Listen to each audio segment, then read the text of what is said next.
Chapter 830. A sacred light shrouded the whole city of Mordor. Soren's promotion to mid-level divine power was very big, and it might even be bigger than his ascension because the power of a mid-level divine power was enough to affect the kingdom. In the position of the port of Mordor, the figure of the goddess of wealth appeared again. This time, her divine avatar was more condensed. It seemed that because Soren killed her enemy, the Shadow Lord, or maybe because Soren was about to catch up with her power, the avatar of the goddess of wealth personally appeared to congratulate Soren on his promotion to a mid-level divine power. The appearance of the goddess of sea was not too late. Mordor was one of her important places to spread her faith. In the face of Soren's promotion, she also appeared to congratulate him. Outside the material plane, with the fluctuation of Soren's divine power, the half-elven kingdom in the upper plane began to slowly fall.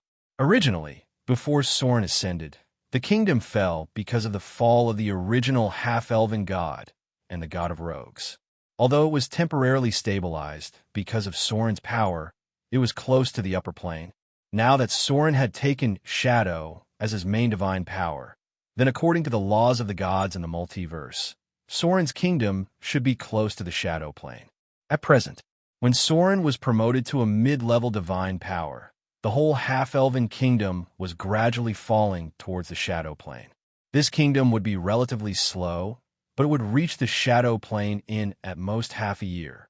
At that time, Soren would receive the kingdom of the Shadow Lord and the half-elven kingdom at the same time. How to integrate these two kingdoms would be the problem he had to face at that time. With the end of the turbulent torrent at the beginning, Soren's power gradually became gentle. He had successfully broken through the barrier of mid-level divine power. After breaking through a certain critical point, Soren's mastery of divine power became more and more skillful. All his power rippled like ripples, constantly nourishing his believers and leaving a soul mark on them. This was the mark left behind by Soren. Now that it was the time of the Avatar crisis, the souls of the dead believers might not be able to reach Soren's holy kingdom normally. If they couldn't reach Soren's holy kingdom, the souls of the evil believers under Soren's command were very likely to fall to the lower planes, such as the bottomless abyss, the gray wilderness, the Bator Inferno, the scorching hell, and so on. This would be a tragic outcome for the believers, and it would be a huge loss for Soren as well. That was why he had to leave a soul mark on these devout believers so that he could bring their souls back to his holy kingdom in case anything happened to them. This way, even if they died, they would still be able to obtain a better place to belong. The ripples of divine power gradually spread out.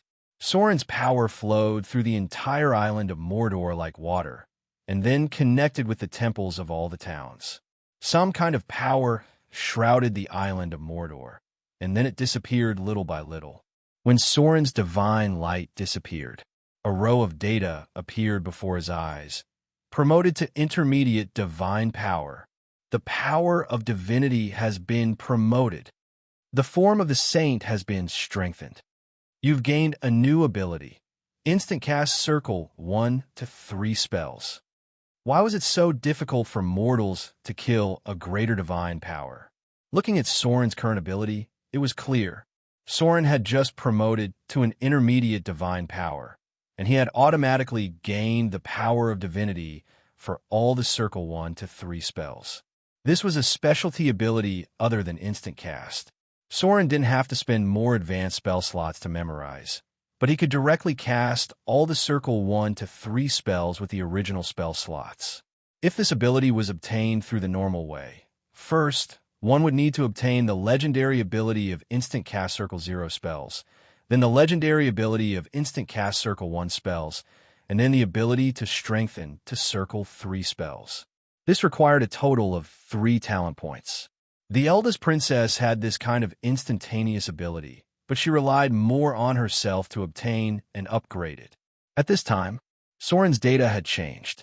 Name: Soren, Saint Form. Intermediate Divine Power Race, Half-Elf, Massacre God's Child. Attributes: Strength 23, plus 6, Dexterity 38, plus 6, Constitution 28, plus 6, Intelligence 30, plus 7, Wisdom 21 plus 6. Charm 25 plus 9.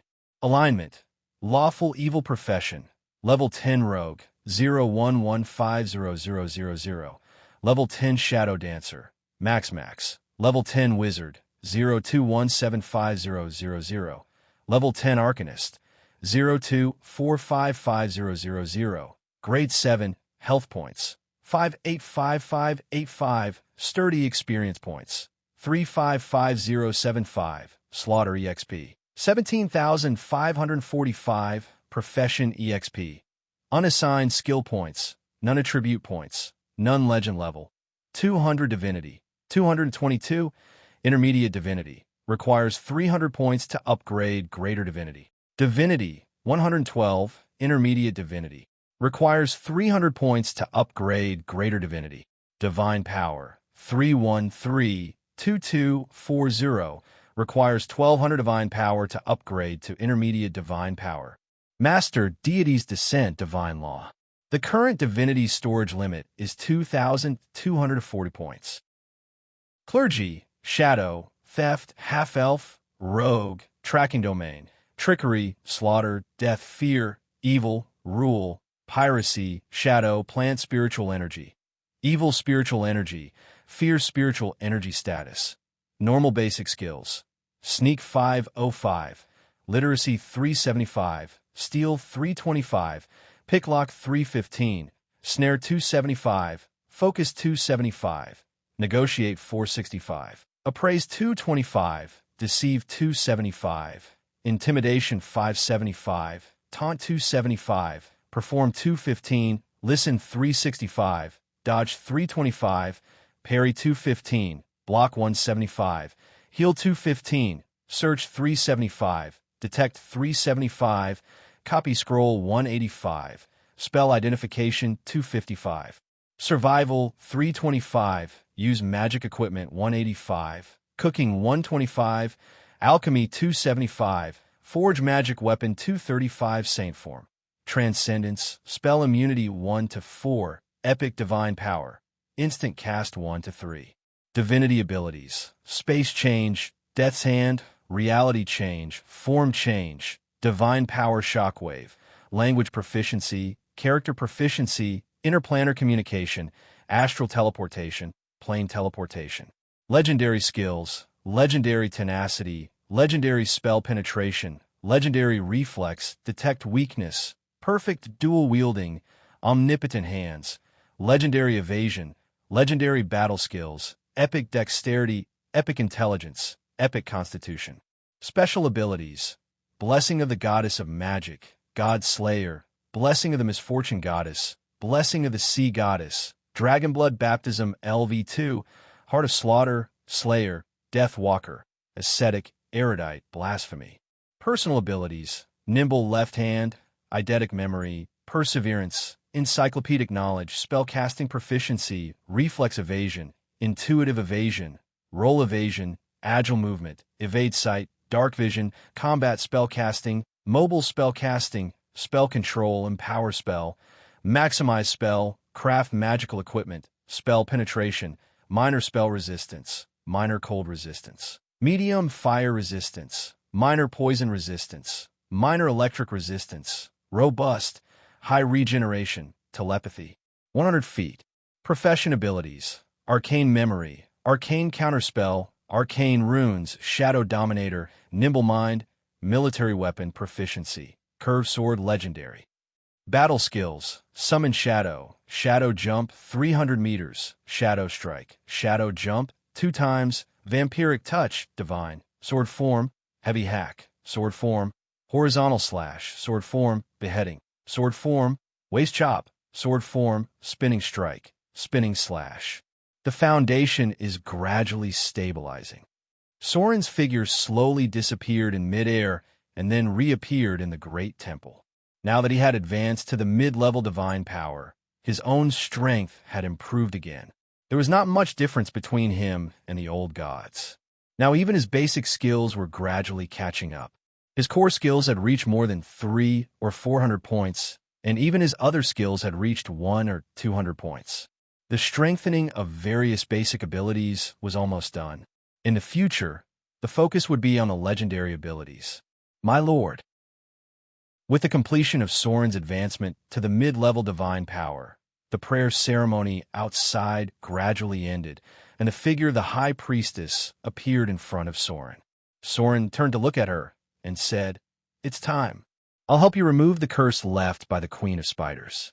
When the high priestess heard this, her expression was a little excited, and then she stood in place very respectfully. Arcane domain. Saint form. A golden light appeared on Soren's body, and his whole person seemed to be shrouded in the light of divinity. He slowly reached out and pressed on the head of the high priestess, and then he saw a power full of evil aura emerging. This power twisted and turned into a ferocious spider mark, and then it screamed and was expelled by Soren's divine power. The emblem of the Queen of Spiders. When the power of the arcane domain was completely expelled by Soren, the twisted spider mark also disappeared completely, but it was certain that the Queen of Spiders was aware of it. She was currently fighting with the elven gods, so she should not be in a hurry to trouble Soren. Everything in Mordor was gradually on the right track. Soren's advancement to the mid-level divine power did not bring much pressure to the other gods, because he killed gods who were almost alone, and these gods' relationships were very poor. More importantly, there was one more thing. At present, the power of all the gods in the Pantheon Temple was united. Even gods like the Queen of Spiders knew how to cultivate a few gods to form their own drow divine system. For a god like Soren who fought alone, even if he was promoted to greater divine power, it was difficult for him to threaten those who were really high up. There was no divine power. It was simply not enough to rely on one person, because even if a god was very powerful, how many places could he go? Once the conflict between gods escalated, it would eventually evolve into a struggle between gods. Elven divine system, dwarf divine system, orc divine system, halfling divine system, nature divine system, glory divine system, death divine system. Looking at the row of names above, it could be seen that Soren's power might be really strong in the mortal world. But if this kind of power was brought to the Pantheon Temple, it would be nothing at all. Any divine system had the ability to completely crush Soren. The key was only whether they were willing to pay such a big price. If it were not for the outbreak of the Avatar crisis, at this time, there should have been gods trying to win over Soren. After all, a new god rising quickly could still enrich the power of their own divine system. But now was a turbulent time, and there were many internal conflicts in many divine systems. At this time, no one had the energy to win over Soren. Moreover, Soren was currently in the evil camp, and his ability was inclined to be alone. Except for the evil gods led by Lady of Night, most of the other divine systems did not like Soren's clergy. But the problem was that Lady of Night was very eager to live in the shadow clergy, which meant that it was difficult for the two to be together. It was so awkward for a god to be alone. This was not only the case for Soren, but also for the sea goddess. Why was the sea goddess always suppressed by the Storm Lord? It was not because the Storm Lord had subordinate gods, but the subordinate gods cultivated by the sea goddess were just weak, and some of them were simply demigod-level creatures. If there was a war with the Storm Lord, then it would definitely be a full-scale war. In this case, the sea goddess would not be able to do anything. If it were not for this reason, the sea goddess would not spend so much energy to create the sea divine system. This was also a problem that Soren had to face at present. The Avatar crisis affected the whole multiverse. If Soren did not join a divine system, then he had to create his own divine system. Or else, in the future, if any divine system fought with him, what Soren did today to besiege the Shadow Lord would repeat itself. No matter how strong he was, it was difficult for two fists to fight against four hands. At that time, the situation would be extremely passive. These days, even the goddess of agriculture, a non-combat god, had a group of goddess of river and goddess of lake as subordinate gods. If Soren did not cultivate a few of his own subordinate gods, he was afraid that in the future, it would be too embarrassing to say hello to other gods with great divine power. If Soren wanted to cultivate a divine system, Then he had to start planning now.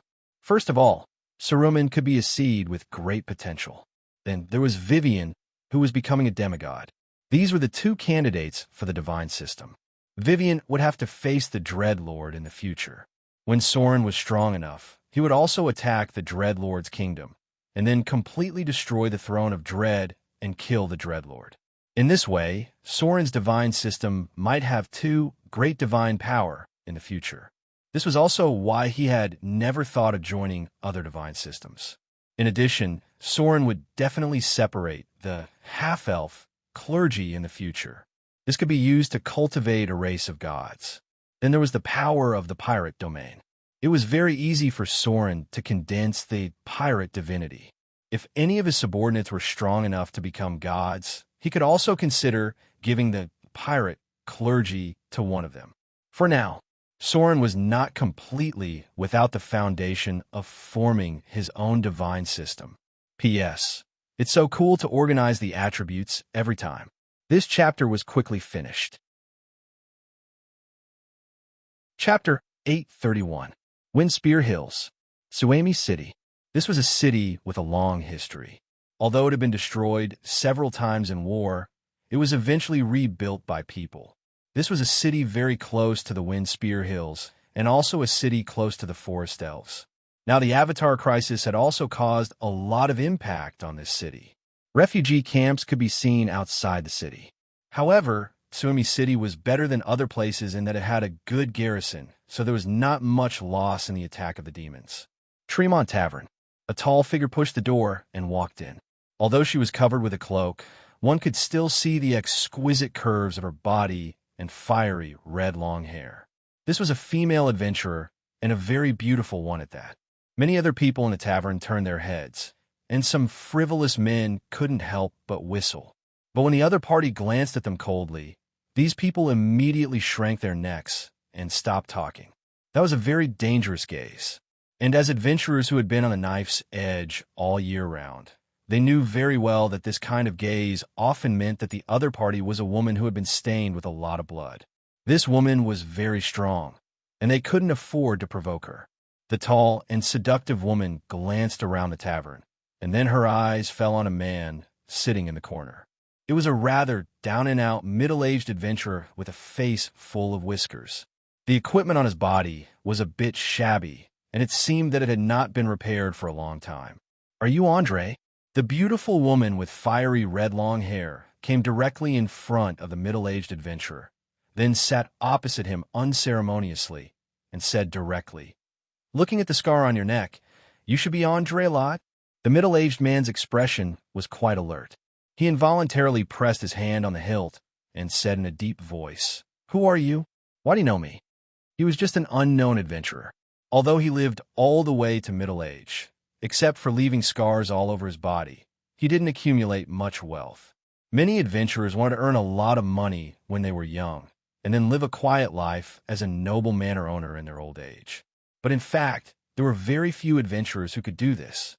Most of them were strong and lucky. Most of them were adventurers like Andre. When they reached middle age, they had no choice but to give up adventuring and find a place to live in seclusion and become a member of the guards. The red-haired woman glanced at him indifferently and then showed him a token. It was a black token, and the emblem on it represented one of the most famous places in the Outer Islands. "Moto!"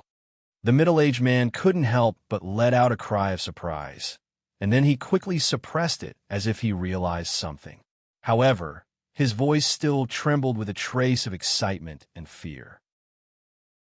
He looked at the red-haired woman in front of him with a respectful expression and said respectfully, "Your Excellency, what business do you have with me?" Andre couldn't help but call her Your Excellency. Because of the iconic fiery red long hair of the woman in front of him, he couldn't help but think of a legendary figure. Although she rarely appeared at present, there was still such a figure among the pirate leaders in Moto City, and she was the only woman among the many pirate leaders in Moto City. Thinking of this, Andre couldn't help but swallow, and he recalled something that happened some time ago. The red-haired woman waved to the bartender to bring the most expensive wine here. This kind of tequila that cost 3 Kindler for a glass was not something Andre could afford at all. but these seemed to be nothing to the red-haired woman in front of him. She first motioned for Andre to have a drink, then slowly said, "I heard that you have news of an interesting thing in your hands. I came to you personally for this matter." The red-haired woman's attitude was very casual, but Andre's heart sank, and then he couldn't help but become nervous. It was really for this thing? Andre couldn't help but show a wry smile. As expected, he shouldn't have said that after drinking. Although he tried to deny it afterward, some people had already noticed him. The red-haired woman picked up the expensive tequila and just glanced at it, then slowly said, "To be honest, even if you know where this thing is, it's not something you can get with your strength. It's better to tell us the news in exchange for some more reasonable rewards. At your age, it's time to arrange your future for yourself. Are you going to learn from those guys who can't even pick up a sword when they're old and poor until they die?" The red-haired woman's words made Andre hesitated, but then the other party's words destroyed his last trace of hope. The red-haired woman slowly said, "Sir Soren must also be very interested in this thing you know." Sir Soren. Andre's expression changed drastically. To an adventurer like him, this name was a legend that he didn't even dare to imagine. If that sir wanted to obtain this item, the fact that this red-haired lady was still sitting in front of him and chatting with him was already a very generous attitude. What can I get? Andre swallowed hard. He knew that he should take a stand at this moment.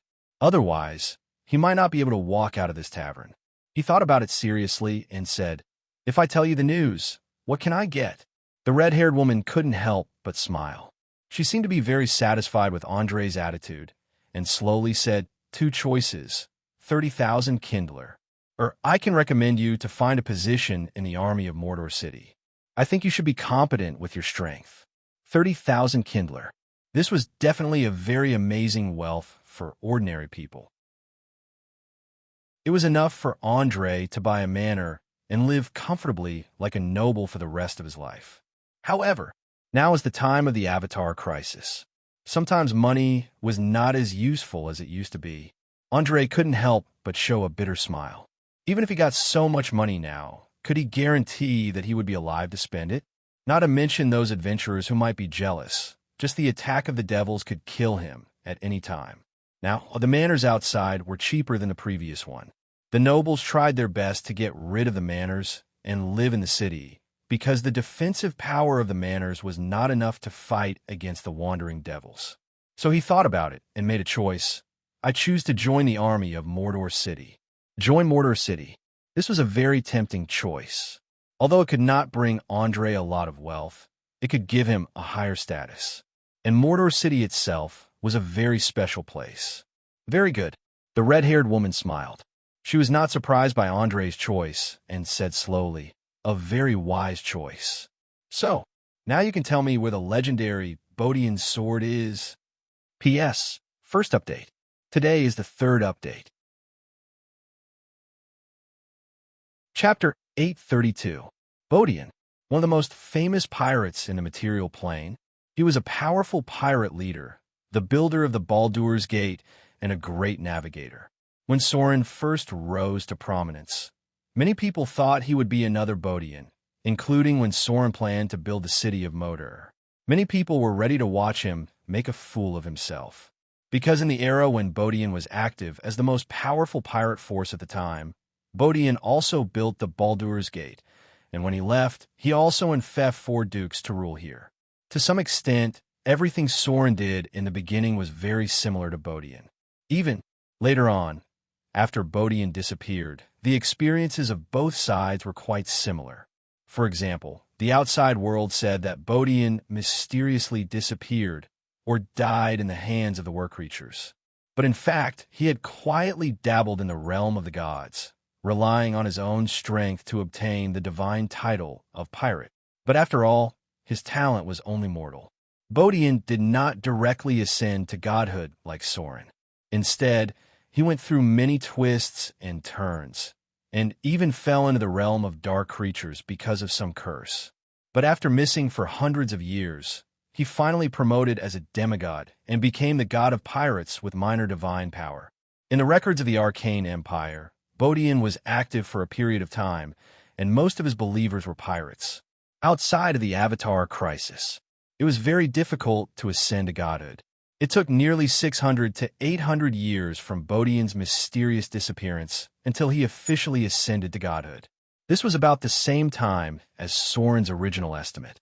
A mortal accumulates divinity and godhood through the normal way, then quietly develops believers, and finally officially ascends to godhood. At present, in the entire material plane, only the legendary pirate Bodian and the ancestral spirit served by the Vrykul pirates could be confirmed to have held the divine title of pirate. Soren also started as a pirate. It was just that he went much further than Bodian. But as the most powerful pirate king in the material plane, Soren's pirate domain was also one of the earliest domain abilities. Bodian's sword wasn't a powerful weapon. At best, the sword was a Tier 2 legendary equipment. However, it wasn't a single piece of equipment. Bodian's helmet, Bodian's armor, Bodian's cloak, and Bodian's sword were a complete set. After assembling a full set, the power of these equipment would be greatly enhanced, reaching the effect of some divine artifacts. Most importantly, in the legends of the pirates, they believed and were sure that the equipment left behind by Bodian would lead them to the path to godhood. Many pirates believed that they would be able to inherit Bodian's pirate priesthood after completing this set of equipment. The red-haired woman in front of him was Adele Isabella, who had begun to cultivate and advance to the legendary realm. Ever since she had handed over the affairs of the territory to others, she had begun to travel the entire continent. The news of obtaining the sword of Bodian was purely accidental. She only learned about it from the spies in Motor City. Originally, many people wouldn't take this kind of pub thing seriously. Maybe Andre was just bragging after getting drunk. But after careful analysis, Adele Isabella found that Andre had traveled to the sea, and in the end, he was the only one who came back alive. This bizarre thing told her that the other party might really know something about Bodian. That's why she came here in person today. Bodian's sword. This sword was not a very important thing. What was more important was the news related to Bodian. Since the fall of the Arcane Empire, the legend of this legendary pirate had been circulating for a long time. And the treasure he left behind attracted a large number of pirates to explore, and Adele Isabella was also very interested in it. Soren naturally didn't know about this. This kind of trivial matter was not enough to alarm the ruler of Motor City. Adele Isabella's actions today were completely personal. Of course, if they could really find Bodian's treasure, or even find the pirate clergy that he had left behind, then Adele Isabella would definitely make a great contribution. When the time came, she would offer it to the city of Mordor, and her status would definitely skyrocket. But it was better not to alarm Sir Soren now. If they found only a piece of equipment used by Bodian and no other clues, then Adele Isabella would be embarrassed after alarming Soren. The reason why the red-haired female pirate was so convinced that the legend was true and that the Bodian set really had clues to godhood. It was mainly because she found something very interesting through the secret library of the Northern Witch Council. Because in the information of the Northern Witch Council, Bodian's sword was not a very powerful equipment, but it had a very special ability that was to increase a person's legend. The person who owned this sword would immediately become famous among the pirates, and they would have a reputation far beyond other pirates. Why would a sword have such a special ability that had nothing to do with combat? There is only one reason, that was to become a god. One needed legend of the countryside. Adele Isabella didn't know much about the gods, but she still had an intuition that if she found the Bodian set, it would definitely be of great benefit to her. Moreover, Sir Gloria seemed to have plans to deal with the Beholder recently. One of the famous Bodian set, Bodian's shield, had a very special ability that was it could directly reflect the Beholder's rays. Adele Isabella wanted to see if she could use the clues to find other parts of the Bodian set. Andre didn't hesitate for long after getting the red-haired woman's promise. He simply took out an ancient drawing and handed it to Adele Isabella, and slowly said, "This is the clue I got. The legendary parts of the Bodian set are hidden here. Thousands of years ago, the descendants of the god of massacre, Baal, also received these pieces of equipment. but they were later placed in other places by the god of massacre. This island used to be called Pirate Island, but now more than half of it has sunk. This sea area is a very dangerous place. It is said that there is an ancient ruin called anti-magic prison nearby. The big explosion during the Arcane Empire caused the land to split and deviate. There are currently many mutated creatures in this sea area. The last time I led a group of people through this sea area, they were completely annihilated. I was the only one who escaped. At this point, Andre pointed at a certain location on the map and said in a deep voice, "This is the place where we encountered the giant sea monster. The pirate island is here, and the legendary anti-magic prison is here. This place is very dangerous."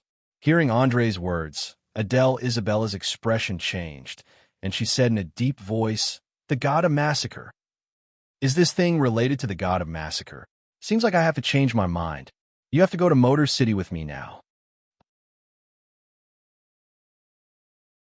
Chapter 833. The God of Massacre Ball. Who would have thought that this matter would involve one of the three ancient gods of death? Even if Adele Isabella was ignorant, she should know that she had to report this matter to Sir Soren. As one of Soren's most loyal followers, she could access the power of the realm far more than other priests, including Soren's massacre realm, which was also one of the sources of power that Adele Isabella could access. However, whether or not she could gain comprehension from the slaughter domain and grasp a trace of the power of slaughter would depend on her own innate ability. Since this matter involved the god of massacre, this news had to be sent back to Sir Soren. According to Andre, the location of the Bodian suit should be within the range of the big explosion during the period of the Arcane Empire. At that time, the violent explosions of the floating cities were not limited to the Eastern Kingdom. There were also floating cities in the overseas regions that were cruising around the entire material plane that fell into the sea and other places and caused violent explosions. At present, the location north of Treasure Island, where even Soren's fleet did not dare to approach, was the location where one of the floating cities fell and exploded. Legend said that the giant whirlpool formed there used to be a piece of land. At the bottom of the whirlpool, there were some well-preserved ruins of the city. The energy radiation in this place was very scary. Although thousands of years had passed, and the damage of energy radiation to the human body had decreased a lot, the mutation caused by the strong radiation had completely affected and changed these places. There was no exception. These places with a high concentration of energy radiation were very dangerous, and the environment was several times more dangerous than the outer islands. If one were to use Sauron's words as an adventurer, it would be that these places were all high-difficulty instance dungeons. If the average level of the party members was not above level 15, it was simply a matter of death. This was a high-level map with a minimum challenge level of 15 and above, and even legendary masters could be wiped out if they entered. In the middle of the Avatar crisis, these ancient ruins that were discovered by people during the time of troubles were no less dangerous than exploring other planes. Some places even had a challenge level of 25 and above.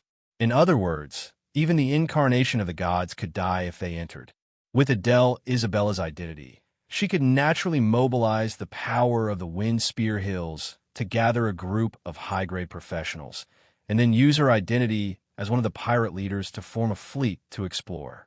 But from Andre's words, the red-haired female pirate learned that the danger of this place was far beyond her estimation. They didn't even manage to defeat the first sea monster they encountered.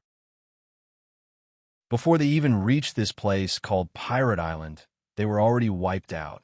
The warship that Andre had spent all his savings on and the sailors that he had recruited were all dead. That was why he was in such dire straits. Andre's reputation among the adventurers had plummeted after his party was wiped out and he was the only one alive. Otherwise, why would you be the only one who survived when everyone else died? Many adventurers kept a respectful distance from people with such an ending. Hearing that the red-haired female pirate wanted to take him to see the legendary Sir Soren, Andre's expression was obviously a hint of surprise and a hint of panic.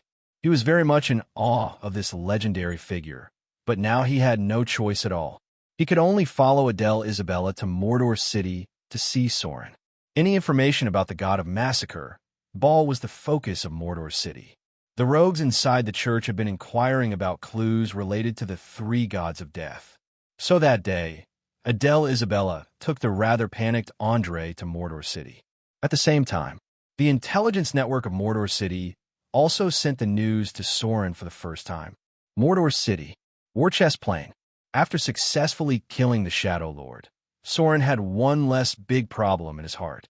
Now, as long as he killed the Dread Lord and destroyed his kingdom, then even if the Avatar crisis was over, Sauron could live a relaxed life after becoming a real god with intermediate divine power. Therefore, if it was not the time of troubles, the gods who usually stayed in their kingdom were very safe. At present, Sauron had the ability to protect himself, as long as he did not blatantly provoke the existence of those great gods. Then the possibility of Sauron safely surviving the Avatar crisis was very high. Sauron had a plan to deal with the next few waves of attacks, and even the conspiracy of the Lord of Hell, Asmodeus. The only difference was whether he wanted to intervene. If he did not intervene, the end of the material plane would definitely not be good.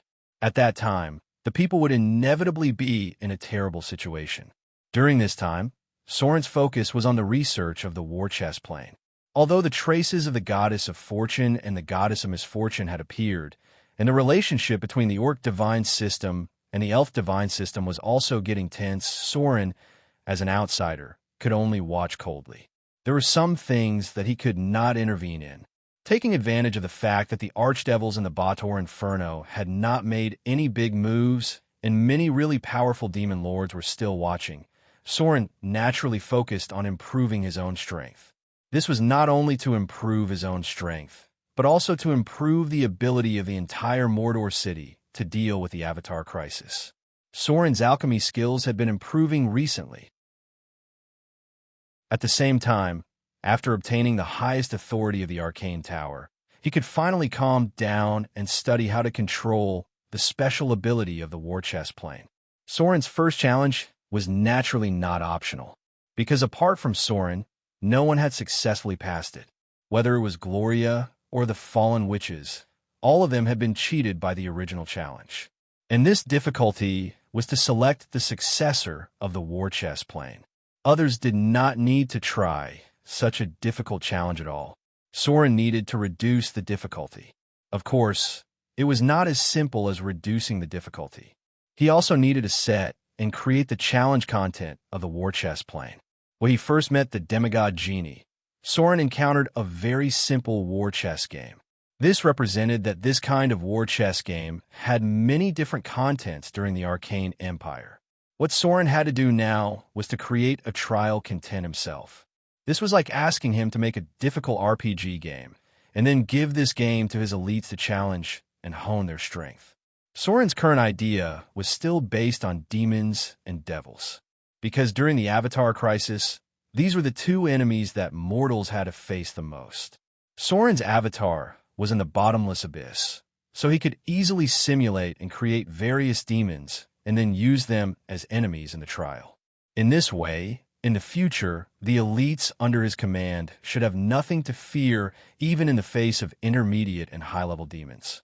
However, when Sauron completed part of it and was about to start the preliminary test, Adele Isabella sent him a very important message. This news was related to the legendary massacre god, Bodian Set.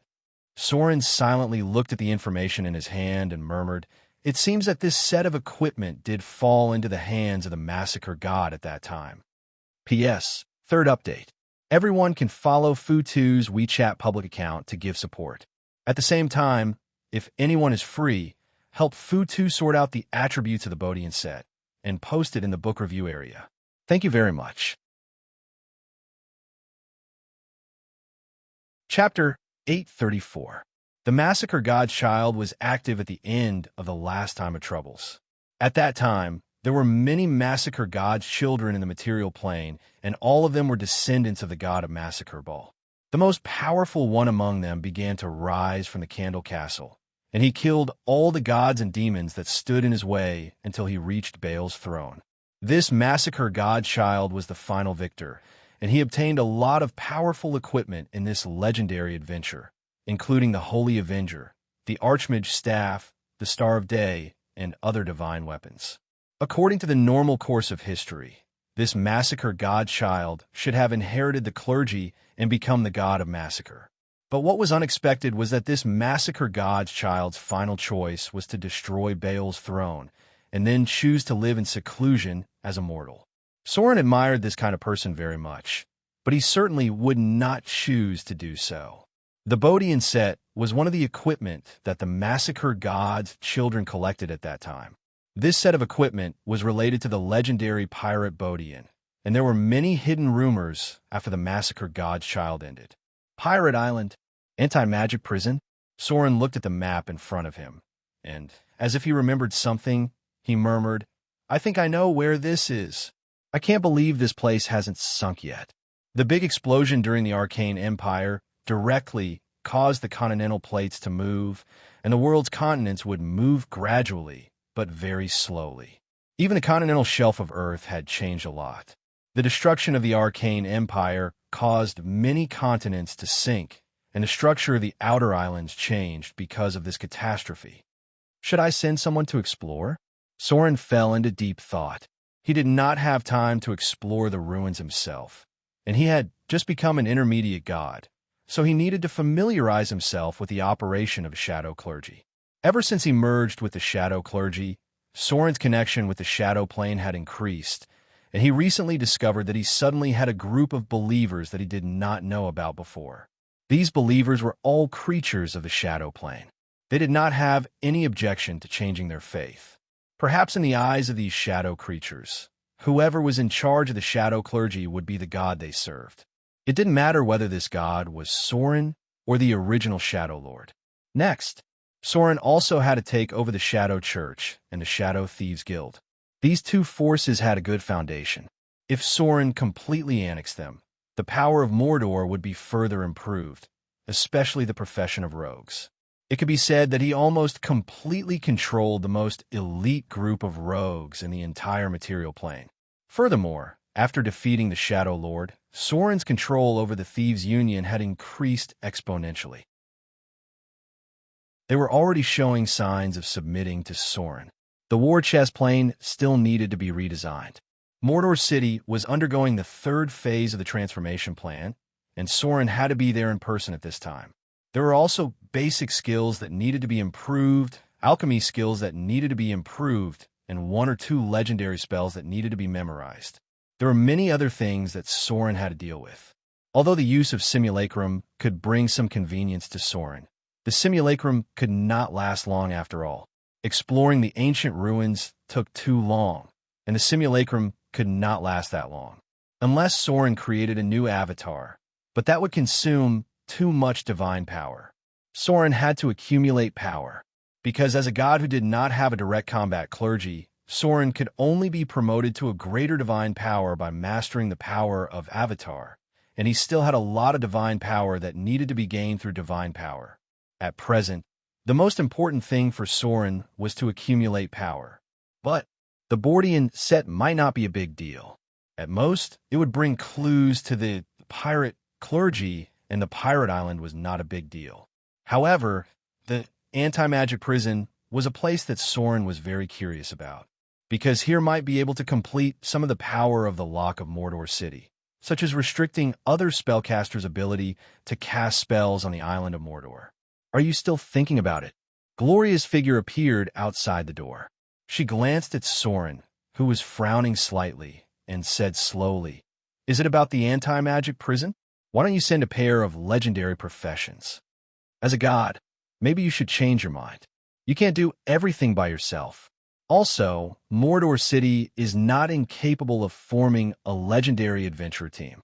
Gloria saw Soren's expression and continued softly, "The High Priest doesn't have much to do at the moment. You can let her be the commander of this expedition. Since there are deep-sea monsters here, you can also send your little pet. The giant also needs some battle practice recently. You don't have to worry about the problem of a meat shield with it. If you're still worried, you can also send the little girl in the temple. In case something happens, you can come in person at any time." Gloria's words suddenly made Soren's mind clear. That's right. He didn't need to do everything by himself. The High Priest was a level 30 psionic warlock. There was basically no problem with her leading the team, and she was also an astral explorer. She had rich experience in dealing with all kinds of dangers. Also, the giant's brain was not very good. He stayed in Mordor City to train every day. He did not manage things like other pirate leaders. It was just right to send him out to experience things. Moreover, the little girl mentioned by Gloria was the Saint Priest Milan in the church. If he brought her, in case there was any danger, Soren could directly come in her body. Once his mind was clear, Soren quickly had a candidate in mind. First of all, the High Priest must go. If she didn't go, Soren would not be at ease at all. Then there was the red-haired female pirate Adele Soren. Then there was the Saint Priest Milan, the legendary warrior, the giant, and the rogue who was most likely to advance into legendary, the ugly monkey. There are already 5 people involved in this. The High Priest could completely replace the legendary wizard. The Saint Priest, Milan's performance on the spot was far better than that of a legendary priest. Adele, Isabella could be an agile warrior. The giant was an irreplaceable legendary meat shield. The talent of the ugly monkey was first class among all rogues. A team of 5 people had been formed. Coupled with the fleet of Mordor City and Soren's pet mutant killer whale, their combat power was already amazing. However, Soren thought about it and prepared to add a small team of drow warriors. In addition, he could deploy an archbishop to assist the priest. After all, the Saint Priest, Milan, was very important to Soren. With such a configuration, they could even fight against the incarnation of the gods. The key was that Soren could come in person to Milan at any time. Chapter 835. Soren quickly decided on the person who would carry out the mission. However, after looking at it for a while, Gloria gently sat on Soren's lap, twisted her soft body to find a comfortable position, then reached out and tapped on the list and slowly said, "Lulu can also go out and exercise. This little girl's potential is amazing." Lulu. Soren's expression was a little surprised when he heard this, and his expression seemed to be a little doubtful. It was not that he didn't know Lulu's talent. As one of the few cat beasts in the material plane, her talent was absolutely amazing. But how long had Lulu been training? Could she really be sent to such a difficult ancient ruin to train? No problem. After all, Gloria knew Lulu's situation better than Soren. She was also one of the people responsible for training and teaching Lulu. She slowly said, "Lulu is not much worse than the ugly monkey, and this little girl seems to have met someone." Huh? Gloria's words made Soren hesitate for a moment, but he was also a very decisive person, so he immediately said, "Okay, then let Lulu go out and exercise with us." Gloria smiled when she heard the words, reached out and stroked Soren's face, and then said, "The preliminary test of the ghost ship, Dead Man's Voice, has been completed. At present, we only need to carry out a practical test. Since they are going to dangerous ancient ruins this time, let's send the ghost ship, Dead Man's Voice, to go with them for a practical test." The ghost ship, Dead Man's Voice. This was a big killer weapon of Mordor City, and it was also one of Soren's signboards as the Pirate King. The original ghost ship, Dead Man's Voice, already had a very powerful combat power, and now, after the joint transformation of Gloria and Fallen Witch, its combat power had skyrocketed by more than a little. Now the Dead Man's Voice could go up to the sky and down to the sea. Its firepower was extremely fierce, and it was a legendary level undead construct.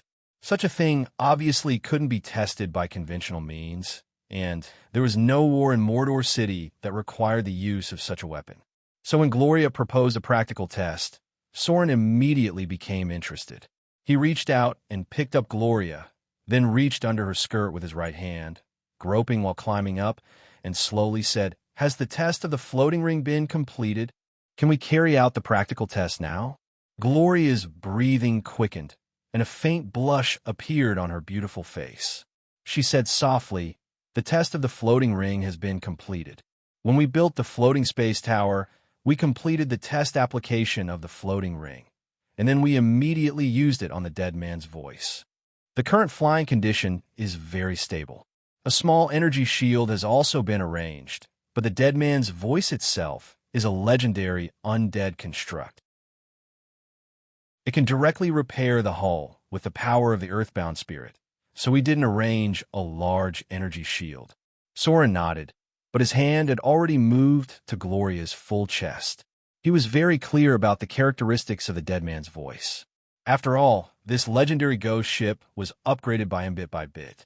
The dead man's voice looked a bit tattered, but it was actually very sturdy. After being promoted to a legendary undead construct, its durability was even higher than that of a steel battleship. Moreover, it could repair itself very quickly. Such a legendary undead construct only needed to arrange a small energy shield, and even the small energy shield could be removed if it was not to protect the sails of the ghost ship. In terms of firepower, Soren pinched the woman in his arms and said in a deep voice, "Has the simplification of the superconducting magical pulse cannon been completed?" Gloria hesitated for a moment and said slowly, "It's not completely completed yet, but we use the alchemy technology of the Northern Witch Council to install a small magical cannon on the dead man's voice. It can fire about 3 times, but we don't know the specific effect yet. This actual combat test is also to see the offensive ability of the dead man's voice. The original dead man's voice had heavy boomerang cannons and dead man's voice cannons. The firepower of these cannons was at the level after the Great Voyage. Compared to the alchemy technology of the Arcane Empire, it was nothing. Gloria and Fallen which modified it, replacing part of the original dead man's voice cannons and adding a simplified magical cannon. It was not that they couldn't add more, but because the dead man's voice did not have enough energy, adding more would just be a decoration. "That's good."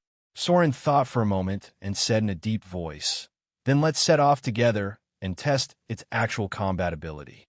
The dead man's voice was a key to Soren's future plan. After all, the power of Mordor City was mainly concentrated in overseas areas, and a main battlefield in the future would definitely be on the mainland. There were not many forces in Mordor that could be deployed on the mainland. The army was obviously not suitable for mobilization, and the cost of mobilization was too high. Soren's fleet could only traverse the sea, and there were not many places where it could be used in the future. At present, the only force that could carry out expeditions in Mordor City was the Wyvern Knights. This number was simply not enough, and it would be too painful to lose them. Then there was the floating space tower, but the floating space tower was the biggest weapon of Mordor City, and it also needed to regulate the entire Mordor City's defense. No matter how you look at it, at present, the only thing that could carry out expeditions in Mordor City and had enough lethality was the ghost ship, the Dead Man's Voice. With the firepower of the Dead Man's Voice, coupled with the teleportation tactics of Mordor City's Golem Legion, it should be able to play a decisive role in several very important battles in the future. Soren's purpose of self-protection was basically about to be achieved. It was true that he liked to be alone, but he couldn't completely sit back and watch the material plane being riddled with holes. As a high god, he more or less had to do something. This was the duty of the gods to maintain the order of the law, and he couldn't just sit back and watch them fight. In the end, he directly smashed the material plane, which was the chessboard of the gods. This was a different position, and the perspective of things was different. In the beginning, Soren did not hesitate to overturn the chessboard in order to protect himself. But now he was a god with intermediate divine power, and one of the people who was qualified to play chess in the material plane, so he had the responsibility to ensure that the chessboard of the material plane could continue. Looking at the current structure of Mordor City, he knew that Soren's plan was not small. Mordor City was a chessboard, and the material plane was a bigger chessboard. On the chessboard of Mordor City, Soren already had absolute power, but on the chessboard of the material plane, Soren still needed to arrange more chess pieces that could be used. As a high and mighty deity, he was a god. Soren could not always fight in person like in the past. He now had to learn to be a chess player in the material plane like other gods. Chapter 836. The third layer of the bottomless abyss, the Forgotten Land. The population of the Golumba arena had increased a lot. Other than the army under the demon Lord Sauron, there were also many demons from other planes. This was especially true for the demons of the Scorching Inferno. They had a slight bloodline connection with the Baelor demons, which was why they acknowledged the Gruba arena ruled by the Baelor demon lord. The intensity of the blood war had plummeted. In order to gain wealth and power, the demons in the outer planes now liked to get close to the newly risen demon lord of the bottomless abyss. Compared to the order of other planes, the bottomless abyss, which was dominated by the power of chaos, had more opportunities. Furnace Tavern. A group of beautiful succubus maids were busy in the tavern. Although the other demons were coveting them, no one dared to act rashly. This was because the succubus lady boss here was a private collection of the demon lord, beheader Sorin. Perhaps these succubus maids were also part of his private collection. They did not dare to offend the ruler of a demon lord's territory. Therefore, these beautiful succubus maids were just looking at them to satisfy their cravings. The demons did not have much of a reaction to drinking. To them, it was just a way to show their status and enjoy themselves. They only pursued the slight stimulation of alcohol. Most of the time, the tavern was a place for middle-tier and high-tier demons to socialize. Under normal circumstances, low-tier demons could not be seen in any tavern in the bottomless abyss. Those who were qualified to sit, there were at least middle-tier demons and demon mercenaries from other planes. Bang! The door of the tavern was pushed open, and a cold-looking demon walked in. He looked different from the other demons. In terms of appearance, he looked more like a male succubus. His body shape was more like a human's. However, this monster also had very obvious demon characteristics. For example, demon horns, wings that had not yet spread out behind his back, iconic demon skin, and a pair of hooves that looked like cow's feet. He was obviously a regular in the tavern. As soon as he came in, the succubus maids greeted him warmly. The succubus lady boss, who had been lazy at the beginning, also came over. The succubus lady boss, Renalise, sat in front of him lazily. She glanced at him and said softly, "Are they all taken care of?" The demon in front of her nodded and took a drink. He then said in a deep voice, "They've all been executed. I'll report to Lord Sauron now." The succubus lady boss nodded and then returned to the bar lazily. Although she was only managing a tavern, the demons and evil spirits in the Golumba arena knew that this seemingly inconspicuous succubus lady boss was actually the favorite of Lord Sauron. She also secretly controlled a succubus army. There were 2 succubus in the Golumba arena that must not be provoked. One of them was the succubus lady boss, who was in charge of many things. The other succubus did not have much power, but she often accompanied the demon Lord Sauron. These 2 succubus were existences that must not be provoked easily. Who was that guy? In the corner of the tavern, Yugros quietly glanced over there and asked his companion who came to the Golumba arena earlier than him. He seems to have some status? His companion was a very ugly Ross demon. He turned his head to take a look and said casually, I don't know his name or his species. The outside world calls him the Demon Hunter. He's the one and only demon in the Golumba arena. He's the right-hand man of Demon Lord Sauron, just like the assassin demon Keto. He's responsible for dealing with some dirty things. He's good at stealth, tracking, and assassination.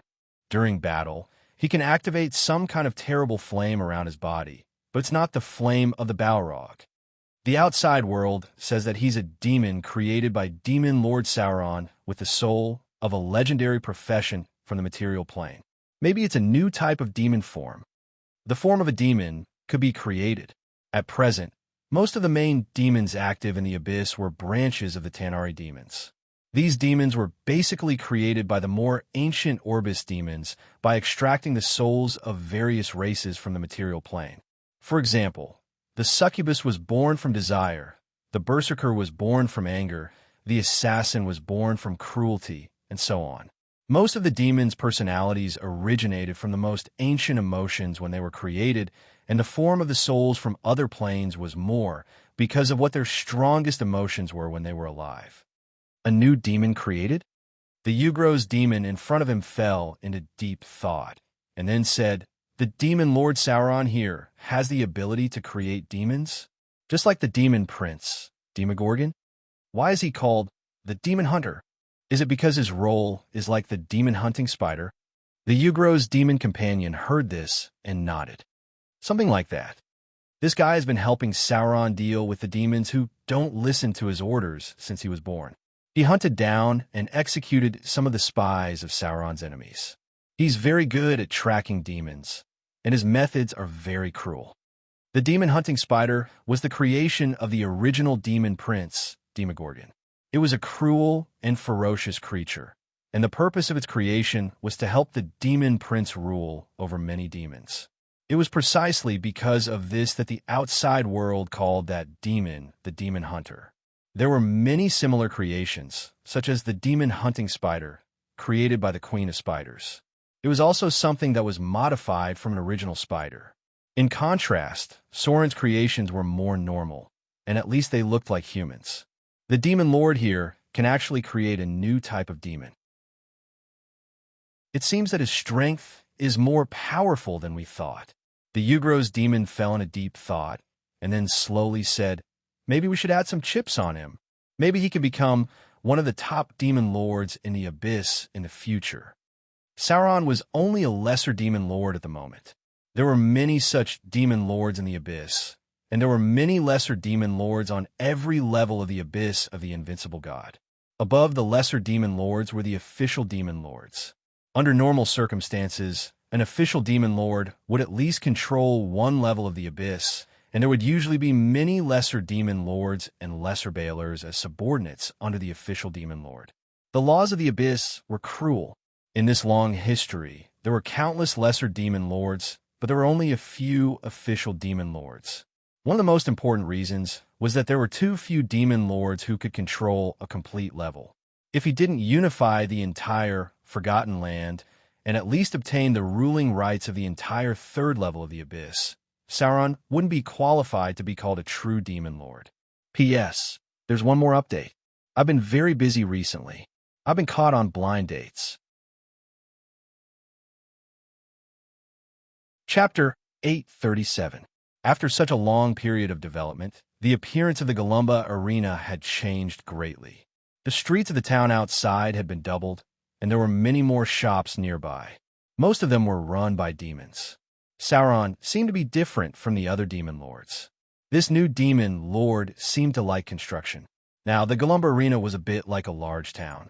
Many demons thought that if Sauron did not fall, the Galumba arena would most likely become the next desolate town in a few hundred years. As mentioned earlier, the ruler of Desolate Town was the succubus Red Shroud, a succubus lord who was inclined towards the Order faction. Legend had it that she was the daughter of the succubus queen, Mechanut. She ruled Desolate Town and set the rules of Desolate Town.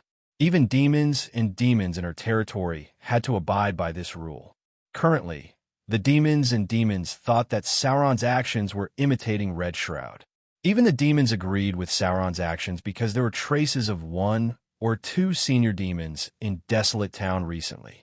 Naturally, the demons were not their play. These demons were all connected by Sauron through the Ugros. He was going to invite some senior demons to participate in the duels in the Galumba arena. The bottomless abyss was chaotic. Extreme chaos had infinite possibilities, including order. Therefore, the demons could understand if there were one or two anomalies among the demons. Therefore, when they compared Sauron to Red Shroud, demons easily accepted it. After all, there were such examples in the past. At this moment, near the Styx River, near the third layer of the bottomless abyss, a strange large ship was also approaching. This ship was called the Chaos Ship. Of course, strictly speaking, it should be called the Entropy Ship. It could be used to move between planes. These ships were made of crushed bones, surrendered souls, and petitioners. These Chaos Ships were used in the Blood War to fight against the devils, and they had the power to resist the effects of order. Although the Tanarite devils only allowed a portion of the ships of chaos to serve them, This small portion of ships that traveled between dimensions and were controlled by demons seemed terrifying enough. As for brave or reckless travelers, Tannery will sell the right to ride the ship of chaos if the price is reasonable. At this moment, the Chaos boat was already close to the crossing of the Forgotten Land. The traces of the Nether River ran through the entire bottomless abyss. At this time, the Chaos boat had obviously moved over from another plane of the abyss. The Chaos boat was a strategic weapon. This kind of warship made up of souls and petitioners cost a lot, and it was impossible to have one unless one was a demon lord. It was even more terrifying than the Netherworld riverboats controlled by the demons. Lady Cristiana.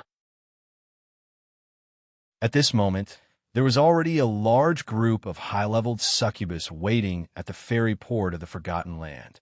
When they saw the Chaos boat approaching, the leader of the succubus immediately flew over respectfully and bowed.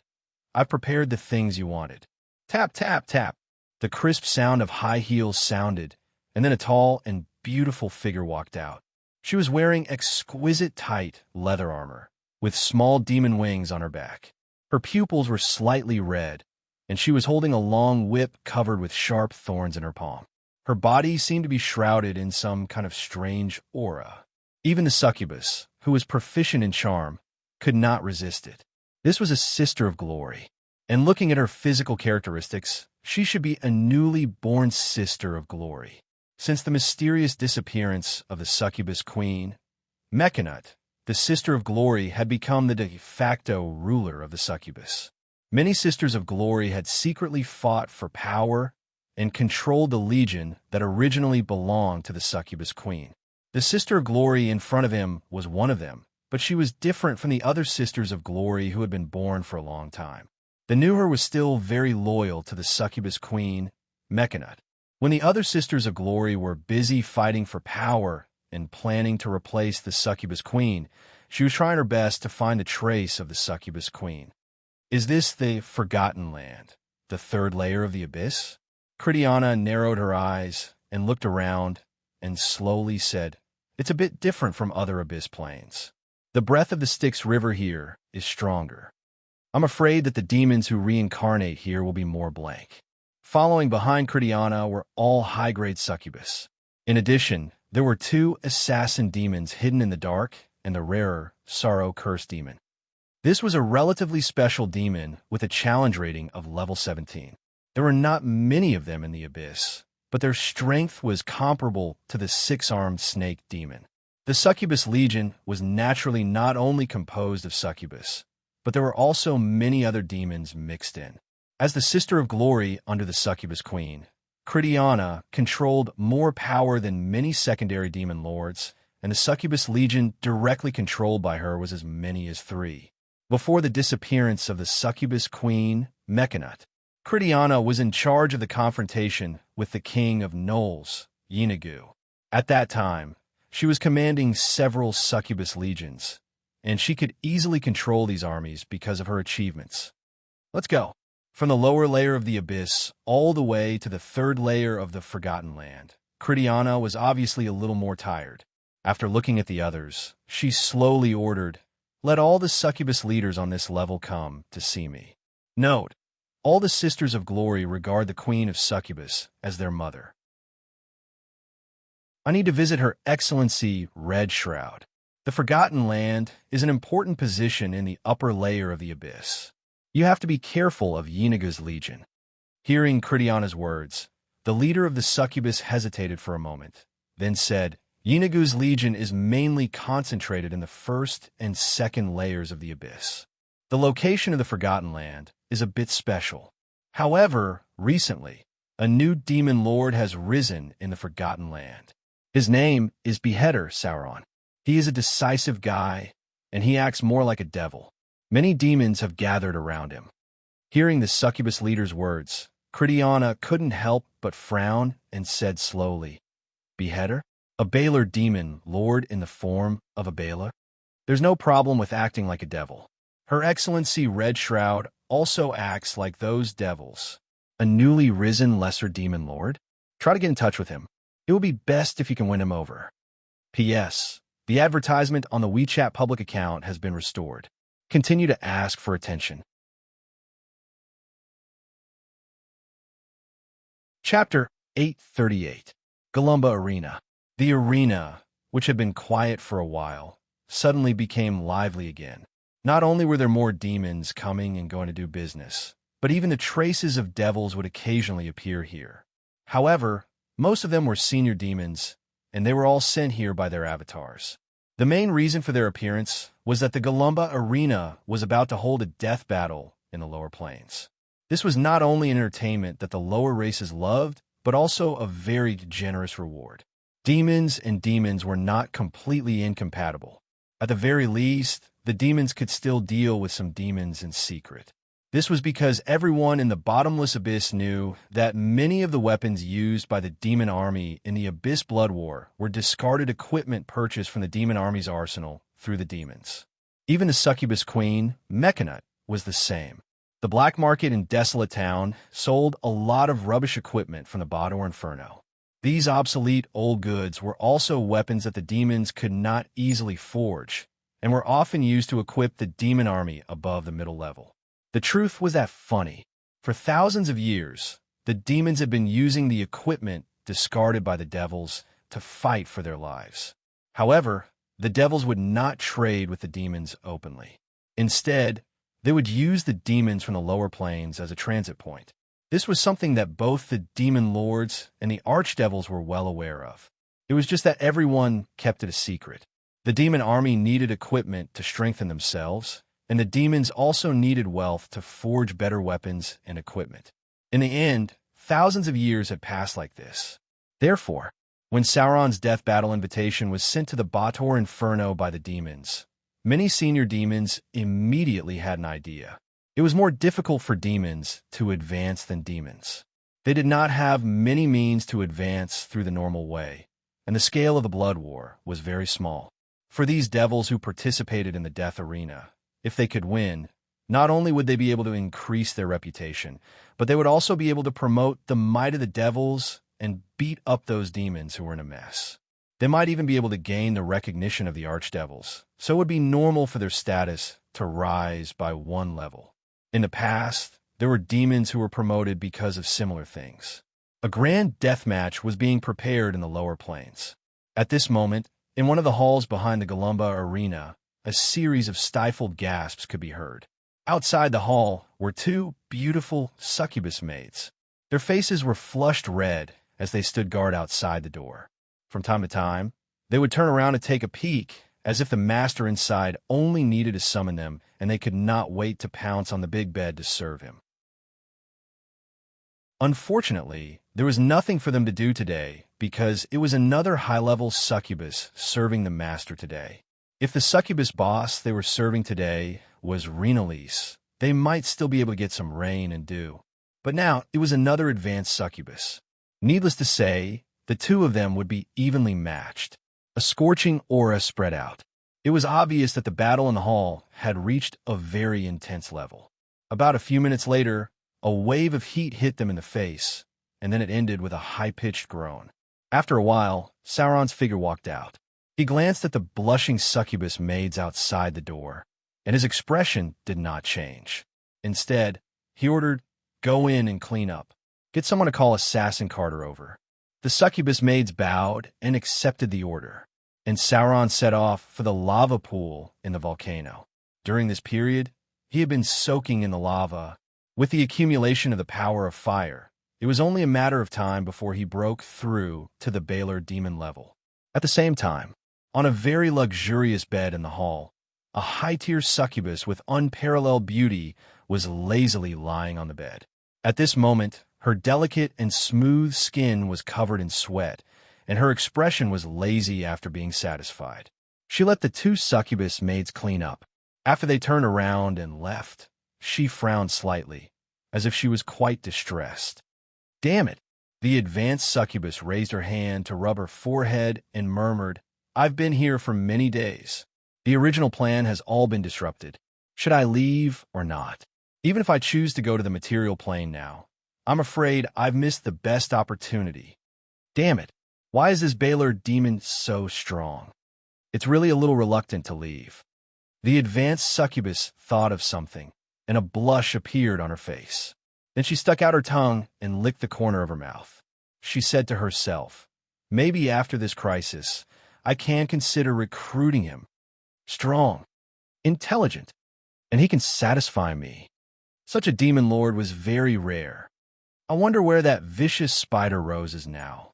She and I can't enter our god's kingdom now, so she should be lurking in the bottomless abyss, right? Thinking of this, the advanced succubus in front of her slowly stood up. She reached out and picked up an exquisite leather armor, and then put it on lazily. Coming here was completely an accident.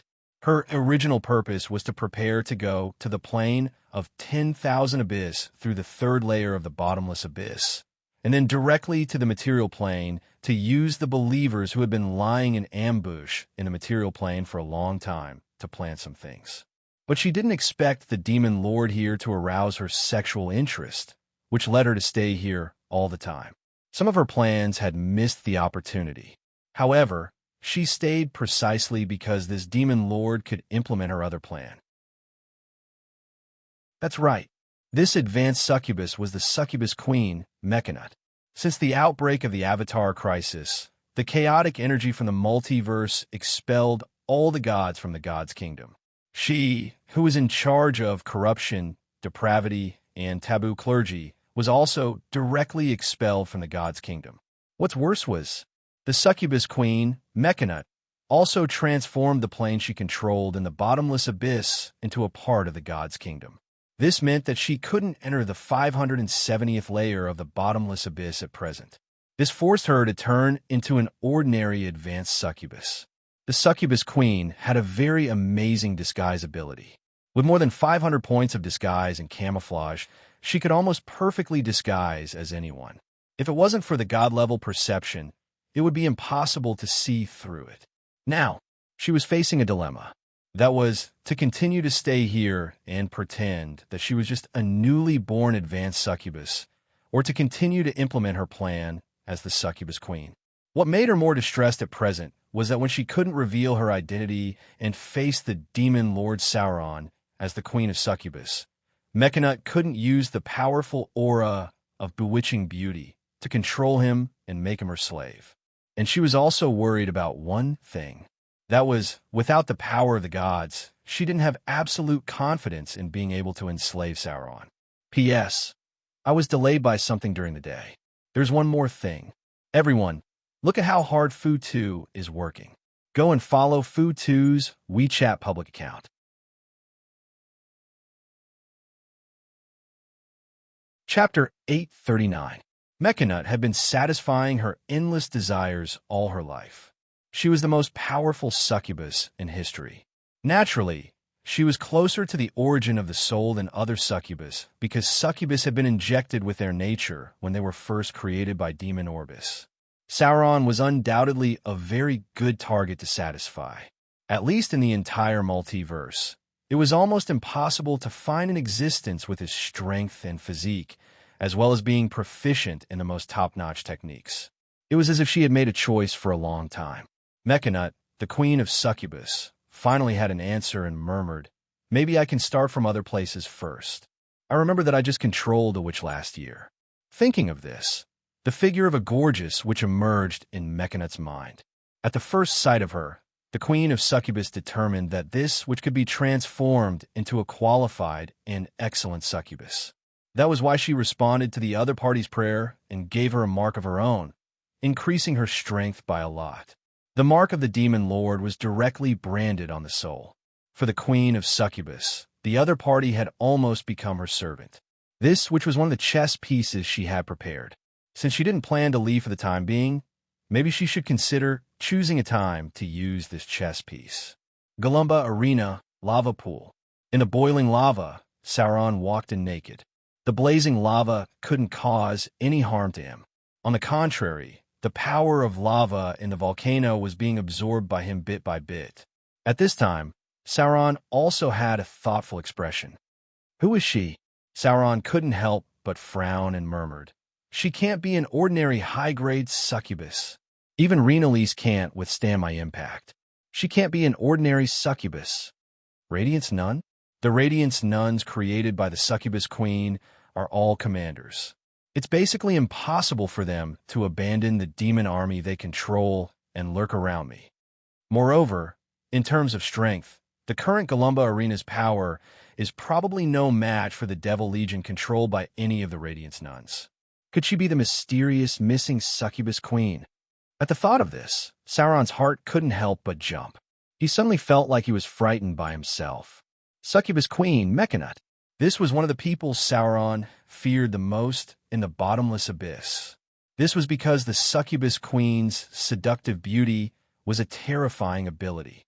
Coupled with the Succubus Queen's nearly 50 points of charm, she was simply an unbeatable existence. She could easily control her enemies and turn them into her slaves.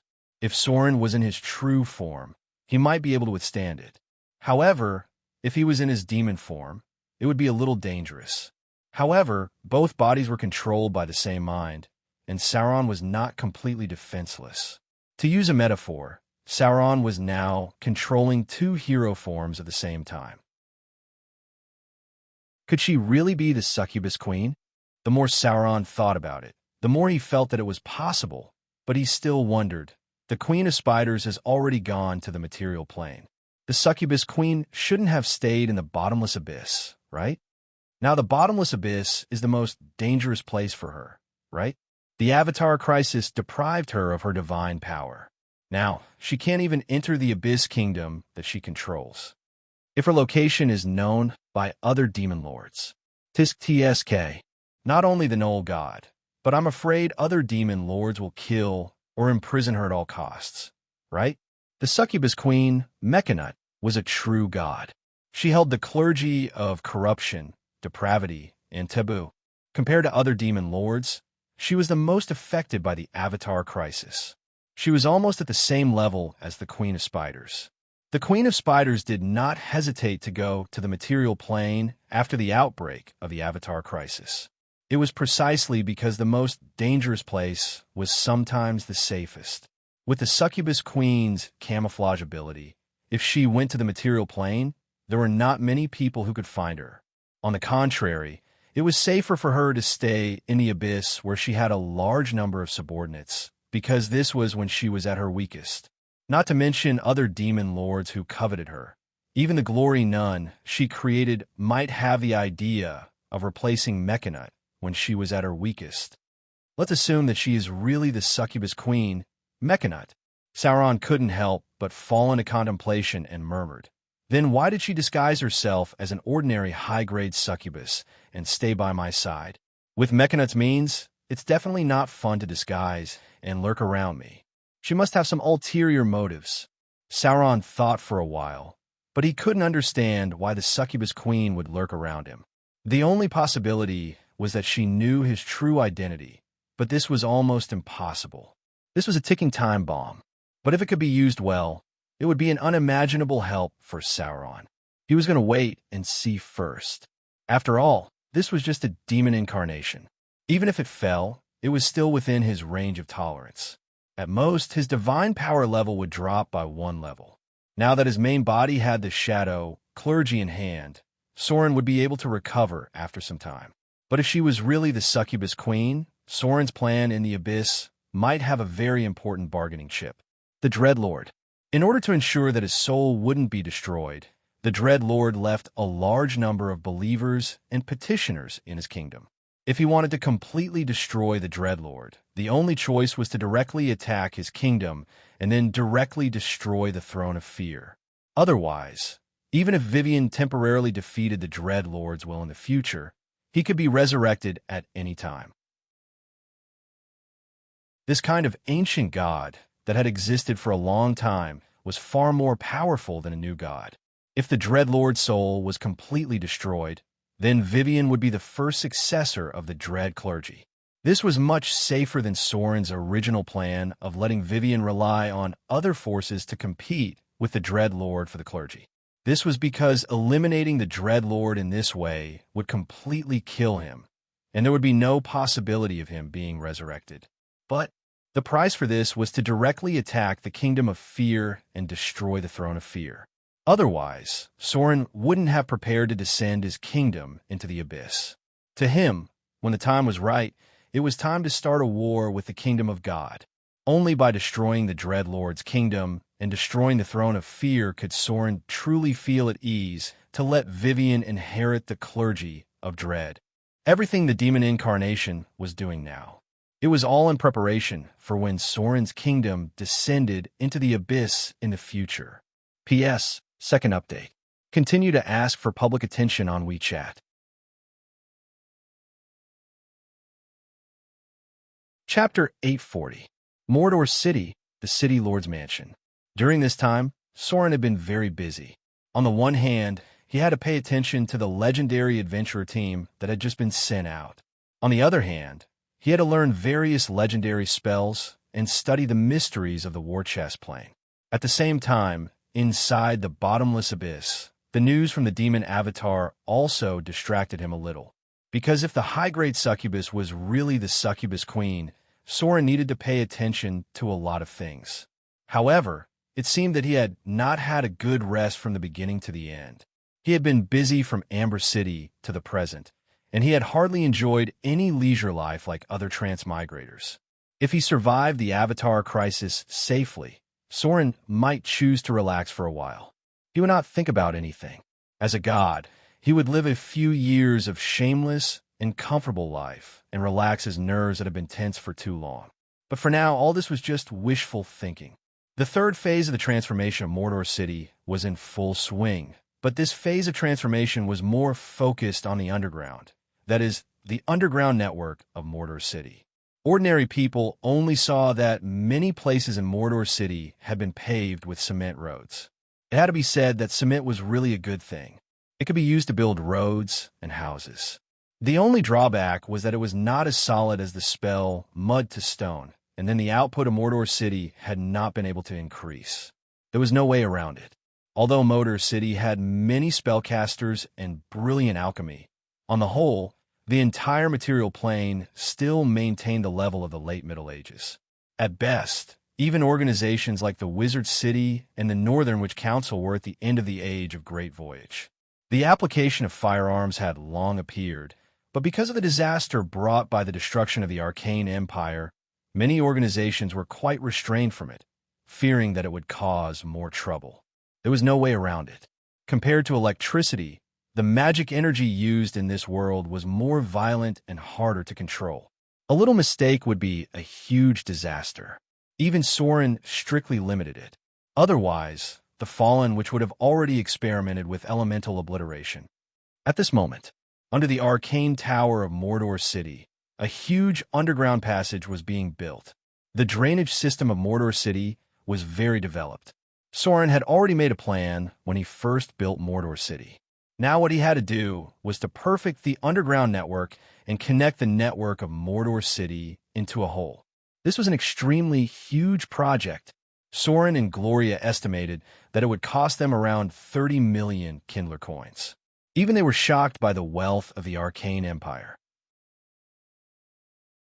They were only in the early stages of the floating city plan, and there were already many floating cities in the Arcane Empire. How much wealth would it take?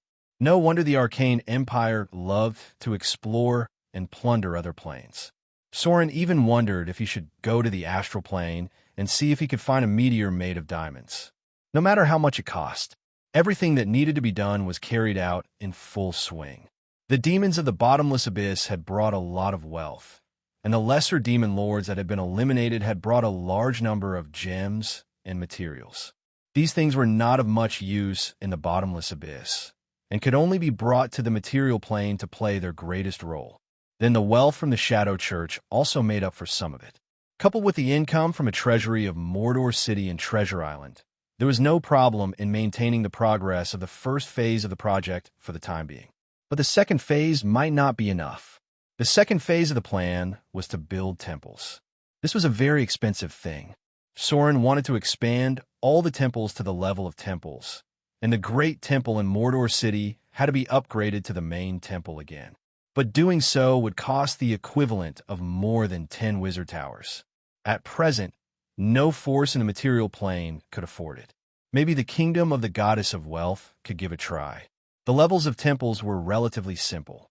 Altar, the simplest, the altar of the god of hunting, etc. Temple, in villages and small towns. Temple, in towns and cities. These three were the most common temple levels. After there were the Great Temple, the Main Temple, and the Pantheon Temple. The Great Temple cost a lot of money. At the beginning, Mordor City spent a lot of money to build it, and then the scale of the main temple was even larger. This was no longer a place to serve a single god. Generally speaking, the main temple was the core temple of the main god of a divine system, and other gods would be worshipped. At present, most of the gods who owned the main temple were great divine powers, such as the god of light, the lady of night, the queen of spiders, the king of elves, the orc god system, the lord of storms, and so on. The only exception should be the goddess of agriculture.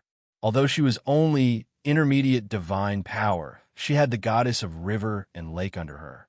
Finally, there was the Pantheon Temple. This was the largest temple, and its name was the same as the Pantheon Temple where the gods were. It had only appeared a few times in history. The establishment of the Pantheon Temple, where the gods' avatars were now, was also related to a greater divine power. Generally, only greater divine power was qualified to configure the Pantheon Temple. As a new god, Soren's current limit was the main temple. If he wanted to build more, he would easily attract the hostility of other gods if he didn't have the financial resources to build it. What kind of strength did a god need to have in order to be worthy of a temple? If Soren didn't master the shadow, clergy, and advance to the intermediate divine power, he probably wouldn't be qualified to build a main temple. Back to the main topic. Soren had been studying level 9 spells and legendary spells for a while. His core spells were mainly Sword of Destruction, Time Stop, Spell Trap, Chain of Accidents, Imprisonment, and Wail of the Banshee. Unfortunately, these legendary spells were difficult to learn, and even gods couldn't master them quickly. Soren didn't know how long it would take to learn all of them. He only hoped that with his god-level understanding, he could master these spells as soon as possible. Other than that, Soren's energy was used to study the war chess plane. Gloria and Fallen, which were responsible for the arcane towers, and the legendary puppet Alice was responsible for the golems. At present, the high level of the city of Mordor had their own duties. Even Saruman had his own duties. The most important thing for him at present was to familiarize himself with the divinity and further improve the divinity brought by the fertilizer. It would be best to turn it into a clergy related to fertility. After this period of research, Soren finally understood a little bit of the core of the war chess plane and changed some of the trials. He was now ready to test it tomorrow. First, he would find a high-grade profession to test the situation and see if the war chess plane could achieve his ideal effect.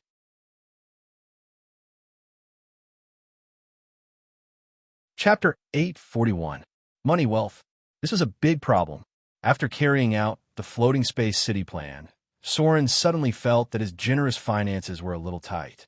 Not to mention the very expensive experimental progress of Gloria and Fallen, which, just the first phase of the floating space city plan, had already cost a lot of money. To use a metaphor, building a floating space tower was equivalent to building an aircraft carrier, which was only a little difficult for a country. Then building a floating space city was directly preparing to build a space battleship, Space Fortress. The speed at which all kinds of research materials burned money was simply terrifying.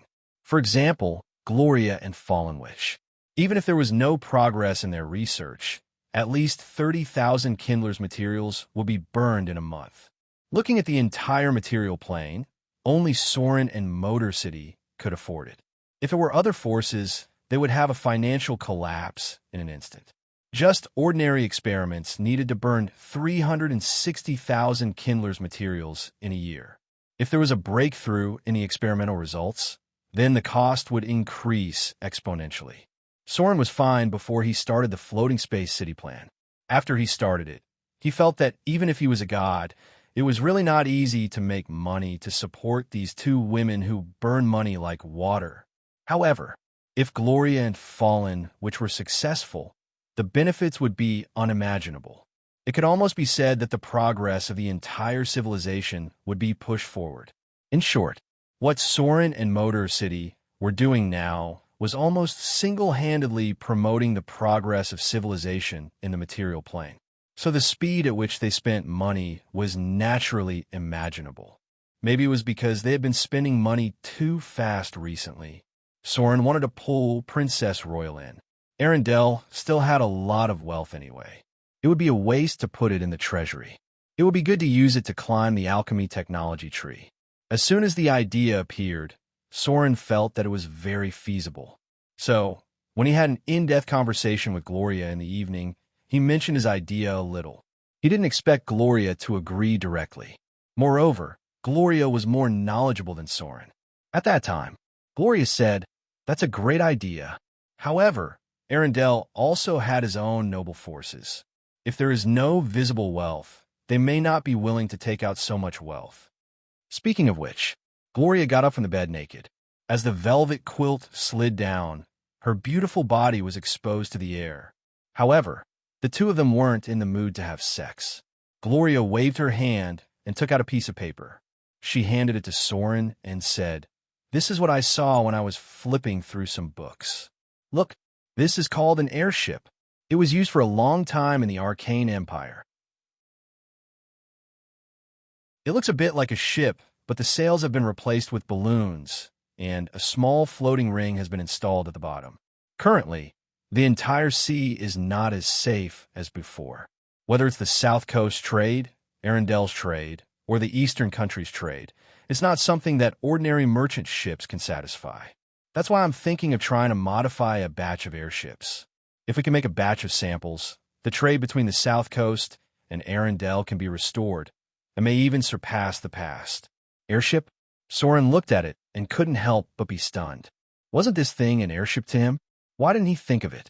After looking at the paper, Soren's mind suddenly became active. He pondered for a moment and said, "How much is the cost? Is it troublesome?" Gloria shook her head and said, "The cost is mainly focused on the floating ring. Currently, we've figured out how to make thorium, but the cost is still above 15,000 Kindler. For specific implementation, we can quote more than 30,000 Kindler.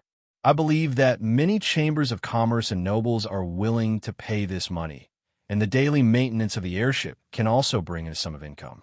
We still have many witches who lack a daily job." Maybe she felt that she was spending too much money. Even Gloria began to think about how to make some money to support the family. She was quite virtuous. "Good idea." Soren put down the paper and put his hand on Gloria's full chest.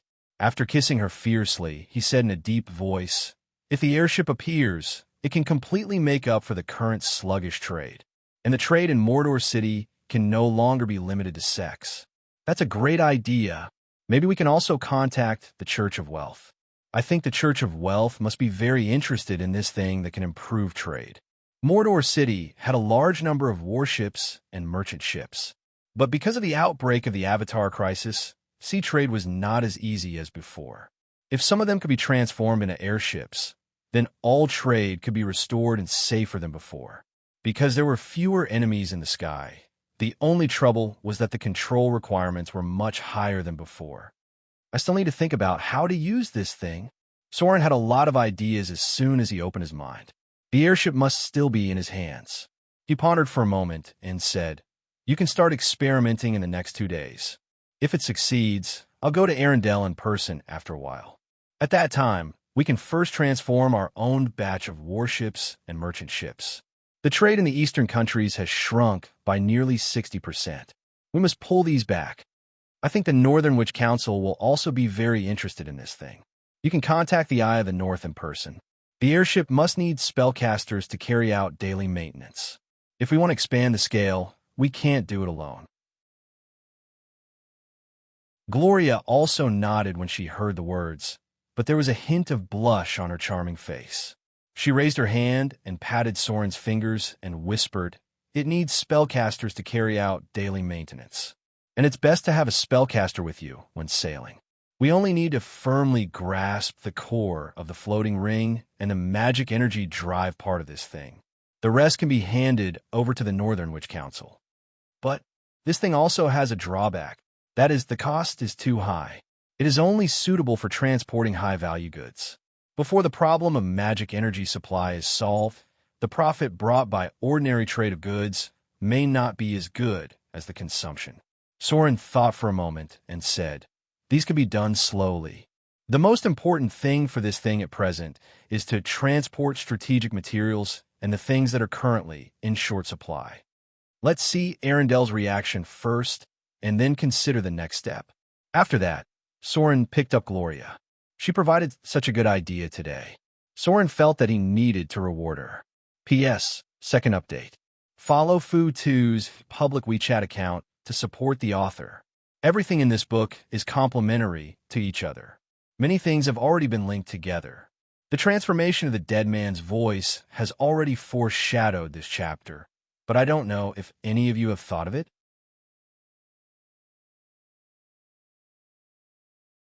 Chapter 842. Mordor City. Barracks. George came to the barracks early in the morning because there was a selection inside the barracks yesterday. The higher-ups of Mordor City needed to select 3 people to complete a more important task. As the most talented officer class at present, George was undoubtedly trying his best to fight for it. He needed a chance to prove his strength. Shortly after George arrived at the barracks, 2 other people also appeared. One of them was a drow warrior with a cold expression, and the other was a native with a fierce face. These 2 people were also one of the candidates for the task. George also knew one of the natives. His name was Herrick, one of the natives who had recently risen. He was a warrior in charge of sacrifice in the clan. After he was captured by Mordor City and became a slave, he relied on his hard work to become a third-class citizen of Mordor City. Then he directly obtained military service in the Battle of the Demon Invasion and became an honorary citizen of Mordor City. Herrick could be said to be the idol of many natives. He went from a slave to a new noble class in Mordor City. Only the Order of Mordor City could give these ignorant natives such an opportunity. "Are you all here?" A man with a cold expression was looking down at the 3 of them. He had dark skin and a glimmer of light in his eyes. The emblem on his chest represented that he was from the church's Inquisition department. The cold man looked at the 3 of them, then said in a deep voice, "This is a mission, an important test. My lord personally ordered to select the right candidates. If you're all ready, come with me now." The 3 of them naturally nodded. There were not many battles in Mordor City at present. They had been looking forward to an opportunity to show their strength for a long time. Then, George and others were brought to the back of Mordor City, which was the forbidden area of the laboratory. Then they passed through a portal and came to a very strange place. They did not see Sir Soren. The one in charge of arranging them was a northern witch with a cold expression. Next, all 3 of you will stand in these positions.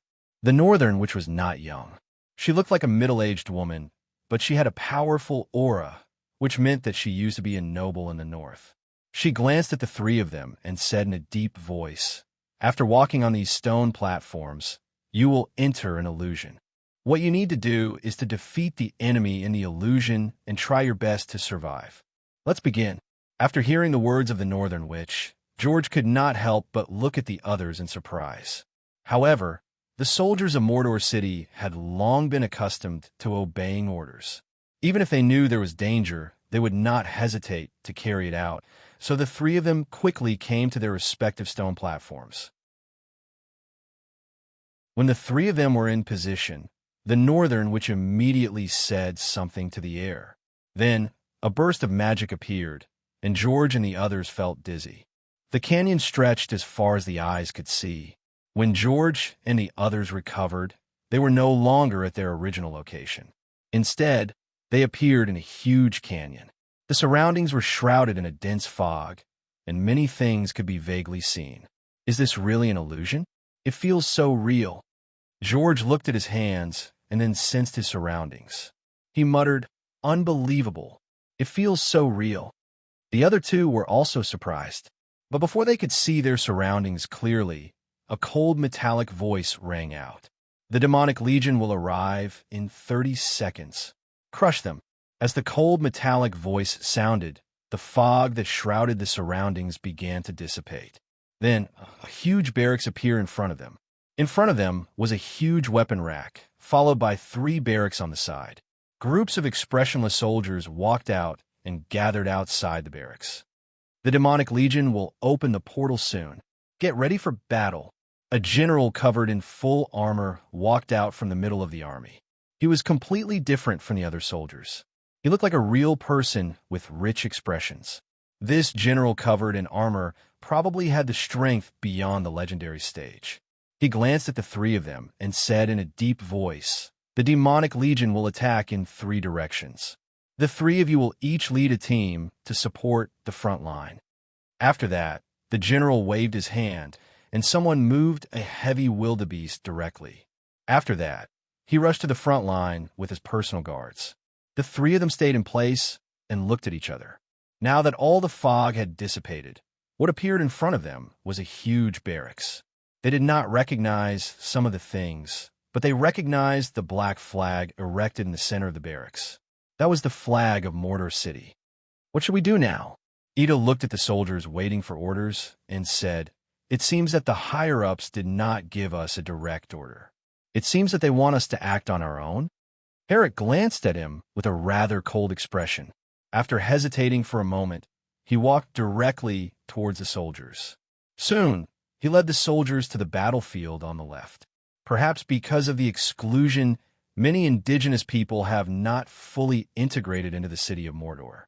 Herrick did not have much contact with other officers, and the indigenous people's brains were not very good. They were a little stubborn.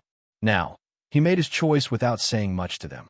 The drow warrior on the other side thought for a while, then slowly said, "Let's act according to the situation. The military order has been issued.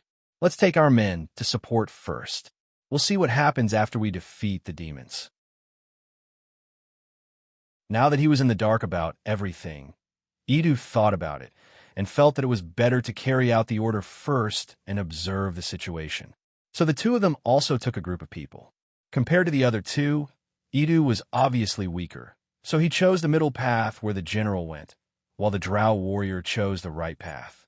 Soon, the 3 legions set off respectively. At the top of this space, there was also a pair of eyes quietly watching everything. Changing reality, divine power. The figure in the void looked at the entire canyon and pondered for a moment. Then he waved his hand, and the sky turned upside down. On the other side of the canyon, a huge portal appeared, and then 3 smaller portals appeared one after another. Then a dense number of dretches poured out from it, mixed with some more brutal berserk demons and Hezra demons. The demon army seemed to have received an order and immediately rushed towards the location of the barracks. Thousands of demons were like a torrent. It seemed that they could crush everything in front of them in the blink of an eye. The 3 people who had just entered this world did not know their fate. They were carefully leading the army forward.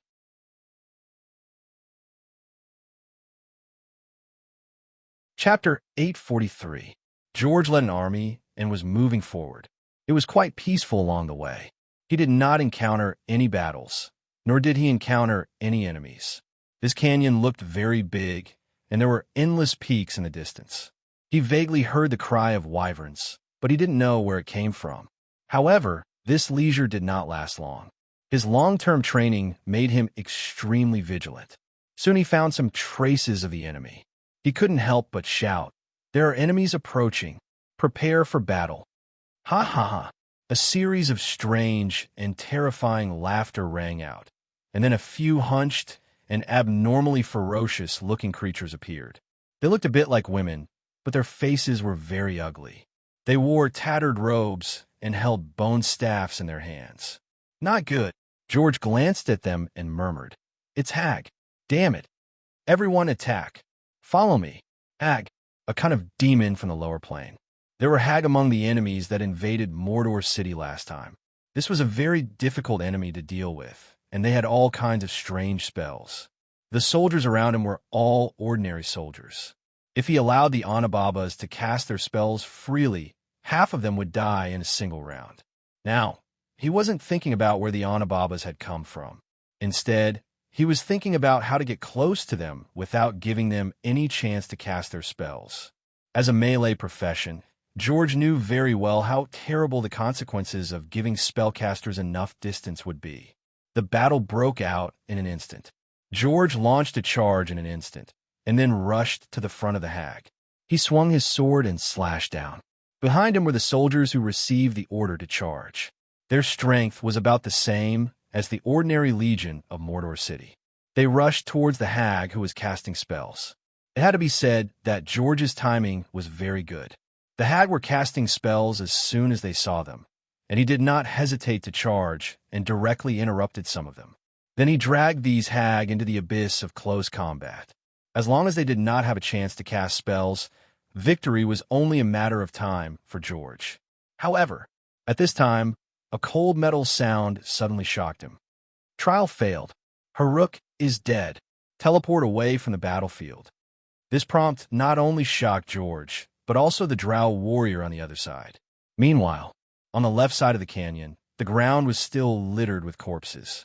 A highly toxic aura permeated the air, and the black mass of soldiers died within it. Haruk was half kneeling in the center, and even though he was already dead, he still remained standing. There were many demon corpses around his body, and there were also quite a few night shamans among them. It was obvious that he had been surrounded and killed by his enemies. Although he had fought to the very last moment, he had still not been able to change the outcome. Death Cloud. Judging from the traces of the battle, the human side was almost a one-sided massacre. The reason was simple. Behind the Night Witches, there was a leader who cast the level 5 spell Death Cloud. This was a spell that completely crushed low-level existences. Any creature that couldn't pass the test of death would instantly die within the range of the spell. Ordinary soldiers were unable to resist the power of the Death Cloud spell, and the human soldiers were slaughtered in large swathes just like that. In the end, even though Haruk had withstood the damage from the Death Cloud spell, he was unable to defeat so many enemies by himself. In the end, he was surrounded and killed. The first loser appeared. The figure in the void, overlooking the entire canyon, shook his head and said slowly, "His tactical thinking is too bad. He has no experience in dealing with middle-grade and high-grade spellcasters. His personal combat experience is okay, but it's a pity that such a person can only be a vanguard, not an excellent officer of Mordor." Soren watched all this silently. Haruk's mistake was very stupid in his opinion. As a high-grade warrior, he actually let the enemy cast the Death Cloud spell. It could only be said that he didn't know enough about spellcasters, and his IQ was not very high. Everything had just begun. One of the 3 contestants had died, and the result certainly did not satisfy Soren. However, this was his first test in the war chess world, so the performance of the contestants was not a big deal. He was more concerned about the operation of the entire war chess world. Haruk was dead. As he died in the trial, his spirit would gradually leave the war chess trial, and a trace of his soul energy would also be peeled off when he died and gradually integrated into the entire canyon. Not only that, what surprised Soren was that there was a trace of this soul energy that turned into a connection and was sent to him. This value was very rare, and it might even be less than 100 slaughter EXP. However, Soren could be sure that it was really like a network of faith that connected to him. What was more strange was that it was sent to Haruk during the battle. Soren actually got a trace of slaughter power. It was very rare. This trace of slaughter power was almost negligible. If Soren didn't still have a god-level perception, he would not be able to detect this trace of power at all. But he could be sure that this trace of power was real. And it was transformed by Soren's slaughter domain, just like the power of faith transformed by half-elves, shadow, and ruling clergy. This trace of slaughter power was transformed by Haruk's slaughter domain during the battle. The proportion of conversion was very low. It was far less than the power provided by other believers in Mordor, but it was certain that this trace of power was a bit similar to the power of faith. What's going on? Soren couldn't help but fall into deep thought. It seemed that he was a little surprised. Is it because of the clergy? The slaughter Domain doesn't completely need to kill in reality. The slaughter in this trial can also be transformed into the power of faith. Herrick's will to fight was very strong before he died. Is it because of this? Sora was a little confused at the moment, but after all, he had been a god for a while, so he could analyze some things. For example, the god of war, the war clergy he mastered could provide him with power. If it was a peaceful time, then the divine power of the god of war might even decline to a mid-level divine power. However, once it entered a time of turmoil, even if the believers of the god of war did not increase much, his power could easily reach a great divine power. This was the influence of the clergy. Soren mastered the slaughter domain, and he also received a message from the slaughter clergy. In the final analysis, the entire trial in the battle chess world was for killing. Soren wanted these trial participants to break through themselves in battle and slaughter. This trace of slaughter power might have a direct relationship with this. Now, Soren needed to wait for the results of the other two trials to see if the slaughter power would continue to increase. P.S. If you like this book, you can follow Fu2's public WeChat account.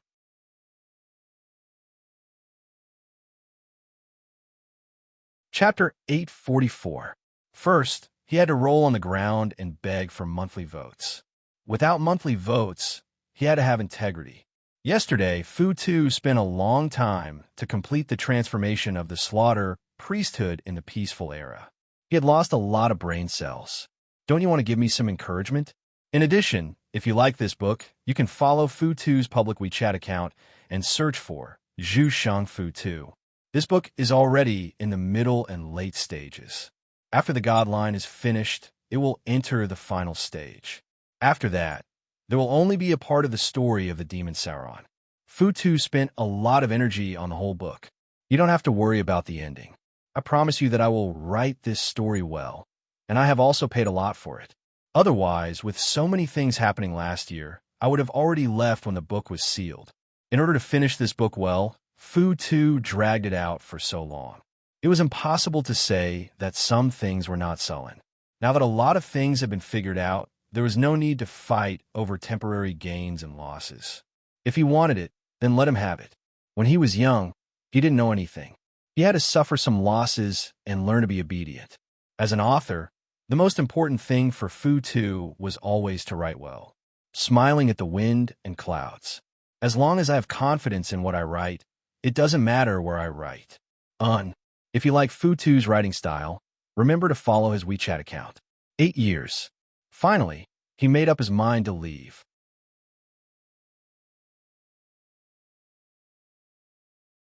Chapter 845.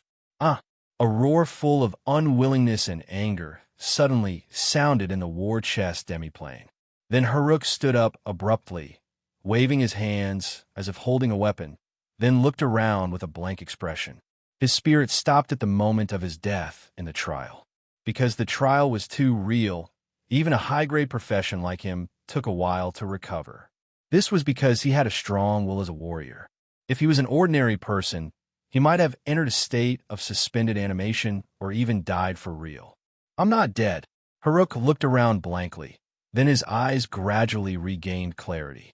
His memory was sorted out, and he recalled that the moment of his death was only in the trial of illusion. It was too real. Haruk couldn't help but sigh in his heart, but then he fell into contemplation, and a trace of annoyance appeared on his face. He died just like that. Haruk was sure that his performance was not as good as he expected, because the enemy he encountered was completely wiped out. After a moment of annoyance, the first thing Haruk did was to reflect on himself. This kind of awareness of life and death was not usually encountered, and the reality of death made him reflect more clearly. Haruk thought of many things at this time. First, he felt that he was too reckless, and second, he underestimated the spellcasters too much. If the army had not been wiped out by the Death Cloud spell, he would not have been beaten to death by a group of low-grade demons. His death was too humiliating. As one of the few high-grade warriors among the indigenous people, although Haruk did not fall down at the moment of his death, the way he died was too humiliating. He reflected on himself. Not only did he reflect on his mistakes in action, but he also reflected on his carelessness and his lack of fighting skills against the spellcasters. Haruk had found many loopholes in his own combat techniques, especially when it came to fighting against spellcasters. He stayed in place for a long time, thinking. Then, Haruk slowly raised his head and walked down the platform. As soon as he took a step, he felt a deep sense of fatigue. This fatigue didn't just come from his mind, but also from his soul. As a high-grade profession, the loss of soul power was nothing to Haruk, and it was not enough to lower his profession level, so he just felt a little weak. Haruk thought that the moment of his death was too real, so it caused him to feel so weak. It couldn't be helped. Soren's trial was 100% simulated, including the feeling and pain before death. It was almost the same as dying for real. It was inevitable that he would feel weak. Although he only died once, Haruk felt that he gained a lot. After all, the experience of facing death was very rare, especially in a situation like this where if it wasn't for the illusion, he would have died. It made him realize that he had made mistakes in his awareness, fighting skills, and decision-making. For a high-grade professional, what they lacked was not the usual exercise, but a breakthrough in the spirit of a certain point. As long as they could break through this point, their strength would be able to touch the realm of legends. For a moment, Haruk was tempted to enter and do it again. However, he was mentally exhausted, and he knew that after failing the trial, he should report to the person in charge. But his heart was still a little unwilling to accept this. He didn't die so miserably when the demons attacked last time. He didn't expect that he would be beaten to death by a group of low-grade demons. He felt that if he didn't kill more demons to vent his emotions in the future, today's death experience would be a sore point in his heart. Soren was also observing Haruk's state. It was obvious. After dying in the trial of the war chest demiplane, he entered a weak spirit and a weak soul state. At the moment of Haruk's death, Soren separated the soul energy equivalent to more than 1,000 slaughter EXP. Most of this soul energy was absorbed by the trial of the war chest demiplane, and a small part of it was integrated into Soren's body for some reason. It might have something to do with him being the controller of the war chest demiplane. The spellcasters of the Arcane Empire had always been studying how to use the power of the soul. After today's experience, Soren finally understood why the gods were happy to see the Arcane Empire destroyed. It couldn't be helped. The soul was a forbidden area for the gods. If mortals began to study the soul, it would arouse the dissatisfaction of the gods. This little bit of soul energy was nothing. The natives of this world could improve their strength through daily training and battles. If converted into soul energy, it would be the result of Haruk's training for 2 or 3 days, and this was just ordinary daily training.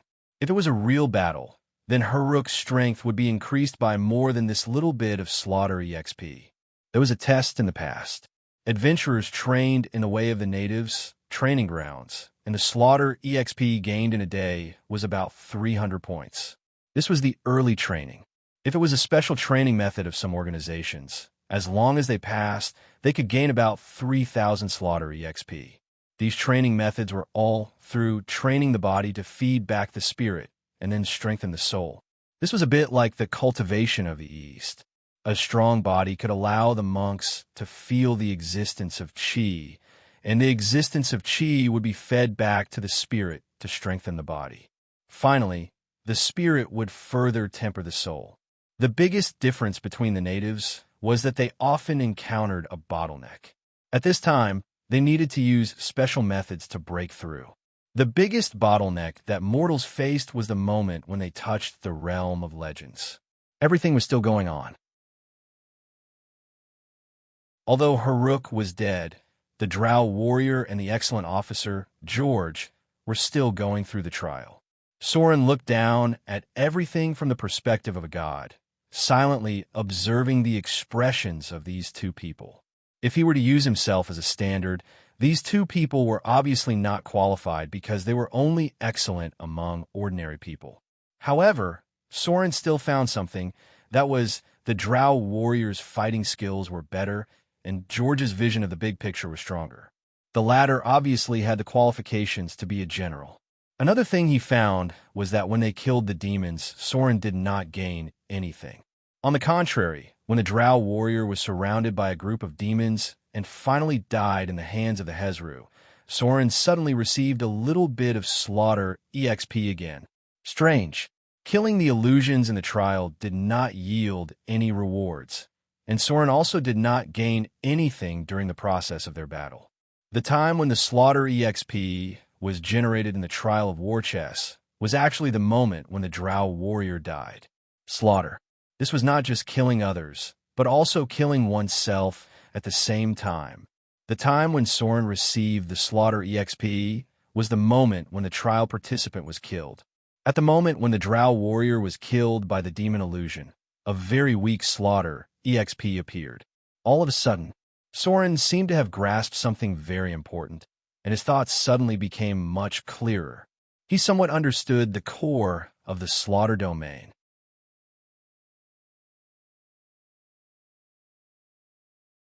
Chapter 846. That was the key. Everything in the war chess trial was just an illusion, but the participants who entered it were real. If these trial takers died in the war chess plane, then their spirit would have truly experienced the process of death. This was the key to the production of the slaughter energy. The moment they were killed, they would really affect reality, but the price was much smaller. They would only lose a little bit of soul energy, and at the same time, they would be weakened for a period of time. Because of this, Soren did not obtain much slaughter energy. The slaughter energy produced after the deaths of 3 participants was equivalent to the official prayer of a devout believer. This little bit of slaughter energy was insignificant. However, Soren saw a lot of things because he had just received a notification about the slaughter priesthood. This meant that the percentage of energy he converted from the slaughter domain was not high. The power converted from a priesthood far exceeded that of a domain. Otherwise, Soren would not want to get a more important priesthood.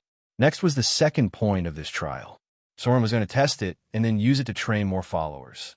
This meant that in the future, there would be more participants in the trial, and Soren would be able to collect more slaughter energy through this method. At the same time, if Soren could reduce the cost of the trial and expand the scale, then how much more slaughter energy would be generated? Virtual reality. This kind of trial could satisfy the desire to kill in people's hearts. Human emotions, spirits, and beliefs could be used as one of the ways to convert power for gods. In fact, there was a desire to fight in the heart of every man. As a god of the evil alignment, Soren's way of converting power was naturally different from other gods. Take the Dreadlord, for example. When his son of God began to spread fear throughout the material plane, his divine power began to grow stronger. This did not mean that his believers had increased, but because the power of fear had increased, the amount of divine power he could convert also increased. It was the same logic. Soren possessed the slaughter domain and obtained information about the slaughter domain. The process of this trial was to strengthen the power of slaughter. As a god who controlled the slaughter domain, especially the one who controlled this trial, Soren also obtained a trace of the power of slaughter through this method. This was actually another effective way to increase divine power that he had yet to fully understand. Currently, there weren't many things that could be done in this trial.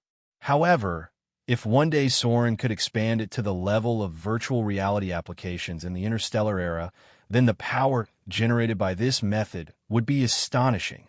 Moreover, people needed to vent their emotions.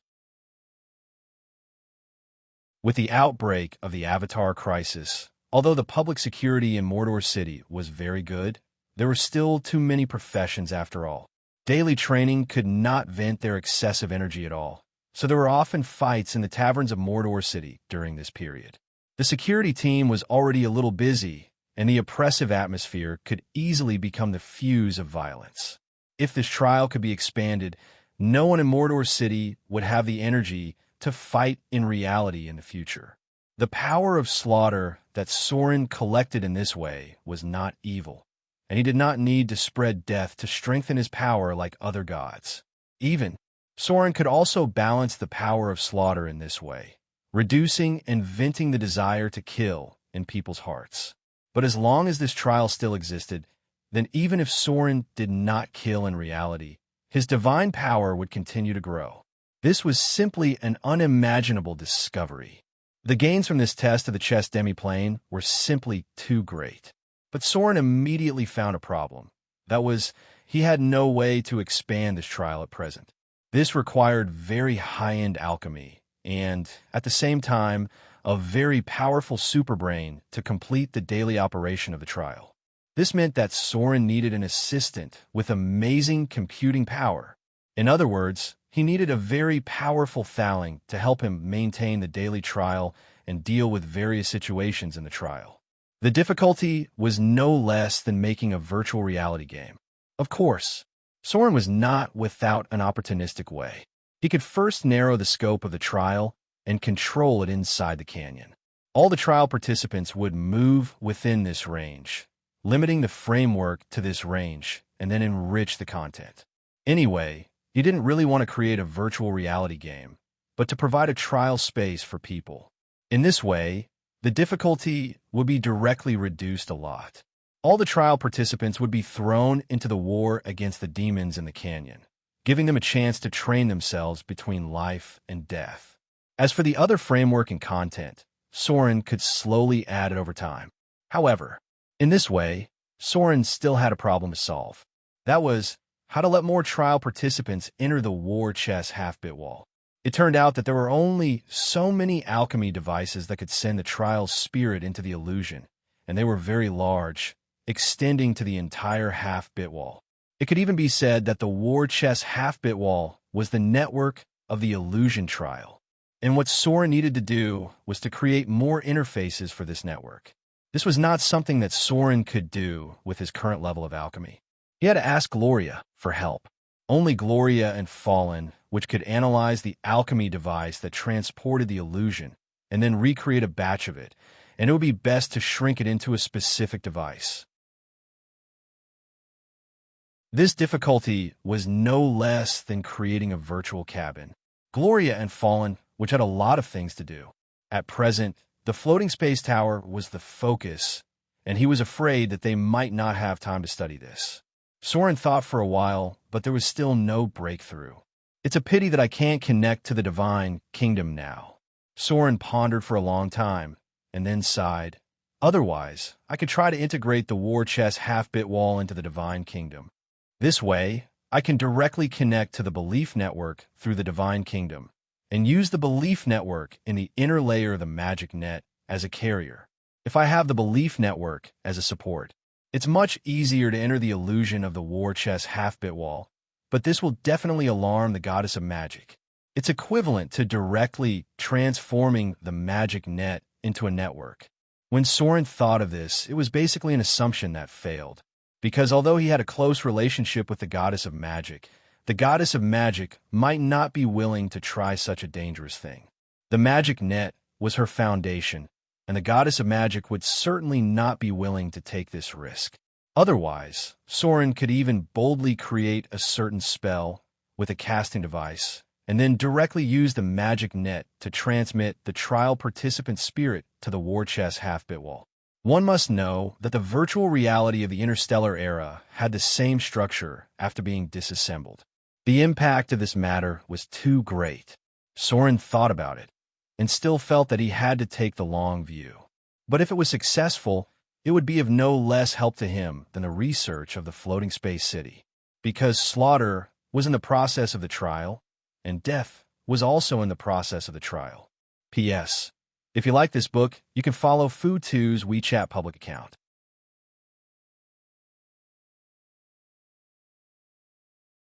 Chapter 847. Soren's power came from the death of the trial taker. The test from the war chess plane involved too many things, because it also involved the source of the divine realm. That was where the power of faith came from. Spirit? If it was really spirit, then the source of faith could not be limited to the material plane. Slaughter could draw energy from the trial. Then what about death? What about war? If the illusion of the war chess trial had no effect, then when the number of trial takers reached a certain number, could it completely replace the illusion? Soren gained very little energy through the war chest trial, but when the amount accumulated to a certain extent, the quantitative change had begun to cause qualitative change. As a high god, Soren's life was immortal, so he had enough time to study all this. At this moment, Soren found that if he survived the Avatar crisis safely, he would not have to worry about having nothing to do for the next few hundred years. The preliminary test results of the war chest plane had come out. When the 3 trial takers died, Soren waved his hand to turn off the energy supply of the war chest trial, and then began to sort out the data collected by the divine perception. The power comes from the death of the trial takers. Most of the consumed energy comes from the elemental pool. Maybe I can test the combat mode of the trial takers after a while. Soren thought about it and recalled many popular virtual combat simulations in his previous life. He needed to see if there would be any changes in the combat between the trial takers, because the demon scene in the war chest plane could not test too much data. And the most important point was that the war chest plane was dangerous. Soren needed to ensure the safety of the trial takers and reduce their cost and side effects to a certain extent. If he wanted to promote it in the future, he would definitely not just let high-grade professions enter. Ordinary people might really die in the real world after entering it. This was a very important problem. Soren had to solve this problem, even if the collective power would be a lot less. Of course, he still had some bolder ideas in his mind at the moment, such as letting Mordor enter the era of professionals. It wasn't difficult for a commoner to become a professional because there was a great profession called warrior. As long as a commoner's talent wasn't too bad and their body didn't have any innate defects, then they could become a warrior through regular training. The militia training of Mordor City had trained many warriors, but unfortunately, most of them had very low professional levels. They were basically level 1 to 3, and with time, they could reach level 3 to 5. If a warrior wanted to break through level 5, then they needed a certain amount of talent and on-the-spot combat. In the real world, the warrior's on-the-spot training either depended on fighting or fighting in person. If the war chest plane could make up for this, Soren could form a perfect balance between the cost and the gain. Through the war chest plane, ordinary warriors could be trained in the real world to make up for their energy consumption. Once this perfect balance was formed, the number of warriors in Mordor City would greatly increase. At that time, at least 70% of the adult males in Mordor City would be able to become warriors. Of course, it was still difficult for ordinary families to afford the nutritional consumption of meat to train a warrior. If Soren really needed to do this, he must get financial subsidies from the city hall. However, the location of Mordor City was overseas, and there was no shortage of fish overseas. In this regard, meat was not a problem. The key was the need for a systematic training model. When Soren left the war chest half-plane, all 3 contestants were also sent out. Unsurprisingly, all 3 of them ended in death. The only difference was that Haruk died from the siege of the low-grade demons, and the Drow warrior died from the decapitation of the mid-grade flying demons. The only one who lasted the longest was Edu. He fought until the last soldier was killed by the demons, but at that time, he had killed more than 3 times the demon army. Soren could not help but pay more attention to this person. It seemed that he came from Autumnfall and seemed to have potential. Soren even knew his name. Among the 3 of them, Haruk's personal strength was the highest. The Drow warrior was the best at one-on-one fighting, and Edu was the most strategic. They could all be talents if they were trained. The environment could create talents, because Mordor City had many opportunities that other cities would never give them. Even a slave in Mordor City would have a bright future as long as he had the ability and was willing to work hard. The test is complete. Gloria was waiting for Soren in the laboratory. When she saw him appear, she whispered, "What's the result?" Soren thought for a moment and said, "Very good, but there are still some problems." "Right. How's the research on the floating ship?" Gloria stretched out her hand, and a projection appeared in front of Soren. This was a spell similar to Mirage, which was the research result of the Northern Witch Council. She looked at Soren and smiled. She pointed to the mirror image in front of her and said, "It's almost successful. The only problem at present is the energy drive. Although it can be charged in Mordor City, it can only be done by wizards in other places. According to the tests of my apprentices, it takes about 2,000 Kindler to go back and forth from Arendelle to Mordor City. Gloria already had an independent witch group under her. She was originally a high-ranking member of the Northern Witch Council.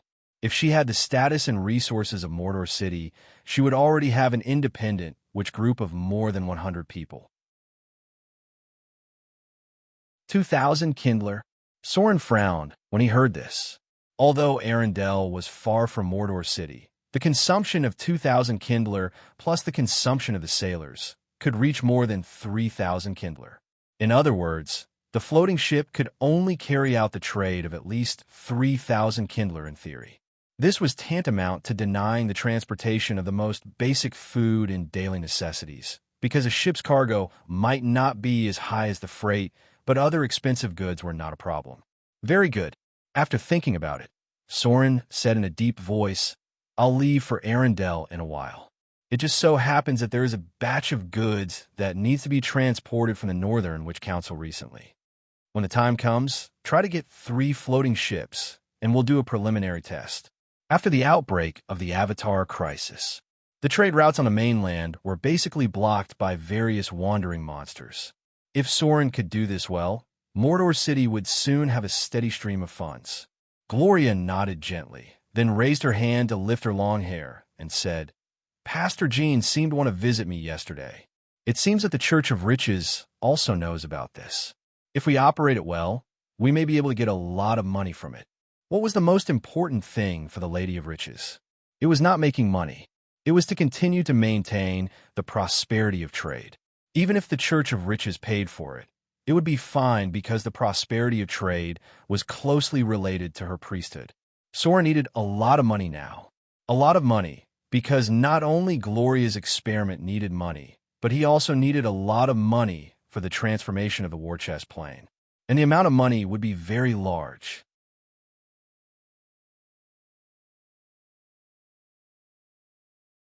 Chapter 848. Everything in the city of Mordor was built with money. Soren had never pursued any luxury. All his accumulated wealth was either used to improve his strength or subsidize the consumption of the city of Mordor. Otherwise, Soren could definitely live a more luxurious life than a king, but as a god, he did not care about material enjoyment at all. In the future, as long as he entered the Divine Kingdom, then Soren could do whatever he wanted because there was a kingdom's resources for him to squander. 3 days later, it was a very peaceful day. However, for the residents of Mordor, there were still a lot of novelties today, such as a ship docked in midair at the dock. At this moment, many people had gathered around the port of Mordor, not only the residents of Mordor, but also many merchants from the south coast and other places. At this moment, they all looked at the airship in front of them in shock. They weren't unfamiliar with this thing because, from an outsider's point of view, the entire airship was a boat. It was just that the sails had been replaced by balloons, and a propeller-like object had been installed at the rear. Merchants were born with a keen vision to pursue profits. So when they saw the airship for the first time, they realized the huge business opportunity hidden in it, and then they inquired about it from the higher-ups of Mordor through their own connections. The officials of the city hall had met several groups of people who wanted to send gifts and inquire about information today. In particular, some old chambers of commerce controlled by aristocrats on the south coast directly asked if the floating space tower was for sale. As long as they were willing to sell it, the price was not a problem. Business opportunity was only one aspect. On the other hand, the forces behind the merchants realized the strategic value of the airship. Although this thing was far inferior to the floating space tower of Mordor, if a warship could fly, and there were several cannons on it, it was also amazing combat power. At least you could defeat a lot of enemies in the sky. The situation was better than Sauron had imagined, because on the first day of the airship's display, many people had expressed interest in it. There were also aristocrats from the Chamber of Commerce in Arendelle who secretly said that they could buy it at a high price. At this moment, recently, Soren and Gloria were in dire need of money, so they didn't hold back. Seeing that the response was good, they immediately doubled the price. A standard airship modification cost 60,000 Kindler coins. The net profit was about 45,000 Kindler units. Even though Soren had offered such a high price, a batch of floating space tower modifications were quickly sold out. The Northern Witch Council ordered one. The Wizard Alliance ordered one, probably to buy it back for research. Then the nobles of Arendelle ordered 3 custom-made ships. There were many old nobles in the wealthy Arendelle who had accumulated a lot of wealth, followed by 1 order from the Southern Duchy and 2 orders from the Chamber of Commerce of the Eastern Kingdom. Even the Chamber of Commerce, secretly controlled by the Principality of Rossard, secretly placed a batch of orders. Soren naturally wouldn't go against money. The technical content of the airship was not high. The core was still the application of energy and floating space ring. Part of the technology of floating space ring had been sold, but the core material for the production of thorium was still in his hands. In other words, even if the Wizard Alliance and the Northern Witch Council knew how to make floating space rings, they still needed to buy the materials from Mordor City.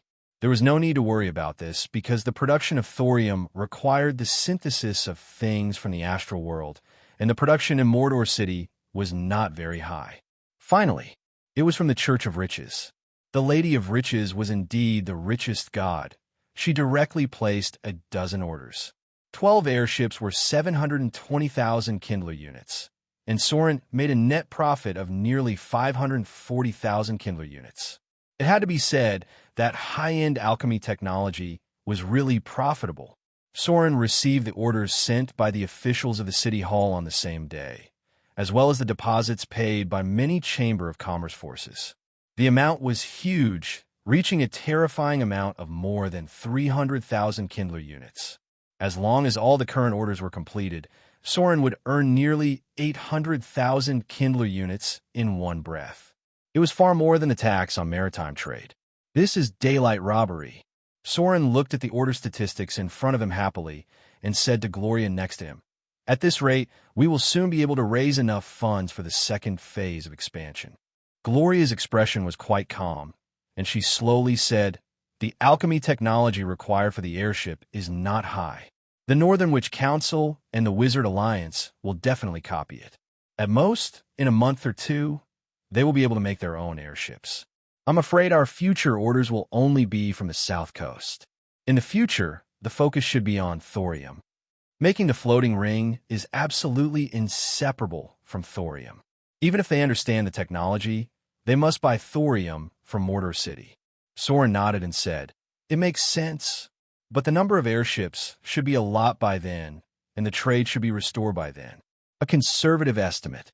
The research of the airships could bring Mordor City about 3 million Kindler units of wealth, and these were all in cash. When the trade was restored, the taxes of Mordor City would also begin to increase.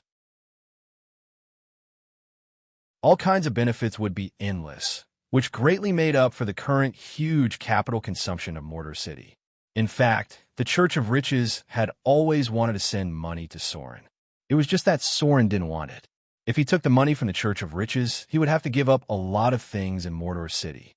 Soren absolutely didn't want the Church of Riches to touch everything inside Mordor City.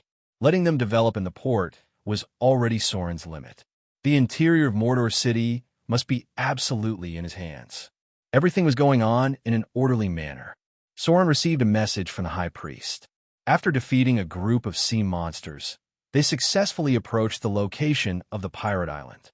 But they hadn't landed on the island yet because it had become the habitat of the Quatones. This was a kind of large fishman. Some Quatones were more than 2 meters tall when they stood up. They were far more difficult to deal with than the dark-scale fishmen or other fishman species. Looking at the entire sea area, only the Shark Man could fight against them. There was a message sent back by the High Priest that interested Soren. It said, "My lord, near the pirate island, I feel chaotic magic power. This is not a dead magic area, but I can feel a kind of restriction. It's a bit like a lock, but it's not certain yet. However, low-level spellcasters can easily fail to cast spells here. It's as if there's a force imprisoning the energy here. I suspect it's because of the anti-magic prison, but I'll have to wait until we enter to be sure. P.S. Second update. Follow Stupa on WeChat to make up for your moral integrity.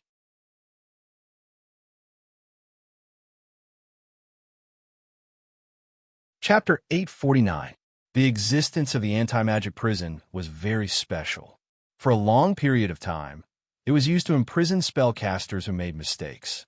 Moreover, there was an incomparably powerful adept organization behind this prison. This wizard organization was one of the cores of the arcane empire. Its strength was far more powerful than the current Northern Witch Council and the Wizard Alliance. The name of this organization was called the Masked Mages Association. There were very clear records. The Masked Mages controlled a powerful magic lock. Within the range of this magic lock, they could even monitor any spell casting. Since a long time ago, the Masked Mages Association began to sell casting licenses within their own sphere of influence. Only by spending money to buy their casting licenses could one cast spells within their sphere of influence. Otherwise, as long as you dared to cast spells outside, even if it was just a small arcane missile, they would find out and find your location. Under normal circumstances, the first violation was just a warning. But if you violated it a second time, the masked mages would attack, capture, or even kill you. This was the rule of their organization. This behavior was naturally nothing to worry about. Because the Masked Mages Association had long been destroyed with the Arcane Empire, Soren was concerned about another point. That was, the Masked Mages Association had mastered the magic net monitoring technology. That's right. They could already monitor the magic net. Although the Masked Mages Association used the power of the magic lock to monitor the magic net in a small area, they could find people who misused magic within their sphere of influence, which already represented some kind of very high-end technology. This technology was of great value to Soren, because if he could transfer it to the city of Mordor, then any signs of casting spells within the city of Mordor could not escape his eyes. He could even use the power of the magic lock to accurately lock the position of the spellcaster. At first, the Masked Mages Association only studied this technology to sell casting licenses, but by the time of the Arcane Empire, this thing had become the symbol of many floating cities. That was, without a casting license, the abuse of magic was not allowed inside the floating city. Soren immediately relayed the news to Gloria after receiving the news from the High Priest. Gloria and the Fallen Witch were obviously very interested in the Masked Mage Guild's magic lock technology. However, the High Priestess and the others had yet to discover anything, so everything would have to wait until they found the anti-magic prison. In the blink of an eye, another day had passed. In the blink of an eye, April was coming. During this time, the material plane seemed to be calm, but it was turbulent below. The spies sent by Soren frequently learned about the movements of the elven army, including the High Elves, who had repeatedly appeared at the border of the Orc Kingdom. The battle was about to begin. The invasion of the Orc god system had finally angered the High Elves. According to history, Soren estimated that the master god of the elven god system had already entered the elven court. The war was about to break out. This battle between races was a continuation of hatred. The master god of the orcs had lost his eye, so he had endless hatred for the elf god system. Should I make a move? At this moment, in the hall of Modor City, Soren had a map in front of him. On it, there were some markings on the location of the elves and orcs. This battle was a battle between the gods. The result of the final outbreak was very terrifying. At least 5 gods were fighting in the battle. The danger was far higher than other conflicts.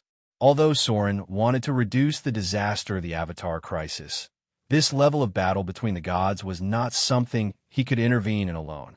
Forget it. Soren sighed and shook his head. He put away the map in front of him and murmured, "Let them fight. If this battle is not fought, the Queen of Spiders, Lolth, will have no chance. Maybe the trajectory of history will begin to change dramatically. Besides, the invasion of the Orc god system may have something to do with the Queen of Spiders." Everything that could not be changed was coming. The hatred between the Orc god system and the Elf god system directly led to the war. A large-scale war would break out on the border around April. At that time, both the elves and the orcs would suffer heavy losses. I can predict the attack of the demons in advance, but the battle between the gods is difficult to change. Soren frowned and fell into deep thought. He could certainly develop in the outer islands for a while, but the outside world was so chaotic. Now, the material plane did not have the support of the 3 million paladins. He really did not know if he could survive the last wave of demons and devils. After all, the conspiracy of the Lord of Hell, Asmodeus dragged the entire material plane into the Bator Inferno. The plane was not constant. Of course, when the power reached a certain level, the law of the world could also be changed. In other words, as long as the power was enough, even the law of the material plane could be forcibly changed into the space of the lower plane. My lord, a slender figure appeared in front of Soren. She was quite beautiful. It was a half-elf rogue. With the strengthening of Soren's power, there were more and more rogues in the church. Half-elves had the advantage of agility, and there were many who had the potential to become excellent rogues. Soren looked down at her and said slowly, "What's the matter?" The slender and tall half-elf knelt on the ground respectfully and then said, "A group of clergymen and priests from the Church of the Lord of Light have recently entered the Principality of Rossard. It seems that it has something to do with the identity of the wife of the Duke of Red Dragon of the Principality of Rossard. They vaguely accuse the wife of the Duke of Red Dragon of being a follower of the devil. At present, the Principality of Rossard is in a state of panic, and many nobles are watching." "Is it going to start?" Soren smiled when he heard that. He waved his hand and said, "I see. You can go now." The half-elf rogue bowed and left. Soren looked at the direction of the Principality of Rossard with a sly smile. He was the one who spread the news about the wife of the Duke of Red Dragon being involved with the devil. He didn't expect the Church of Light to react so quickly this time. It hadn't even been a month or two, and they were already preparing to take action against the wife of the Duke of Red Dragon. "Very good." Soren glanced at the map and murmured, "With the Church of the Lord of Light attacking the wife of the Duke of Red Dragon, I think she won't be able to do anything for the time being, and the archdevil behind her should have a headache. In this case, the devil's plan should be delayed a lot. I can also buy a lot of time. Then next, I should find time to go to the astral plane." Thinking of this, Soren couldn't help but fall into deep thought. His strength was getting stronger and stronger, and there weren't many things that were valuable to him in the material plane. Maybe he should consider digging out the treasures in a few places in the astral plane. It was a pity that the others hadn't been successfully cultivated. Otherwise, Soren could explore the corpse of an ancient god floating in the astral plane.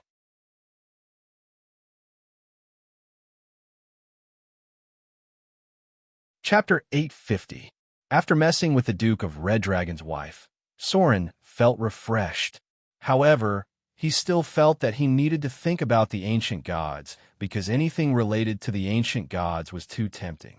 The average challenge level was above level 25, and there was a chance that it could reach level 30. Back in the day, even true gods were defeated by the ancient gods. Although there were corpses of ancient gods in the astral plane, they could not be careless because they were the oldest existences in the multiverse. Asmodeus, the Lord of Hell, must be mentioned first, because he was the creation of the ancient gods. Asmodeus' qualifications were older than many of the old gods of today. The only one who could be compared to him was Luo Shanda's previous life, who was once the ancient god sun god. The sun god fell because of a catastrophe, and the soul of the god was reincarnated into the Lord of Dawn, Luo Shanda. Then Luo Shanda was promoted to the Lord of Light after the destruction of the Arcane Kingdom. In fact, if one looked carefully, all the sources of power of this god were interconnected. There was an inscription left in the Age of Thorium. It described Asmodeus as follows: "In the beginning of the universe, chaos was everywhere. The demons came uninvited. They represented chaos in the first place. Time had not yet appeared, and due to the nature of chaos, demons killed each other in every part of the universe. This chaos was unbearable for the entire universe, so another force appeared to fight against it: order. The war between the order and the demons began. These newly born gods of order are wearing armor made of pure order power, and they have taken up weapons for their ideals. Then they launched a fierce attack on the demons. This war lasted for countless centuries. The gods of order created a holy book to record their achievements. They also created time because they wanted to know how long it would take to achieve the final victory. Gradually, the gods of order felt that there was no end to the demons. They were tired of the war and wanted to focus on other things, such as creating worlds and intelligent creatures. They first created warriors with beautiful wings as servants and gave them divine spells. These glorious creatures were called angels. Among all the angels, Asmodeus was the most brave and the most beautiful. He has killed more demons than any other angel, and even more than any god. But as the eons passed, Asmodeus and the other angels began to pick up some of the characteristics of their enemies. Gradually, their originally beautiful appearance became ugly, and the god of order and other angels began to fear them. That was the end of the inscription. The god of order recorded in the inscription was one of the oldest gods in the multiverse. Strictly speaking, Soren's current divine form belonged to the third generation of gods. The first generation of gods were the ancient gods of order. They didn't need the power of faith, and they had terrifying divine power. The second generation of gods were the ancient gods of the plane. The representatives were Mother Gaia, Lord of Storms, Father Oak, and so on. These ancient gods didn't need faith in the past, but now some of them did. Some gods who had given up their priesthood, such as Mother Gaia, also didn't need faith. This was a change in the laws of the universe. The universe was balancing the power of the gods. Therefore, the laws of the gods were also changing. When Soren and the third generation of gods appeared, faith was closely related to the power of the gods. Unless one reached the level of greater divine power, faith could measure the foundation of God. The huge bodies floating in the astral plane were the first generation of ancient gods. They had many names. If one wanted to, they could even be called Titans. Of course, this was just a special name. This was because in the wild field of the multiverse, there was a silent divine kingdom called the Sacred Mountain of Olympus. The full name of the wild field must be mentioned here. Its full name was the Wild Field of the Olympian Forest. Just like the mechanical mirror of Nirvana, these planes all had full names. The name Titans came from this plane, and it was also a unique name for the ancient gods. These are the ancient gods. They had long disappeared in the long river of history. Only some huge bodies were still floating in the astral plane. They all died in the hands of demons. However, they weren't the demons of today. Instead, they were the chaotic species that were even more ancient than the demons of Orbis. The full names of the planes represented history and also had a special meaning. The full names of the planes that Soren knew were the Garden of Joseph in the Hero Domain, Sea of Chaos in the Eternal Chaos, Chaotic Tunnel in the Wind Howling Abyss, Bottomless Abyss, Casserly in the Exile Abyss, Hades in the Gray Field, Scorching Hell in the Eternal Desolation, Bator Inferno in the 9 Levels of Hell, Hell's Battlefield, Mechanical Mirror of Nirvana, Xanadu in the Peaceful Kingdom, Mountain Paradise in the 7 Hills of Heaven, Twin Paradise in the Twin of Eden, Paradise in the Blessed Land, Wild Field in the Endless Wilderness, Wild Field in the Olympian Forest, and Outer Realm of Harmony. This was the multiverse. Countless planes, large or small, made up everything in the multiverse. Even as a god, what Soren saw was only the tip of the iceberg. Just like the Pantheon, even the gods could only see a small area of the structure. The era of the ancient gods had passed. As for their power, it was difficult for the gods to guess. They could only be sure that they were the original existences that created many planes. Now, there were very few gods who had the ability to create planes. This had even become one of the benchmarks of the greater divine power. And the 17 planes above were all created in the era of the ancient gods. Soren gradually woke up from his contemplation. Soon, he seemed to think of something. He patted his head and said, "How could I forget this? The secret of the Knoll god, Yeenagu."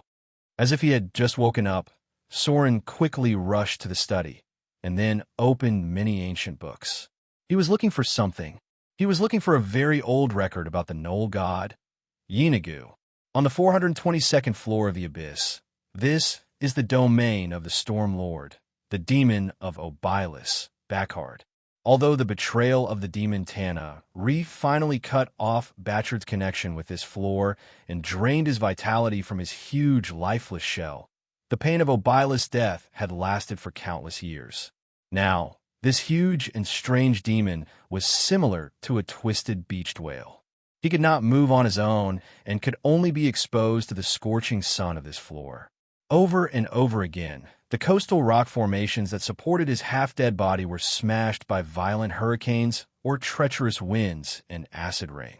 Bachard's once perfect control of the weather was inadvertently triggered by the unbearable pain of slow death. Although he was no longer able to speak, Backhard still retained a fragment of his once boundless consciousness. If he communicated through telepathy, he would talk in a slow and melancholy tone about an era long before the birth of Tanar'ri, about the rise and fall of the oldest demons. And a trusted frequent visitor might even hear Backhard say that demons didn't originate from the bottomless abyss. Instead, they migrated here from another place after abandoning a race of evil creators that had already disappeared in the long river of history.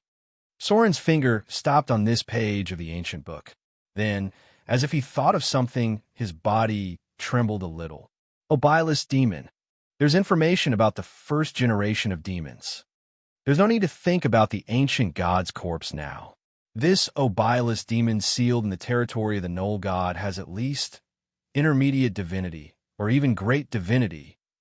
If I can take away the power he participated in, then I can have the ability to independently explore the ancient god's corpse. This ancient demon lord, Orbis, who was close to death, was the biggest secret of the Knoll god, Yeenagu, and one of the most common visitors. If he hadn't thought of the ancient gods today, Soren would have almost forgotten about this huge, ancient demon stranded in the bottomless abyss. This was a very ancient existence among the Obylis demons, and he even had a direct connection with the first generation of demons. And those ancient gods' corpses floating in the astral world died in the hands of the first generation of demons. P.S. Second update. This volume is coming to an end. The next volume is the content of the ancient god line.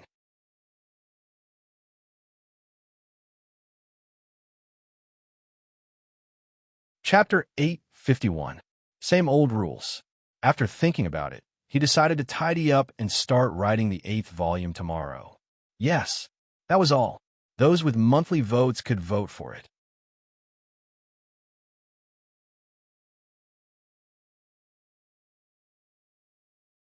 Chapter 852. Rolling all over the floor begging for monthly votes. If you don't give monthly votes, you won't take any medicine. You're still cute even if you don't take any medicine. Let me ask you, are you afraid? The double monthly votes seems to have started.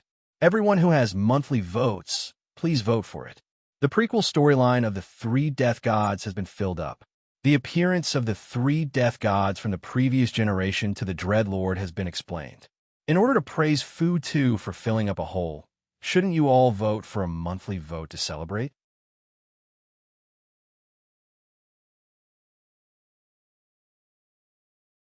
Chapter 853. It was drizzling.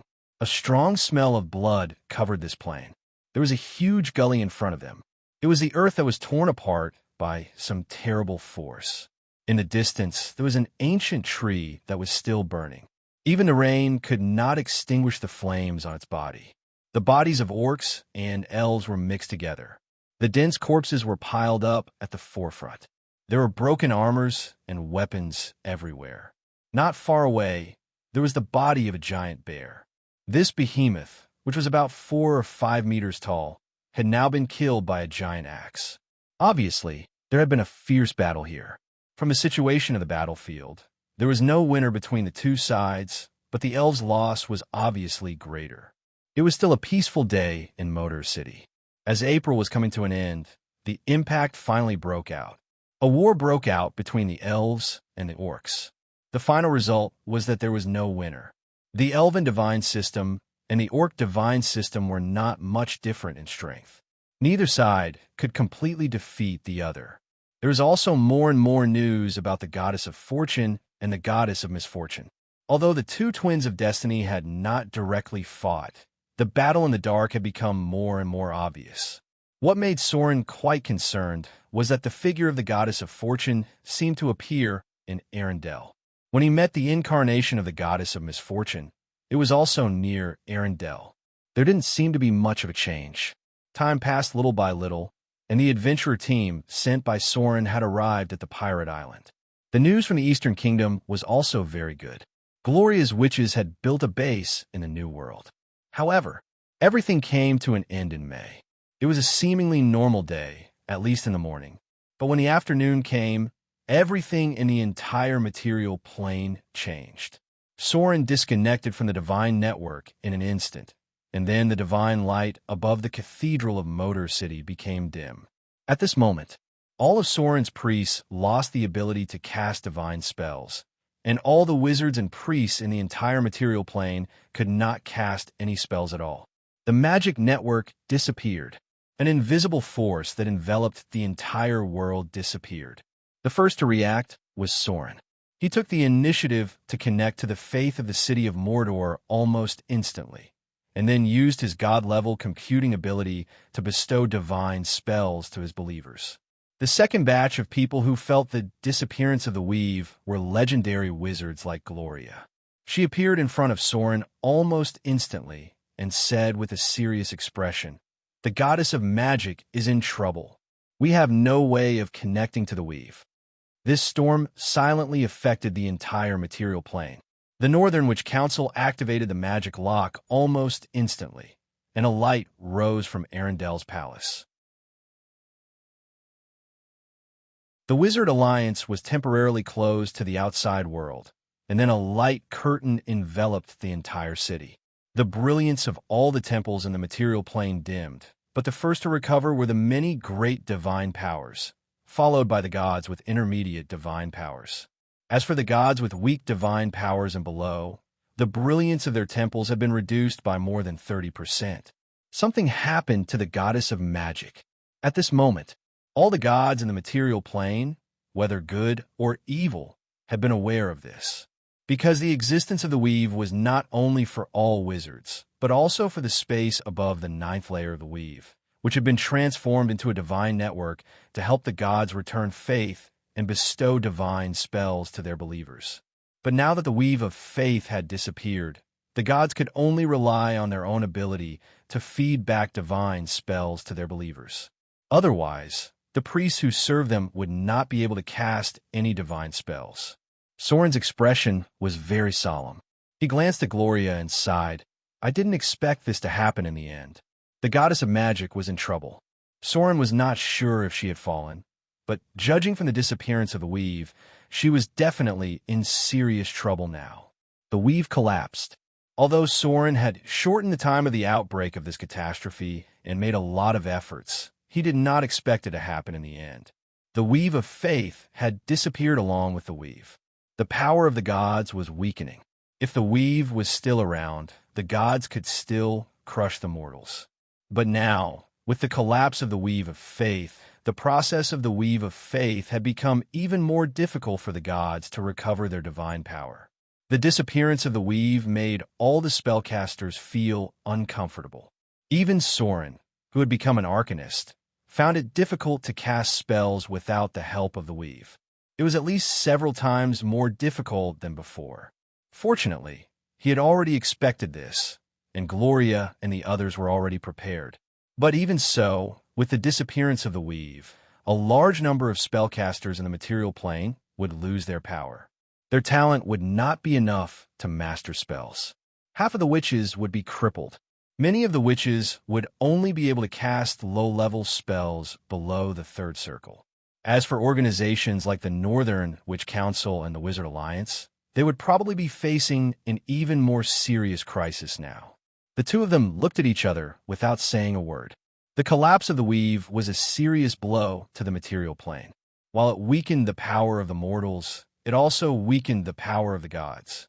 The demons and devils would be ready to make a move. What do we do now? The sudden loss of the weave connection made Gloria a little flustered. She looked at Soren and said, "Without the support of the weave, we will be in a lot of trouble." Soren looked at her and nodded. "Don't panic. You should get used to casting spells without the weave. The great arcanists have always cast spells without the weave. With your talent, you should be able to get used to it quickly. The research progress can be slowed down temporarily. Although the weave has disappeared, I don't sense the fall of the goddess of magic." The goddess of magic was not dead yet. After hearing Soren's words, Gloria couldn't help but calm down a lot. However, at this moment, the figure of the fallen, which also appeared. Her expression was a little panicked, but she still remembered something more important. She looked at Soren and her daughter in front of her and said in a deep voice, "The weave has disappeared. I just returned from the shadow plane. The shadow weave that extended to the shadow plane has also disappeared." "What? The shadow weave has also collapsed?" Soren couldn't help but be startled. Then, as if he thought of something, he muttered, "Could it be that something happened to the goddess of night? The weave and the shadow weave disappeared at the same time. Could it be that the two goddesses had a secret battle?"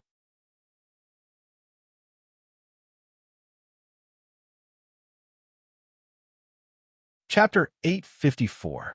The month of May had just begun. The whole world seemed to be in chaos. The power of the gods had suffered a heavy blow. They were forced to leave their divine realms because of the Avatar crisis. At the same time, they had lost their divine forms. Now, they could not even access the Faith Network. The power of mortals had also been hit hard. Many spellcasters could not sense the weave, and the low-grade spellcasters who were not talented enough had almost completely lost the ability to cast spells. The collapse of the weave made them feel very uncomfortable. They had been used to the convenience of the weave, and after losing it, they could not control the chaotic magic energy. The role of the weave was not only to provide convenience, but also to restrain the magic energy within the range of the weave. This chaos quickly spread to the Underdark, because on this day, the spellcasters in the Underdark suddenly found that they could not cast spells. This was because the shadow weave had also disappeared. The shadow weave, which was originally created by the Lady of Night imitating the goddess of magic, disappeared at the same time as the weave. Not only were the spellcasters of the Underdark unable to cast spells, but even the priests of the Queen of Spiders had temporarily lost their ability to cast divine spells. For a time, the order of the entire Underdark that was ruled by the female priests with great power was challenged. There were a lot of riots in many drow cities, and the male clan members were all ready to move. The weave had collapsed. Although the whereabouts of the goddess of magic were still unknown, no one was interested in continuing to fight. The Lady of Night's traces had also disappeared. She was no longer responding to the prayers of the believers, and the shadow weave showed no signs of recovery. 3 days passed in the blink of an eye. In the underground city of the Underdark, there had been enough turmoil in the past 3 days, and there had been a lot of killings. However, a light appeared on the temple of the Queen of Spiders. The Queen of Spiders, who had not responded to the prayers of the believers for 3 days, suddenly reconnected to the believers. Then, many female priests recovered their divine powers. They quickly and cruelly suppressed all the riots, and then took the power of the entire underground city and clan in their hands. The shadow weave had disappeared. However, the gods of the Underdark reacted quickly. 3 days later, the priests who served them had recovered their divine powers. The gods were adapting to the days without the divine network. Even Soren had to spend more time and energy answering the prayers of his believers and giving his priests divine spells. At the same time, Soren noticed that the rate at which his divine power was increasing had slowed down. There was still no news from the goddess of magic. The Northern Witch Council was in turmoil, but fortunately, the Eye of the North was in charge. Now the Northern Witch Council had issued a blockade order and temporarily canceled most of their activities. The entire organization had fallen into a state of retreat. Without the help of the weave, many witches became very weak. Some of them didn't even dare to walk out of their adept's tower. It was the same for the Wizard Alliance. The gates of this city had been sealed for 3 whole days. Arcane guards could be seen on the city walls, and transparent barrier had not disappeared since the start of the battle. The Wizard Alliance rejected all visitors. All of the great wizards had been summoned back, and they were urgently discussing how to deal with the disappearance of the weave. Gloria's spellcasting ability was recovering. She had learned about the Arcanist a long time ago, and now she just needed to go further and spend more energy. The disappearance of the weave had severely damaged all the wizards with intelligence below 20 points. With their talent, it was difficult for them to control spell energy. That was to say, a wizard with an intelligence of about 20 points and a spellcasting level of 6 or above could only cast a level 1 or 2 spell at most. And those wizards who were born with intelligence attributes of less than 16 points and had not reached the middle grade themselves, now it was difficult for them to even cast level 0 spells. Mordor City had also temporarily fallen into a state of semi-closure. The disappearance of the weave required a period of adaptation. The witches under Gloria's command needed to learn new knowledge. They needed to train their spirits and use them to control their magic energy without the weave's restraint. The strength of all the witches was reduced by more than 50%. Fortunately, Mordor City was not supported by the power of spellcasters. After these witches lost many of their abilities, they became the existence that was blessed and protected by Mordor City. Moreover, in just a few days, more and more witches had joined Gloria's ranks. The Eye of the North also sent a letter. The Northern Witch Council also had knowledge about the Arcanists. At present, they hoped that both sides would give up any prejudices in the past and share all the knowledge about the Arcanist spellcasting. The Wizard Alliance also expressed this idea to Mordor City. They said that they also had some knowledge about the Arcanists. If Mordor City agreed, they would immediately send a great wizard to visit. The collapse of the weave forced the spellcasters of the whole world to start saving themselves. Fortunately, the second wave of the Avatar crisis had ended, and the new wave had not yet arrived, which gave the spellcasters a short buffer time. They had time to adapt to the days without the weave and study how to cast spells without the weave. Or else, they would have to face the demon army and the enemies of the past without the ability to cast spells. The disappearance of the weave made many wizards who were once high and mighty feel deeply uneasy. After losing their power, they could only rely on the golems and wizard towers to protect themselves. In just a few days, many wizards had been killed. Most of them were those who coveted their wealth and the enemies they had encountered in the past. In this case, the spellcasters who had no organization were the most miserable. Those who were protected by forces could hide in a safe place for a while. The magic lock of the Northern Witch Council had been closed for 3 days. The wizard city was completely closed to the outside world. Princess Royal of Arendelle also sent a magic message to Soren. Now the spellcasters' organizations in the entire material plane were dealing with the problems after the collapse of the weave. Gloria's witches group increased rapidly. At the same time, the scattered wizards of the City of Wealth, Port Tylon, and Shipwreck Bay also rushed to Mordor City. They were seeking protection from Soren, and most of them were under Saruman's command. Without the weave, they might not even be able to defeat a middle-grade warrior. At this moment of life and death, the once high and mighty spellcasters had to bow their heads and seek refuge in organizations that could temporarily shelter them. The spellcasters of Mordor City had increased to 600 or 700. But even with so many spellcasters, Soren was now facing a problem. That was, only a small part of them had the ability to become Arcanists. Most of the spellcasters had to find other ways to restore their power. Finally, after a whole day of discussion, the Northern Witch Council, Arendelle's Ice Witches, the Mordor City Wizard Legion, the Wizard Alliance, and other organizations decided to share knowledge in the future. They must work together to solve the problem caused by the collapse of the weave. P.S. Second update. Seeking attention and recommendation tickets from the public account.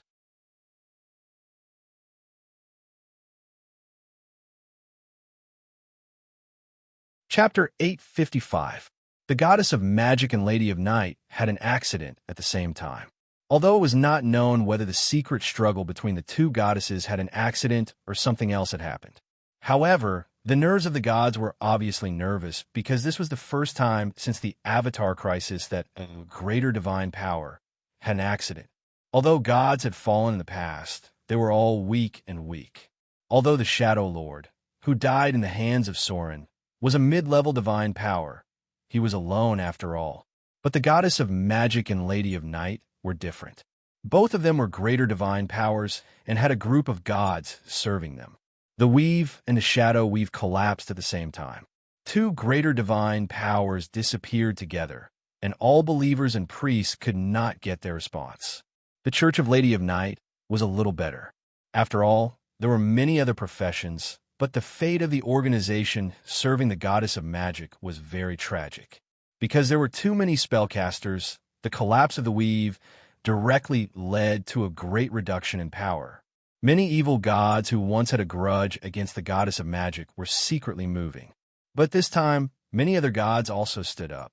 The Lady of Silver Moon was the first god to stand up publicly to shelter the believers of the goddess of magic.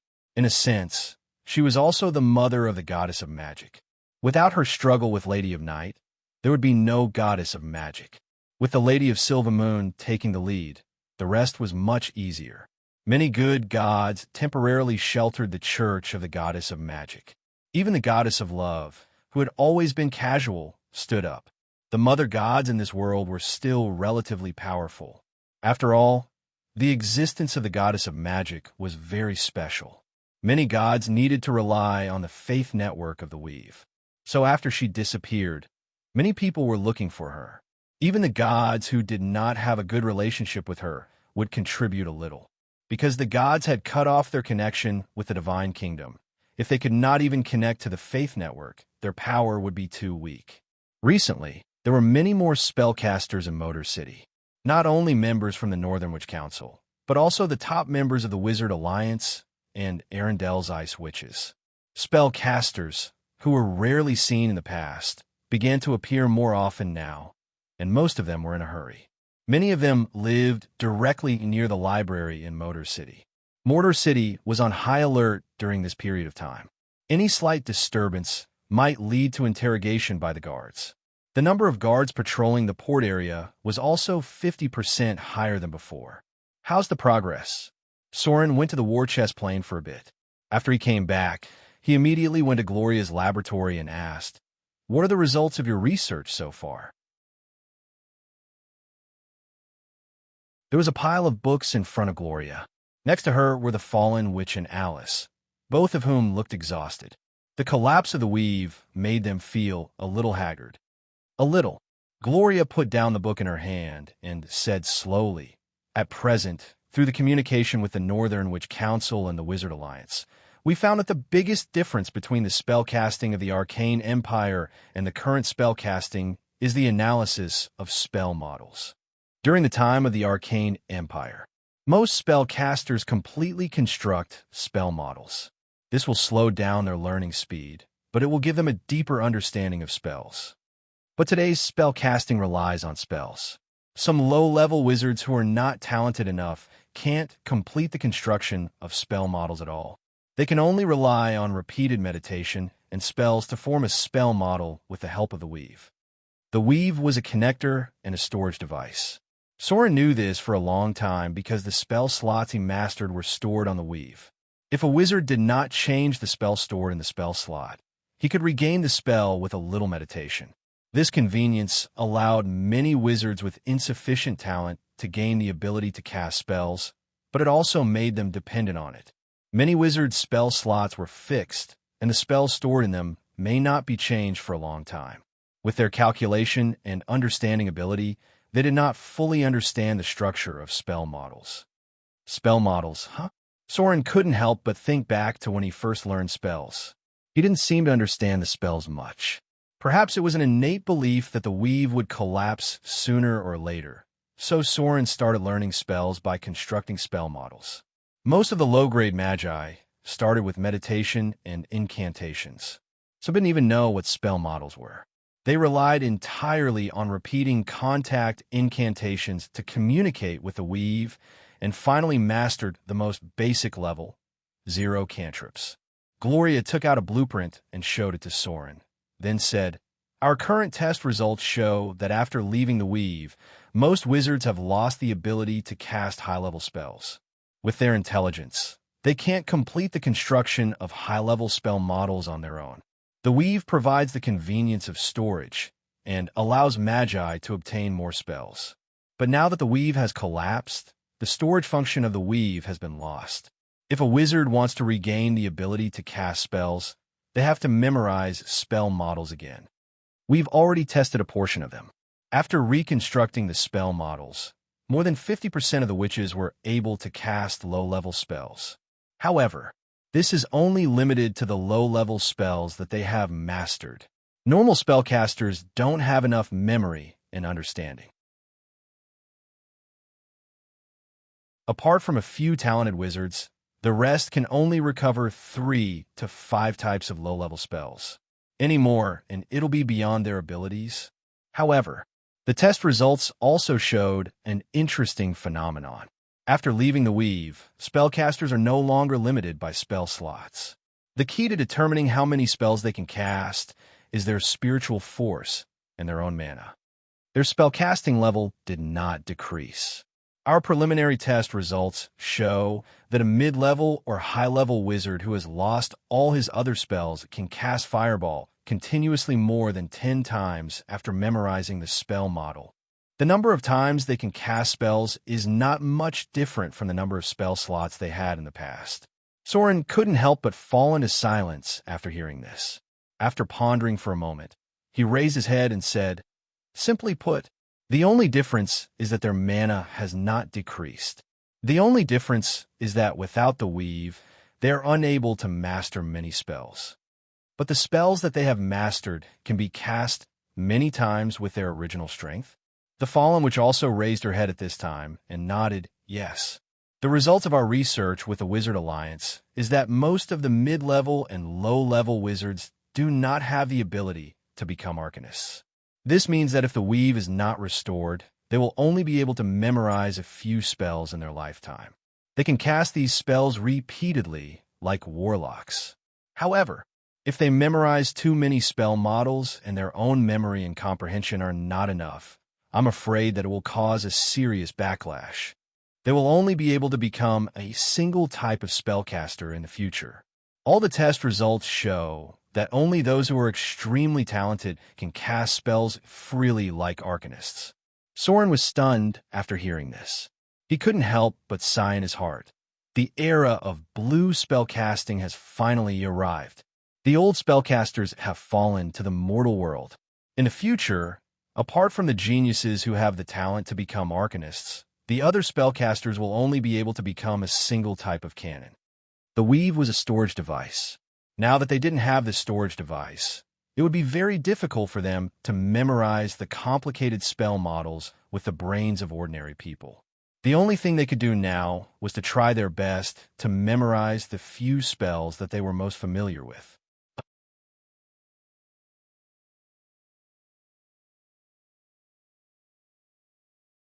Chapter 856. After the collapse of the Magic Network. Originally, the one-time memory of the wizards with the help of the Magic Network storage device had to become permanent memory because there were no more spell slots to help them preserve these completed spell models. There was a little detail here. In the past, it took the longest time for wizards to memorize the spell slots. After completing the memory of the spell slots, as long as the spell was cast in the future, it would take very little time to refill the spell slots. Even wizards with poor talent could completely memorize all the spells stored in the spell slots in 8 hours at most. This was one of the biggest functions of the Magic Network. Now that it had lost this function, many wizards had to complete the structure of these spell models independently. The only fortunate thing was that the strength of these spellcasters was still there. That was the most basic power of the will, and the mana accumulated through meditation were still there. For example, Gloria showed Soren an example. A mid-grade magus by the name of Corel. His talent was not high. It was estimated that his intelligence was barely 18 to 20 points, including the profession bonus. His original spellcasting level was around level 8. After the collapse of the magic network, he completely lost all his spells. However, after the test in Mordor City and the Wizard Alliance, he remastered the most basic level 1 spell, Arcane Missile, through continuous practice. At present, this was the only level 1 spell he could cast. In the case of only being able to remember to cast this spell, he could cast Arcane Missile more than 30 times in a row before exhausting his power. This meant that his original ability had not disappeared. It was just that he had lost the magic network and could no longer master other spells. For a long time in the future, he would only be able to cast some very low-level spells. What are you going to do now? Soren frowned and looked at the results of the test carried out by Gloria and others. He slowly said, "There are still many wizards who can't cast spells. We must solve this problem as soon as possible. At least let them protect themselves." Gloria nodded and said, "I know. So the result of our discussion is to let them rememorize the spells they are most familiar with and most commonly used. At present, we can only let them learn warlock techniques, and through repeated practice, they will be able to master spells again. However, in the future, I'm afraid it will be difficult for these people to learn new spells. The types of spells they have mastered may be even less than warlocks. Warlocks relied on their innate ability to cast spells. After the collapse of the Weave, the high and mighty spellcasters would only be able to grasp a few spells through constant communication, unless they met the requirements to become arcanists. The Weave also existed during the Arcane Empire. A large number of low-ranked spellcasters relied on the Weave to cast spells.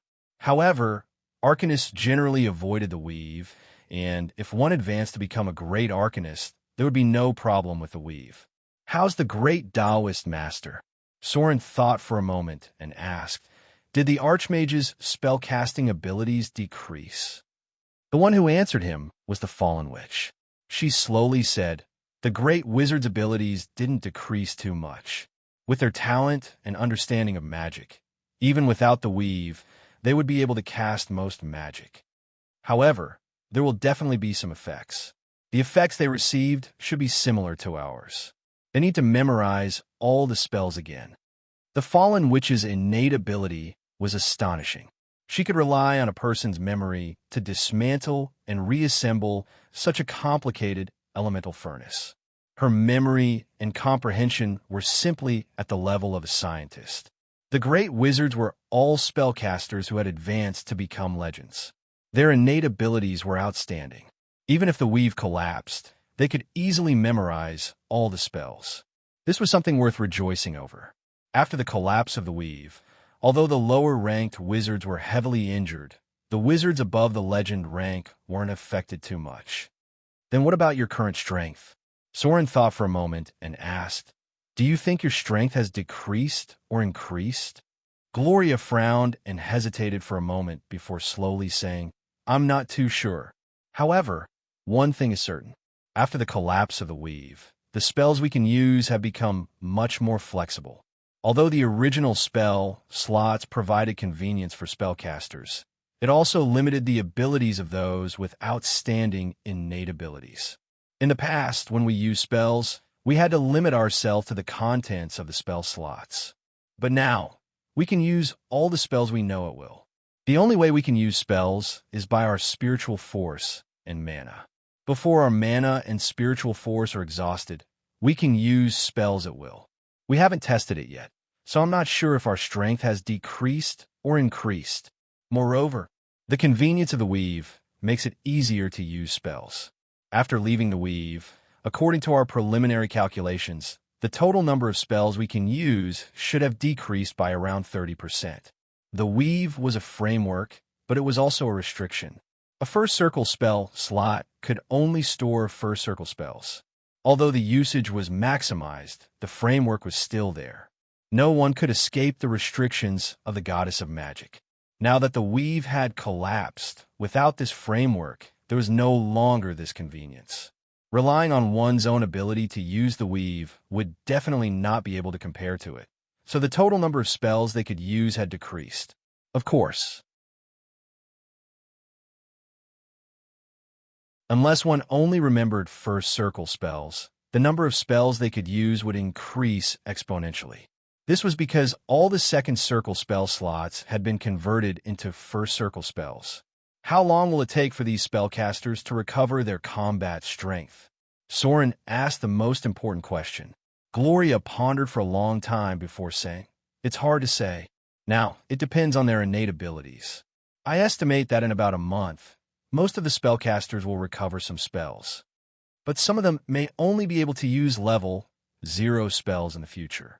Without the weave, the reality was cruel.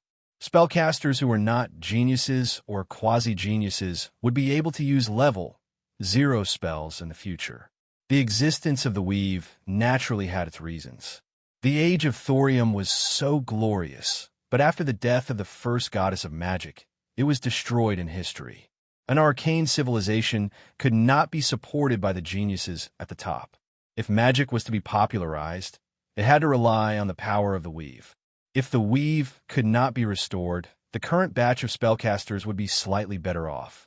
From now on, without the help of the weave, it would be much more difficult for anyone to become a wizard. Soren conservatively estimated that they would need at least 18 points of intelligence to become wizard apprentices and master the lowest level, 0 spells. After that, they will be able to learn first circle spells when they reach level 4. Note, because wizards can only reach 20 points of intelligence when they reach level 4. The current batch of wizards had accumulated experience and training in the past, so most of their intelligence had already reached 20 points due to their profession level. In the future, the number of wizards would plummet. Without the weave, if it could not be restored or replaced, then the age of chaos would gradually arrive.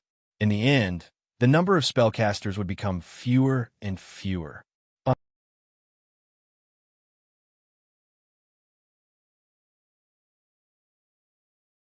Chapter 857. Chidian's backend was going crazy. Futu had already changed the chapter after the repetition yesterday. Those who had already subscribed did not need to subscribe again. The content had already been changed to the third chapter. The new backend was not very useful. Everyone, please bear with it. Futu would not deliberately repeat the chapter, otherwise, I would have already activated the anti-piracy function. That's all.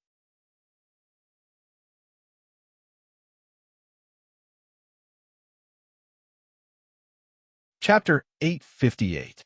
A civilization couldn't be supported by a few people. For example, although Motor City had a lot of very sophisticated alchemy technology, the only thing that could be popularized was the magic street lamps.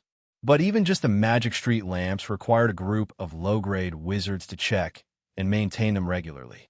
As for the golem factories, which had more advanced alchemy technology, there were more than 2 digits of spellcasters for daily maintenance. Usually, if there was any damage to the golem puppets, these things all needed low-grade spellcasters to do. It could be said that without these low-grade spellcasters, Gloria wouldn't have enough time and energy to study. The same principle could be applied everywhere.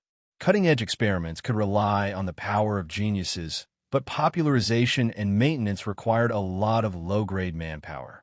The collapse of the magic net meant that the difficulty of Soren's plan for the floating city skyrocketed. Losing a large number of low-grade wizards would make it difficult to maintain the floating city in the future. This was the same in other civilizations. Scientists discovered a lot of important knowledge, but in the end, countless workers and scholars were needed to promote the overall process of the civilization. The collapse of the magic net was a sign of the end of the era. Looking at the long history of the multiverse, most of the times that could be called interstellar civilizations relied on the magic net to establish themselves. Otherwise, wizards would be the representatives of mystery. Although there weren't many wizards in the material plane, because of the magic net, wizards could be seen in almost every town. But if there was no magic net in the future, it would be difficult to see wizards even in big cities. Duh. Soren sat in the hall and pondered. He frowned slightly and murmured, "The magic net collapsed in the end. In this case, what about my plan for the floating city?" The power of the magic net was controlled by the goddess of magic. If possible, Soren didn't want to see the magic net disappear, because the era without the magic net was a sad era. Where is the goddess of magic now? Did she fall? Soren looked out of the window and whispered, "If the goddess of magic falls, the new successor can regain control of the power of the magic net. Similarly, the magic net will be repaired. In the current situation, should I implement Plan B or Plan C?" The fall of the goddess of magic was inevitable in the original history. Although Soren had helped the goddess of magic survive the first crisis, he was still unable to prevent the collapse of the magic net. The only thing he could do was to ensure that the goddess of magic was still alive even though she was missing.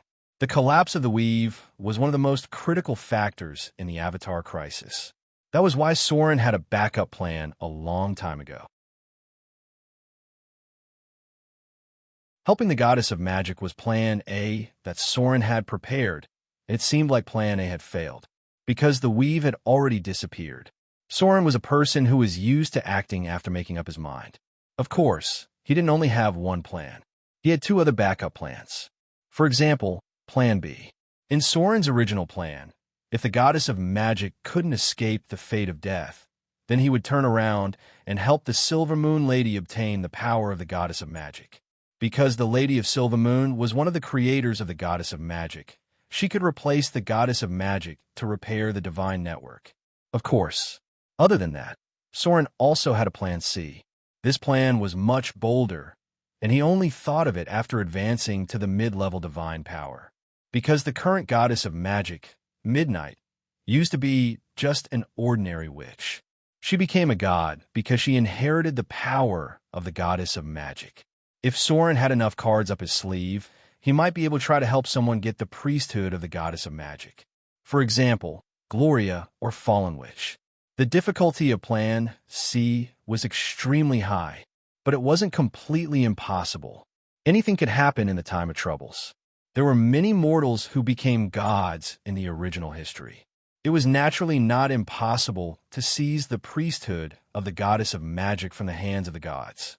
But if Soren did this, he would have to face too many enemies.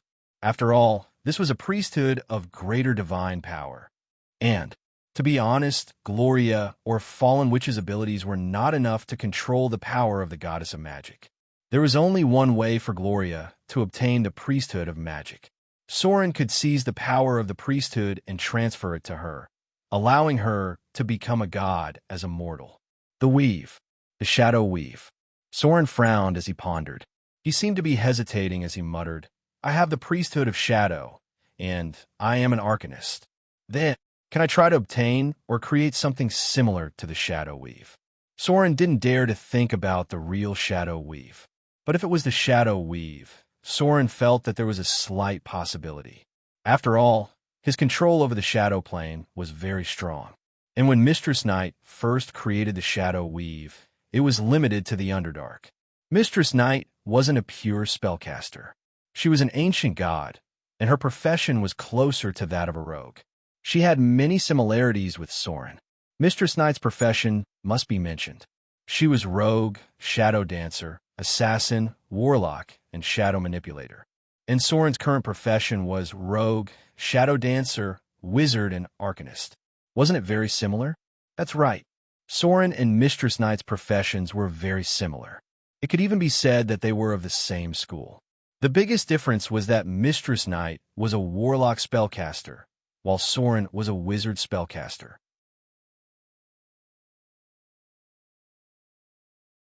Perhaps Soren was still far from reaching Mistress Night's level of ability. But what if it was just a small area of the shadow weave? With the power of the shadow priesthood and the ability of the shadow plane, could Soren build a small area of the shadow plane that covered the vicinity of Mordor City? It was very possible. The more Soren thought about it, the more he felt that it was possible. However, he still lacked the most important part, and that was to obtain a priesthood related to magic, the shadow weave, and the mystery plane. He must first obtain such a priesthood before he could try to imitate the shadow weave. Otherwise, it would be impossible for him to succeed. The existence of the shadow weave relied on the power of the priesthood. Without a priesthood related to magic, Soren didn't even have the basic ability to build a magic network. P.S. That's all for today. Next, you have to think about it.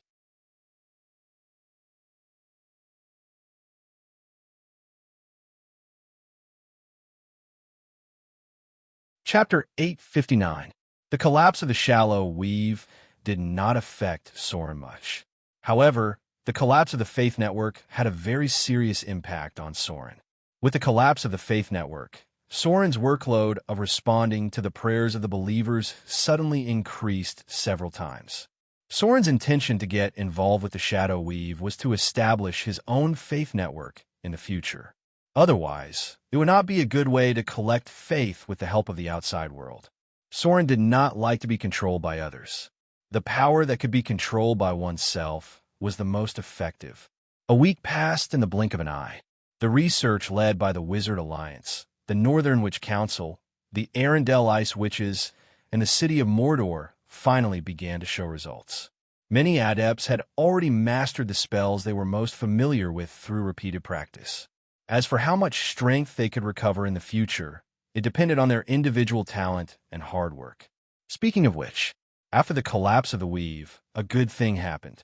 That was, a benchmark to measure the talent of a wizard had appeared. In the past, everyone used the power of the weave to cast spells. It was like a group of students studying at the same time. Their IQs were similar without special tests. At most, some people studied better and some studied worse. Some were more serious, and some were more lazy.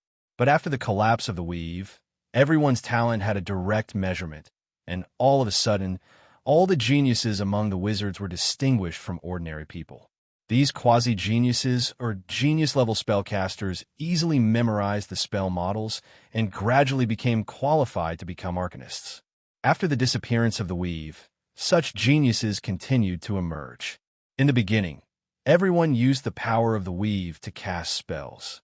Even if there was a gap in intelligence, the difference was only the number of spell slots mastered and the speed of learning spells. It was not a very obvious benchmark. Now that the weave had disappeared, most of the geniuses stood out, and these people had become the key to many forces. Even the city of Mordor had 2 or 3 witches with innate intelligence above 20. These people were all accepted as apprentices by Gloria, ready to train them into future arcanists. At this time, in the council hall of Mordor City, Soren, Gloria, Saruman, Fallen Witch, and others sat together. What? Gloria froze for a moment after hearing Soren's words. She then murmured, "You mean? Are you going to open a school in Mordor? Not an aristocratic school? Is it a completely universal school?" As soon as Gloria's voice fell, everyone else's expression was a little surprised. The level of knowledge in this world was very low. It belonged to the most standard elite education model. Knowledge was always in the hands of the upper echelons of society. Ordinary civilians would find it difficult to even be literate. Some people could barely write their own names in their entire lives. Only merchants, nobles, and professionals could grasp more knowledge. In fact, many commoners joined the churches of the gods because the churches would also impart knowledge to the commoners. Yes, Soren had wanted to do this for a long time, but now he felt that the time was right. He looked at the others and said in a deep voice, "I'm going to open a school." Because of the collapse of the magic network, the number of spellcasters in Mordor City has suddenly increased. In the past, there were not so many scholars to impart knowledge in Mordor City, but now there are so many wizards in Mordor City. Even if many spellcasters are not strong, the knowledge they have accumulated is very valuable. Mordor City needs a lot of talents in the future. Not only talents with the potential to become wizards, but also talents in other aspects. I'm going to try a new model. You can call it assembly line production. Let those ordinary people who are not talented enough master a certain part of a certain job. Through repeated practice, they will become more proficient. Finally, the whole process will be composed of different divisions of labor. The knowledge of wizards was far beyond other professions. Today, there are many low-grade wizards in Mordor City. They retained less than 30% of their spellcasting ability, but the knowledge accumulated in the past did not disappear. If he didn't use them, would Soren raise them for nothing? As long as they took turns teaching, even if a person only taught for one day in a week, it was enough to teach ordinary people a lot of things. Alchemy was not all done by spells. The factory of the magic network puppet also needed a lot of low-level labor, including polishing the parts of the golems, assembling the structure of the golems, arranging the rune routes, and so on. These parts could be done by ordinary people. If a production line could be formed, then wizards only needed to be responsible for the most important activation and charging parts. I'm not going to open a school for nobles. Soren saw that the others still didn't understand, so he slowly explained, in short, you can think of it as a technical school. Except for the simplest knowledge of words, all the other categories are to learn some kind of technology. Such a school doesn't take too long to specialize. It will take a few months to a year or so. The students there can master one kind of technology and then directly go to work in various positions in Mordor City. In this way, even ordinary families in Mordor City can afford it. Why was the prevalence of knowledge in the material plane so low? To a large extent, it was because ordinary families simply couldn't afford a labor force that could not bring any income to the family. That was why knowledge would circulate among merchants and noble families. What Soren wanted to do was to shorten this cycle. At present, Mordor City was under rapid construction, and low in labor had gradually been replaced by golems. What he needed now was more technical labor. In this way, opening a technical school had become a very important part. A technical school with a learning period of half a year to a year could provide a steady stream of low-end and middle-end talents with a mastery of water conservancy, forging, engineering, alchemy, and other professions for Mordor. It was even more straightforward. At present, Mordor City no longer needed coolies. What Soren needed were workers. That's right. Workers, workers, workers. Important things must be said 3 times. The purpose of Soren's school was to train workers to meet the needs of a large number of low-end technical labor in the floating city in the future. Speaking of this, Soren paused, then looked at Saruman in front of him, and said in a deep voice, regarding alchemy technology, everyone has seen the results of your research. So, I'll arrange for someone to do the specific construction of the school, but you'll still be the dean. If it's a preliminary plan, I'm going to recruit about 3,000 students from Mordor City. After graduation, these people will go directly to work in the arsenal, laboratory, and city hall of Mordor City. Gloria needed to be responsible for studying the floating space tower. Fallen Witch's focus was on the elemental furnace, and Alice was responsible for the golem factory. Soren naturally couldn't manage the school himself. So at present, the only person in Mordor City who had the energy to be the dean was probably Saruman, who was only in charge of an alchemy laboratory. Training workers was only the most basic plan. If this academy could really be set up, Soren would have even more talents to cultivate in the future. The professional academy had long been one of his ideas. Otherwise, there would be too many things to consider, and the investment would be too great. He had already begun a plan for it. Some things must be considered in the current actual situation. Taking the residents of Mordor City as the standard, the family support to train a skilled worker was already the limit. It couldn't be helped. The foundation of the material plane was still too low. The whole thing was just the productivity at the end of the Middle Ages. Soren wanted to directly promote the education model of the modern period, which would probably require Mordor City to bear a considerable part of the financial expenses. A conservative estimate of hundreds of thousands of Kindler was indispensable. At present, he only hoped to see results as soon as possible. P.S. The first update. Today is the 3rd update.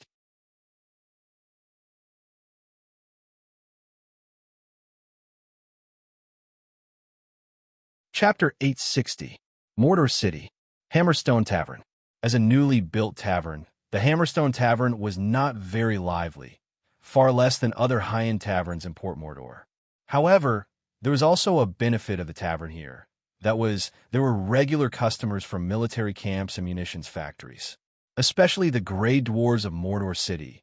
They liked the high-alcohol liquor here very much. Compared with other taverns, the Hammerstone Tavern was cheap.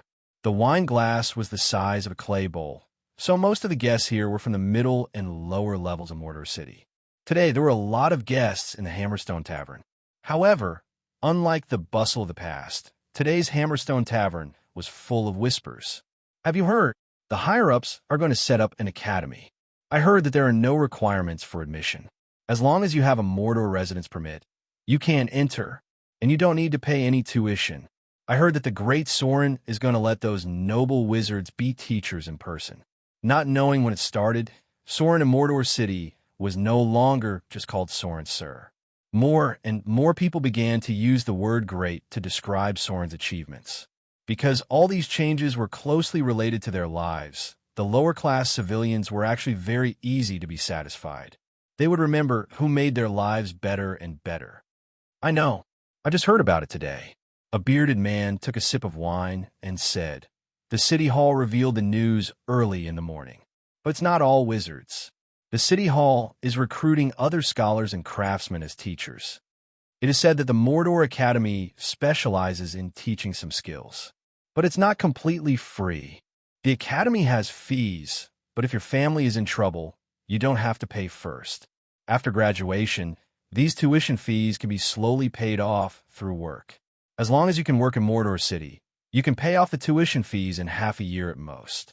As a primitive era, at present, the material plane was still implementing the apprenticeship system, which was similar to ancient China. Even an ordinary craftsman apprentice would need 3 to 5 years to complete their apprenticeship, and during this period, they would be free labor. In this era, a good craftsmanship could support a person for a lifetime. The ceremony of apprenticeship was very complicated in all aspects. It was also very common for apprentices to be beaten and scolded. Sometimes, if they met a bad master, it could take them more than 10 years to earn a living. Although Soren did not open a professional college, the current system in Mordor City was already changing the rules of reality. It could be said that as long as this academy system was established, the simple and primitive apprenticeship system in other places in the material plane would basically disappear from Mordor City, and the cultivation of talents would be more efficient. I know. The other man continued, "My nephew is about the same age. I've always wanted him to be a sailor, but he doesn't like drifting on the sea. I'm going to let him go in and learn something. I can also have an official job in Mordor City in the future. It's good that he can learn some useful skills at his age." Not everyone was qualified to be a professional, and being a professional was not as good as ordinary people thought, because professionals had to face more dangers.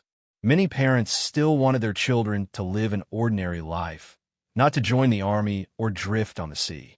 Mordor City now provided a lot of job opportunities, but there were very few capable people. Most of them were low-end coolies who sold labor. They used to be useful, but now there were more and more golems in Mordor City. These simple labor could be replaced by golems. At present, Mordor City needed more skilled talents. Yeah, I think so too. I'm going to send my son to learn how to build a ship. Mordor City is overseas. If you know how to build a ship, you don't have to worry about not having enough food to eat. I just don't know what Mordor City is going to teach at present. This time, it was a tall and thin man who answered. But a man who looked like a patrol sergeant sitting behind them said in a low voice, "Not only that, I heard that Mordor City is going to select talents from the whole city who have the qualifications to become wizards and other professions this time. If your nephew can pass the test, TSK, that's great. They will definitely be the new rich of Mordor City in the future." Hearing this person's words, several other people could not help but be startled. Then they said in surprise, "Really?" Although the magic network had collapsed. But for ordinary people, wizards were still a high existence. Just look at the wizard Soren first faced in Amber City. In the eyes of ordinary people, wizards were almost the same as nobles. If someone in the nephew's generation could really become a wizard, then the status of the whole family could be improved in a straight line, and the future would definitely be much brighter. I still have a few nephews in Shipwreck Bay. Do you want to bring them here? It doesn't matter if they have talent or not. It won't take much time to go back and forth anyway. It was not a trivial matter to have a wizard in a family. In the past, most of the wizards were passed down internally. Very few people would spend a lot of effort to choose from ordinary people, because becoming a wizard required knowledge as a foundation. A person who didn't even know how to read, even if they had high intelligence, could not learn spells at all. So in the past, there was no lack of people with wizard talent who were buried.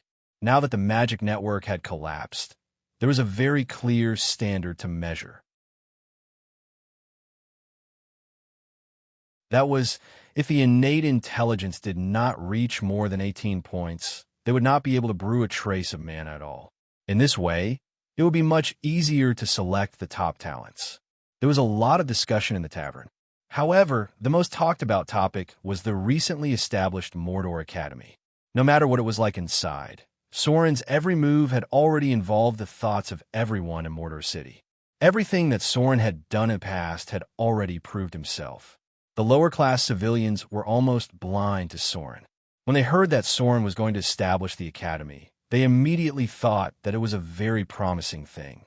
So now many people in Mordor City were preparing to send their younger generation to the academy. Even if they did not have a son, they wanted to send the talented and smart people and their relatives.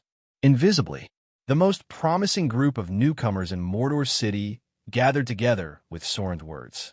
How many talents could be born in the future? How stable the foundation of Mordor City would be. P.S. The second update. There is another update today.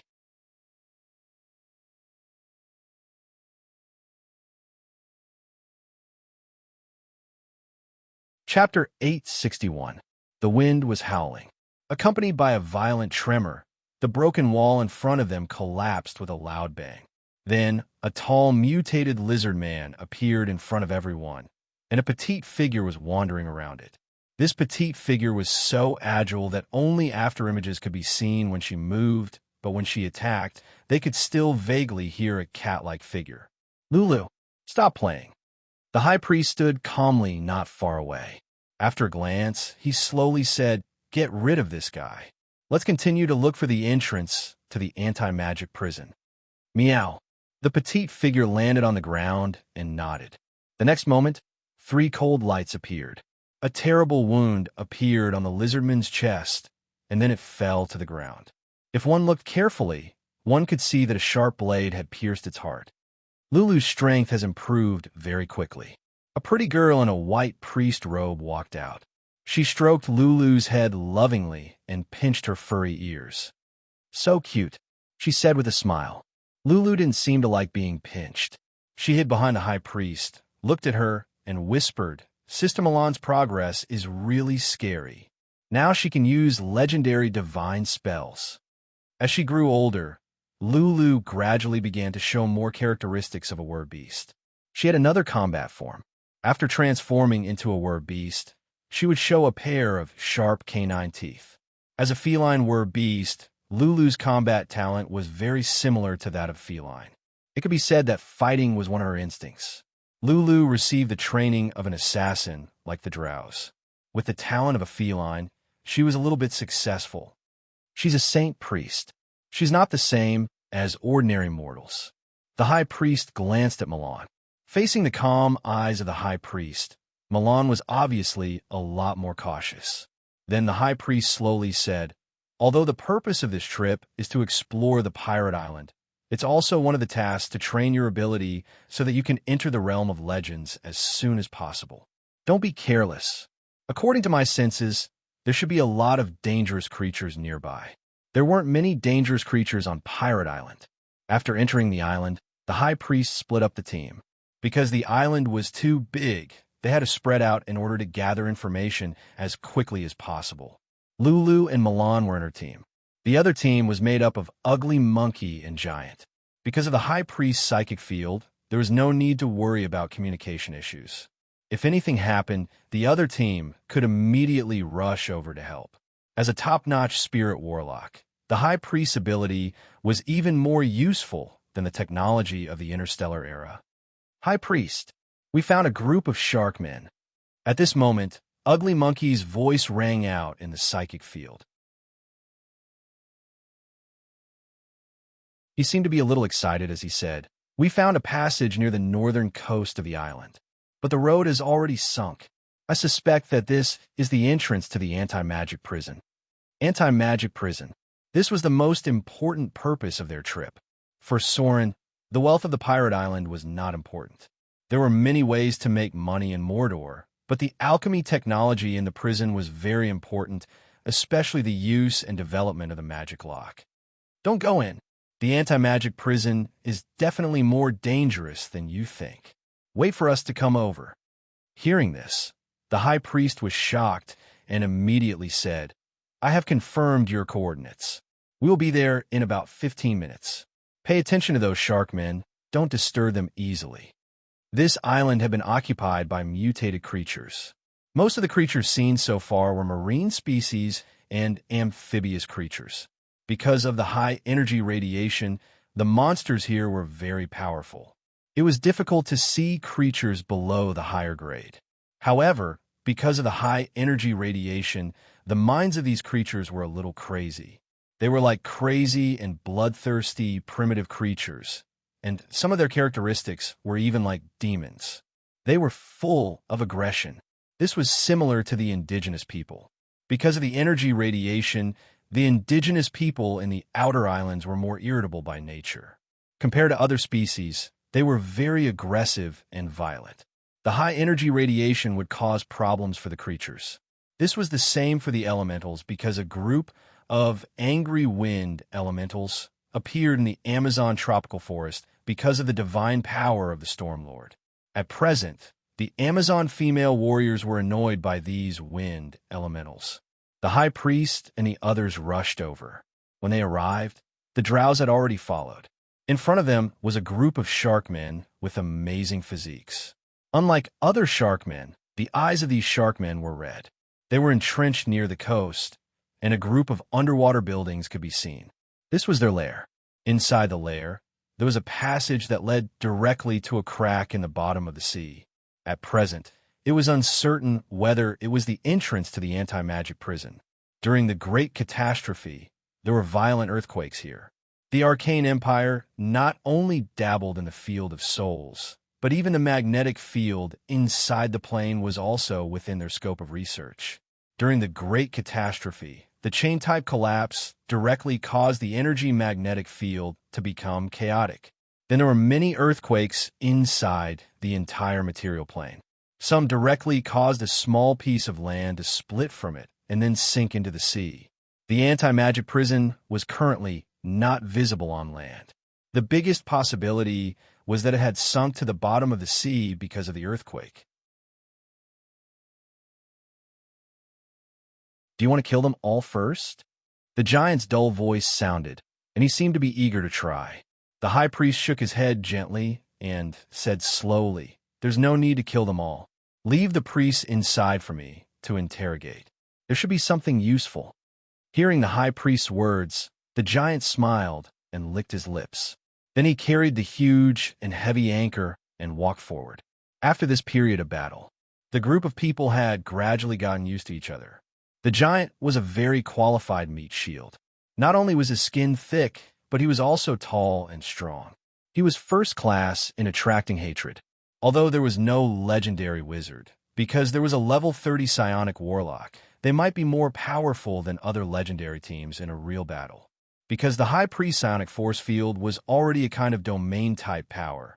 Even in a battle, they could communicate instantly without any delay, unless someone's ability was stronger than her and could interfere or break the psionic force field. Otherwise, they were almost invincible in a battle of the same level.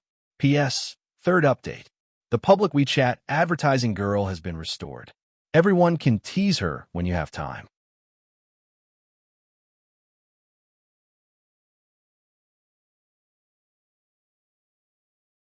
Chapter 862. The Giant steadily advanced forward. Because of his special bloodline, Giant had chosen armored skin and epic strengthening as he advanced into the realm of legends. In theory, according to the natural growth of the HP of the giant species, which was higher than other species, and the HP bonus of the giant semi-purebred warrior, his total HP should be a little higher than Soren's. As a god, Soren's HP was close to that of a giant dragon's. Similarly, the giant's HP and strength were close to that of a giant dragon's. At this moment, the giant was like a city wall, successfully blocking the enemy's attack and keeping everyone outside the ship's anchor. With a good enough meat shield, the battle would be half won. Ugly Monkey and Lulu wandered around the giant, killing the injured sharkmen from time to time. As for the High Priestess, she didn't make a move at all. Only the Saint Priestess, Miran, would cast some healing and buff spells from time to time. The Drow warriors guarded the flanks. They did not join the battle directly, but scattered to block the enemy's retreat. The battle did not last long. These sharkmen were quickly defeated. A small portion of them abandoned their homes and fled into the sea, while the rest were captured. High Priest. The giant carried a 2-meter-tall shark man like a chicken and threw him in front of the High Priest. This is the shaman you wanted. It's still alive. At this point, Giant pointed at the half-dead shark man on the ground and smiled embarrassedly. These sharkmen were too weak. It had almost squashed one of them to death by accident. As a giant warrior, its strength had increased at an astonishing speed after breaking through the legendary realm. It had already surpassed most of the swamp giants. The high priest gestured to Milan, the saint necromancer beside him, to cast a healing divine spell.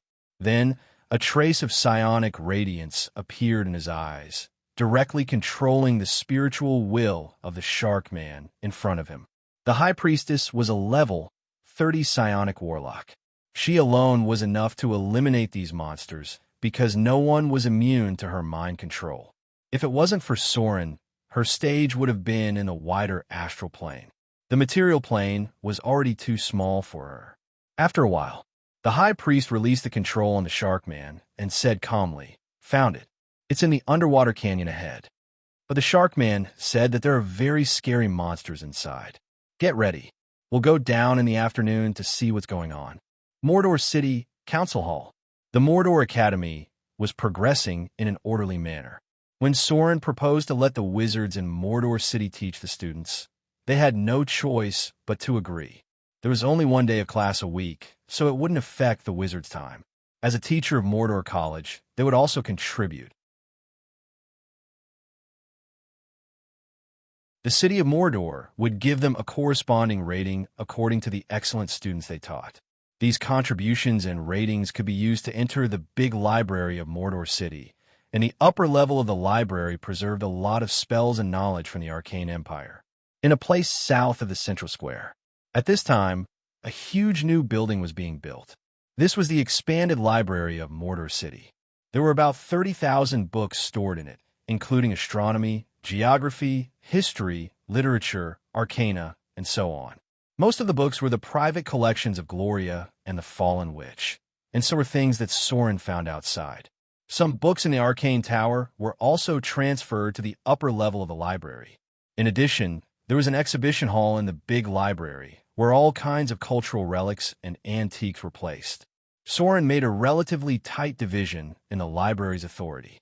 For example, the spell, Melf's Minute Meteor, could not be read in the big library without the corresponding authority and contribution. In order to encourage the wizards here to contribute more to Mordor City, Soren even put Time Stop, Banshee's Howl, Greater Chain of Accidents, and so on, including some supreme magic skills, within the library's authority. It was just that it was more difficult to see them. To deal with wizards, you couldn't just attract them with money. Wizards were relatively rich. Even if their strength was greatly reduced now, many of them were not interested in money at all. The best way to attract wizards was to give them spells and knowledge that they didn't know, so that they would be willing to work. At present, the Library of Mordor City saved most of the wizard's spells from the first circle to the ninth circle, and it also included several legendary spells, as well as legendary-level supreme magic skills. Soren even included the process of making legendary Thaling. As long as they reached the contribution point, they could learn it. This was also the reason why the wizards were willing to cooperate with Mordor Academy. Without these benefits in front of them, these wizards would definitely not be willing to contribute. In terms of the accumulation of arcana, Mordor City's foundation was still good. At present, There were 3 legendary wizards in Mordor City, namely Gloria, Fallen Witch, and Alice. Although Mordor City had risen not long ago, in fact, even in the Wizard Alliance, there were only 7 or 8 people who had advanced to become great wizards. There were even fewer legendary wizards in the Northern Witch Council. Except for Eye of the North. Most of them were ordinary legendary wizards, and there were only 5 or 6 of them. The number of legendary spellcasters was very small. It was more difficult for them to break through the realm of legends than other professions. Most of the wizards stopped at the high grade, and then were forced to transform into liches or other creatures, relying on time to slowly become legendary spellcasters. For this kind of people, as long as they transformed into liches and did not die after hundreds of years, there would always be a time to advance to the legendary realm. Soren finalized the overall structure of Mordor City. Then, he appointed Saruman as the Dean of Mordor Academy. As a new high-grade wizard, Saruman had divinity, and his strength would not be much worse than an ordinary legendary wizard. And Soren also needed to cultivate his management skills, because if he was promoted to a god in the future, Saruman would need to manage a church. In the blink of an eye, it was afternoon. When Soren finalized the basic structure of Mordor Academy, he was ready to see the progress of Gloria's research. However, at this moment, he suddenly received a message from the High Priest for help. Anti-magic prison.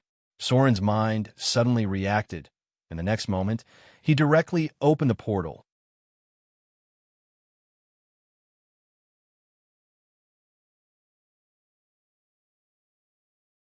Chapter 863. The anti-magic prison was a very dangerous place. Its difficulty was still within the range of the High Priest, but it was far beyond the endurance of the rest of the team. Soren prepared 2 backup plans at the beginning. The first backup plan was that if the enemy was not too strong, then Soren would descend on the St. Cardinal Milan as a god. The second plan was to deal with a very dangerous enemy. If the High Priest personally led the team and still couldn't defeat the enemy, then the High Priest would send a signal for help to Soren himself. Then Soren would use the High Priest as a teleportation guide to directly reach the battlefield. Soren received the signal for the second situation. The enemy was beyond the range of the High Priest, and the rest of the team were even in danger. The whole team was composed of the elite forces of Mordor City.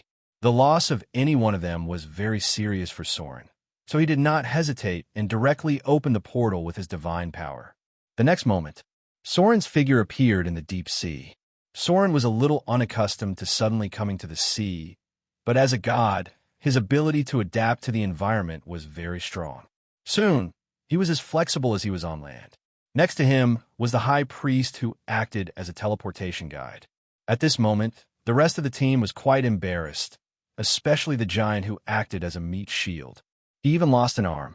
"What's the situation?" Soren frowned and glanced at the others present, and said in a deep voice, "What kind of monster did you encounter?" He waved his hand.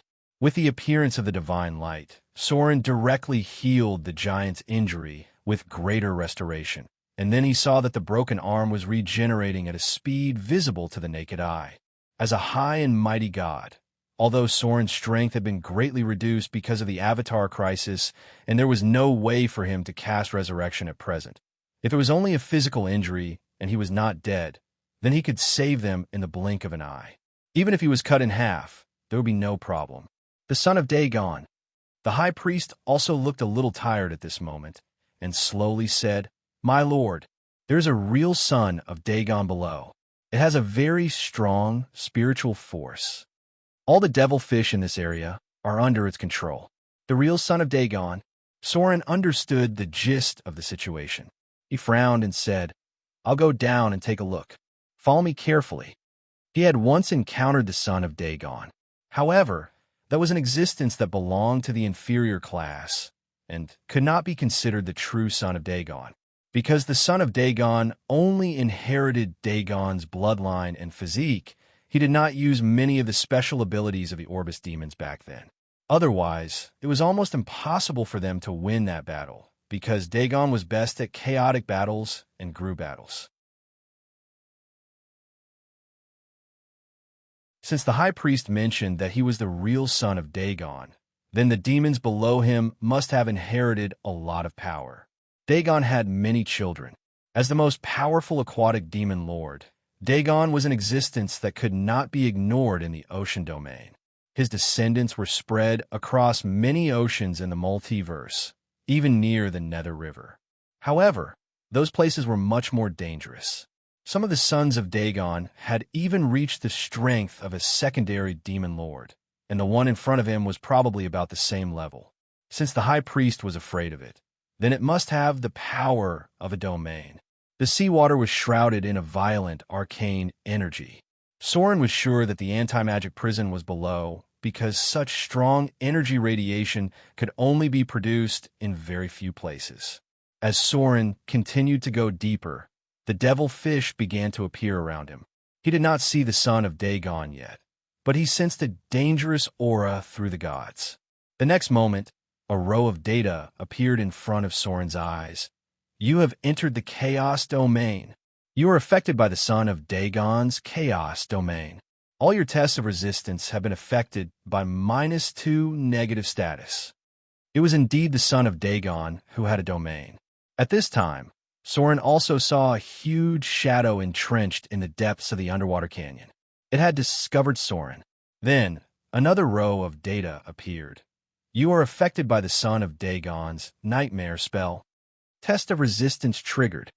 Test of resistance passed. You are immune to the spell's effects. You are affected by the son of Dagon's enchanting curse spell. Test of resistance triggered. Test of resistance passed. You are immune to the spell's effects. You are affected by the son of Dagon's enchanting insignia spell. Test level triggered. Test of resistance passed. You are immune to the spell's effects. A bunch of spell immunity data popped up. Soren could not help but frown. No wonder the high priest and the others could not defeat it. With the strength of the son of Dagon in front of him, perhaps other than the high priest, no one could be completely immune to so many control spells after entering the range of the chaos domain.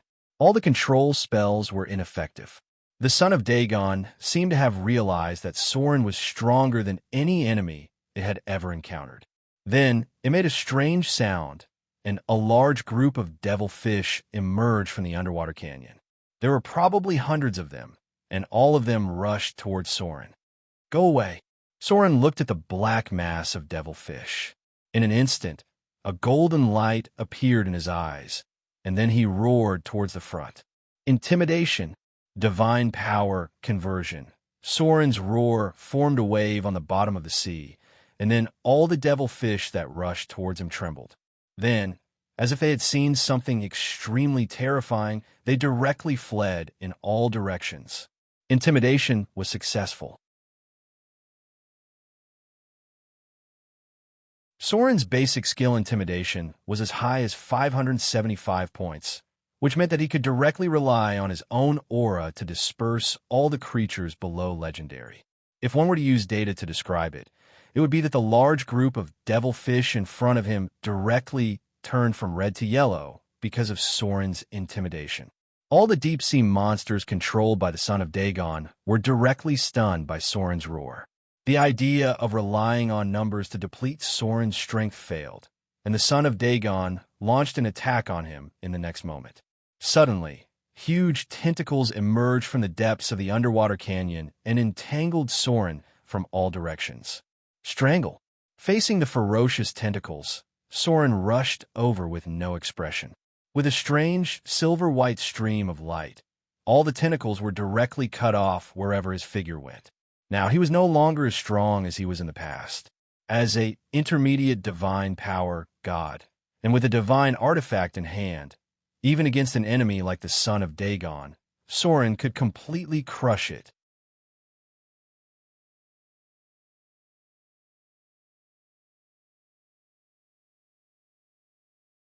Chapter 864.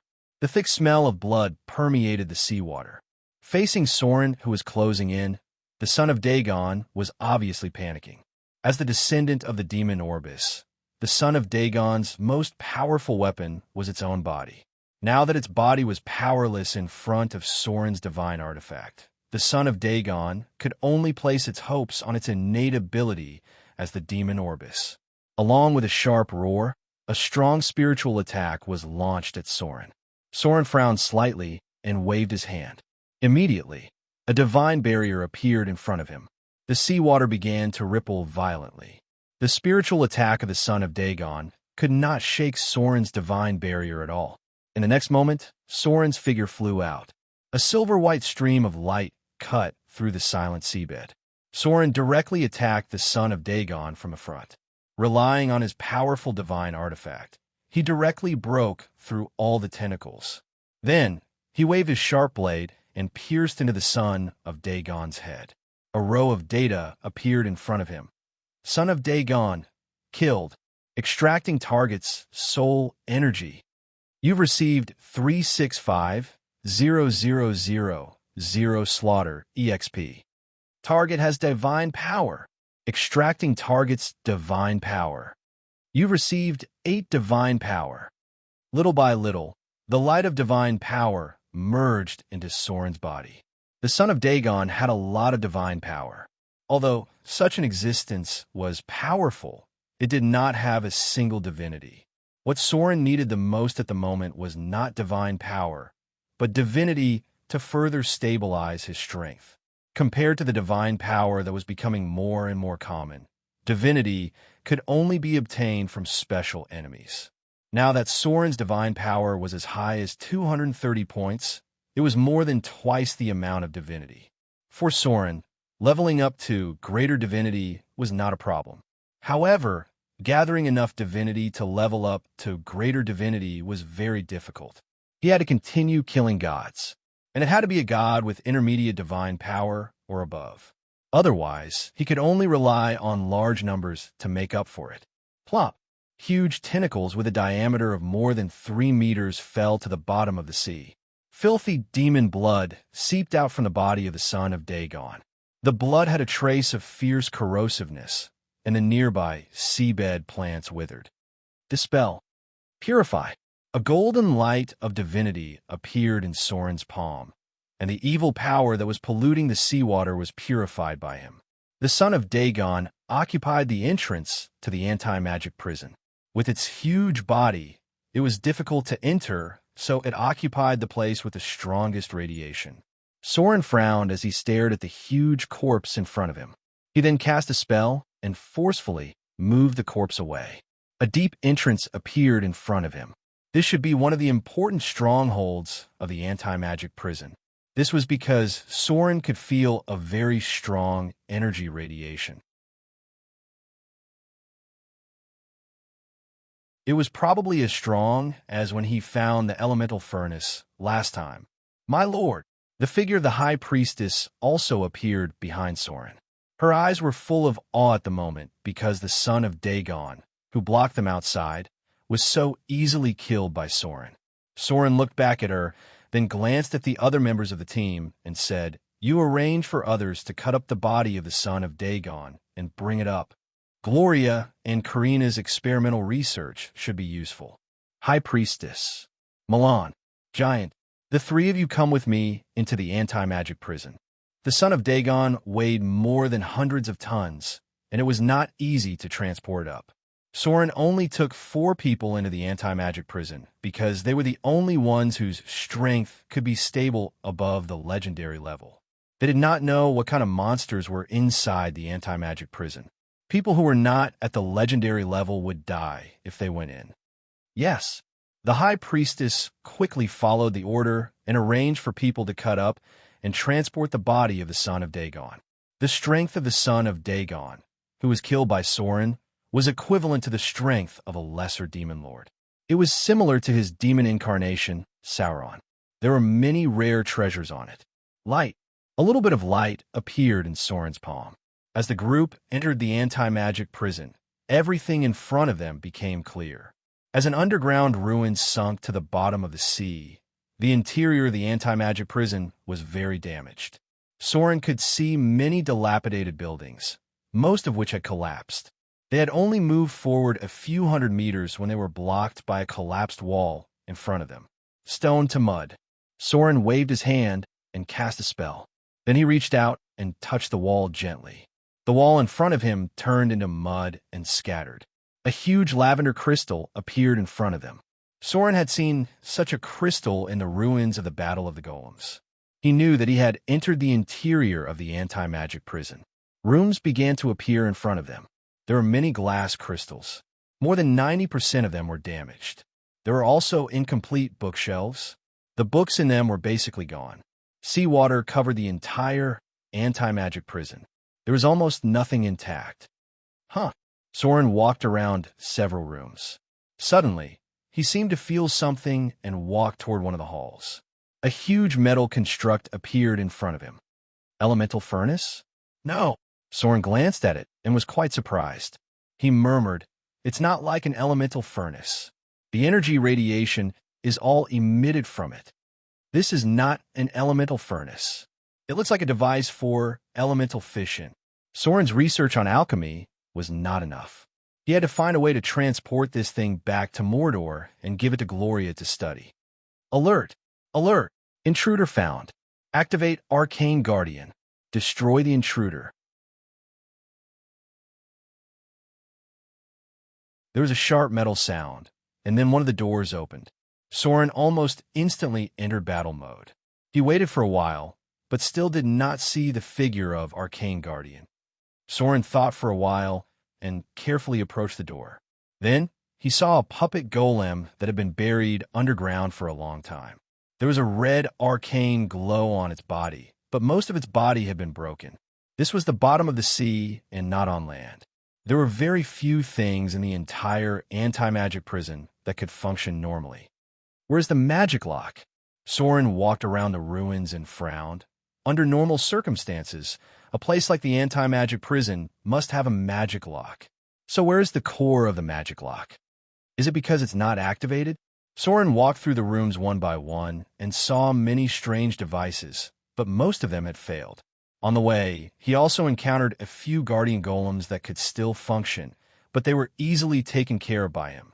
After confirming that there were no dangerous enemies in the entire underground ruins, Soren prepared to return to the pirate island.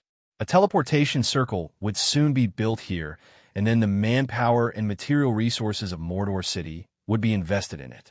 Most of the devices in the anti-magic prison would be transported back to Mordor City. Perhaps only Fallen Witch and Gloria could distinguish which ones were related to the magic lock.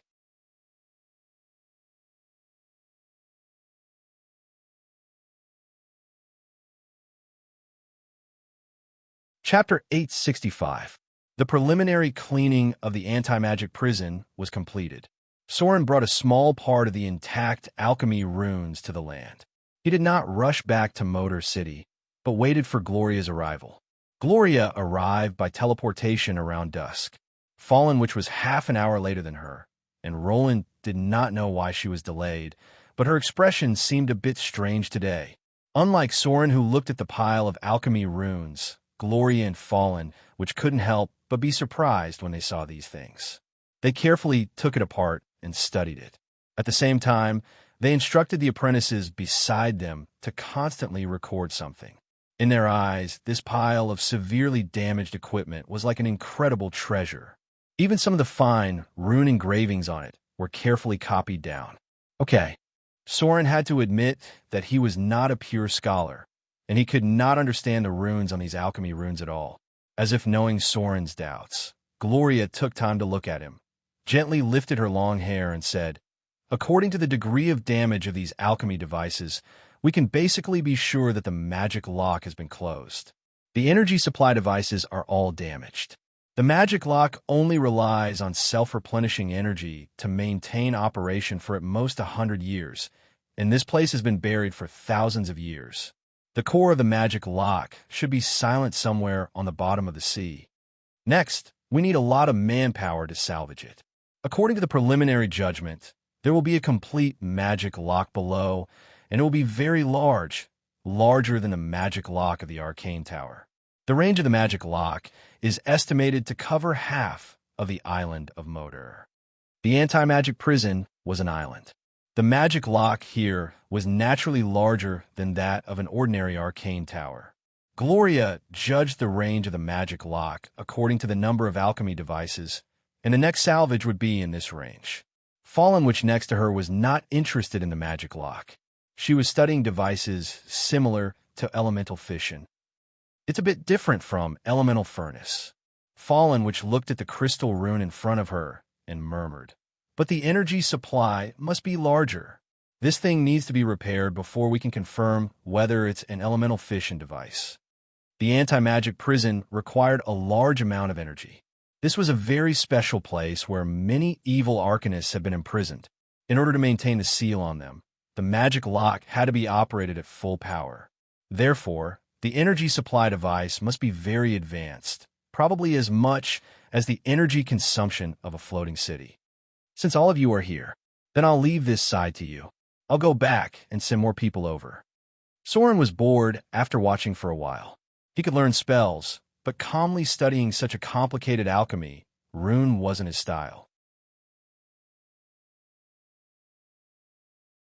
Fortunately, Gloria and Fallen, which were experts in this field, now that they had arrived in Soren, there was no need for Mordor to stay here. Gloria, who had been immersed in researching new things, had no objections to this. What she wanted to do the most right now was to move everything from the anti-magic prison up. As soon as he returned to Mordor City, Soren seemed to have noticed something. The next moment, his figure appeared directly in Vivian's room. During this time, Vivian had been integrating the power of divinity given by Soren. It was very difficult for a native to become a demigod. It was not something that could be achieved in a short period of time. Soren's speed of integrating divinity and divinity was like cheating, even for a god. At this moment, a trace of pain appeared on Vivian's delicate little face. Her whole body was suspended in midair, and the dissipating power of fear formed a barrier, isolating the surrounding space. Vivian's body was changing, from the bloodline of the deity to the bloodline of the demigod. But just as she was about to succeed, a little accident happened. The will of the Dread Lord came. At this time, in Soren's eyes, Vivian's figure was suspended in midair, and behind her was a ferocious shadow of the Dread Lord. This shadow could not be seen by the naked eye, but for Soren, who was in the form of a god, he could perceive any trace of spiritual will and special existence on the soul. The Dread Lord finally couldn't hold it in anymore.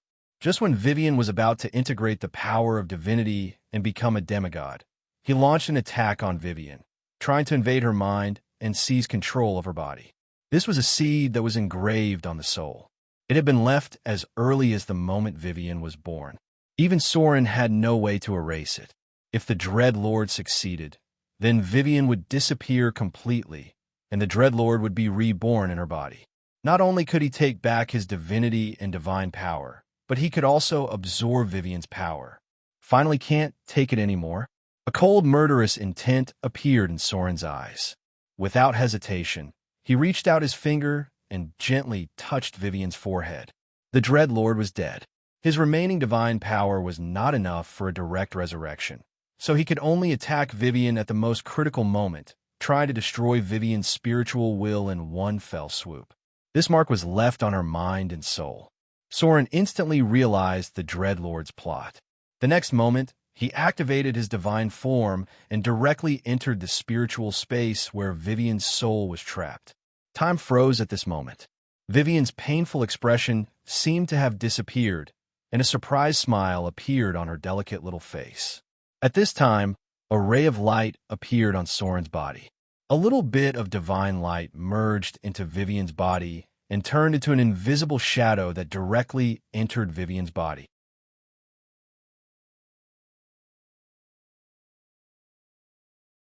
Soren directly invaded the world where the Dread Lord was trying to trap Vivian in his spiritual form. The wind was howling. The whole world was gray, and a gloomy atmosphere shrouded everything, inexplicably making people feel a sense of panic. In the center of the whole world was a huge throne. Countless demons gathered around the throne, but none of them dared to approach it. Big brother, big brother. At this time, a ray of golden light suddenly appeared in the sky, and then a shadow, shrouded in divine light, directly fell on the throne. The shadow gradually turned into a solid body, and Soren's figure appeared in the center of the throne. At this moment, he looked as if he was facing a great enemy, but the next moment, he was stunned. This was because he saw two identical Vivians on this throne that was constructed purely out of divine power. What the hell? What's going on? Why are there two identical Vivian in the spiritual world? At this moment, Soren suddenly became a little confused, because in the eyes of the gods, the two Vivian's souls were the same. You're tuning in to the Romance Rendezvous YouTube channel. We're so grateful for your support, and don't forget to subscribe to join us on this incredible journey through captivating stories. Your generosity through donations truly makes a world of difference, as it's the primary source of revenue that allows me to expand and enhance this channel for you. Thank you from the bottom of my heart for being a part of this adventure.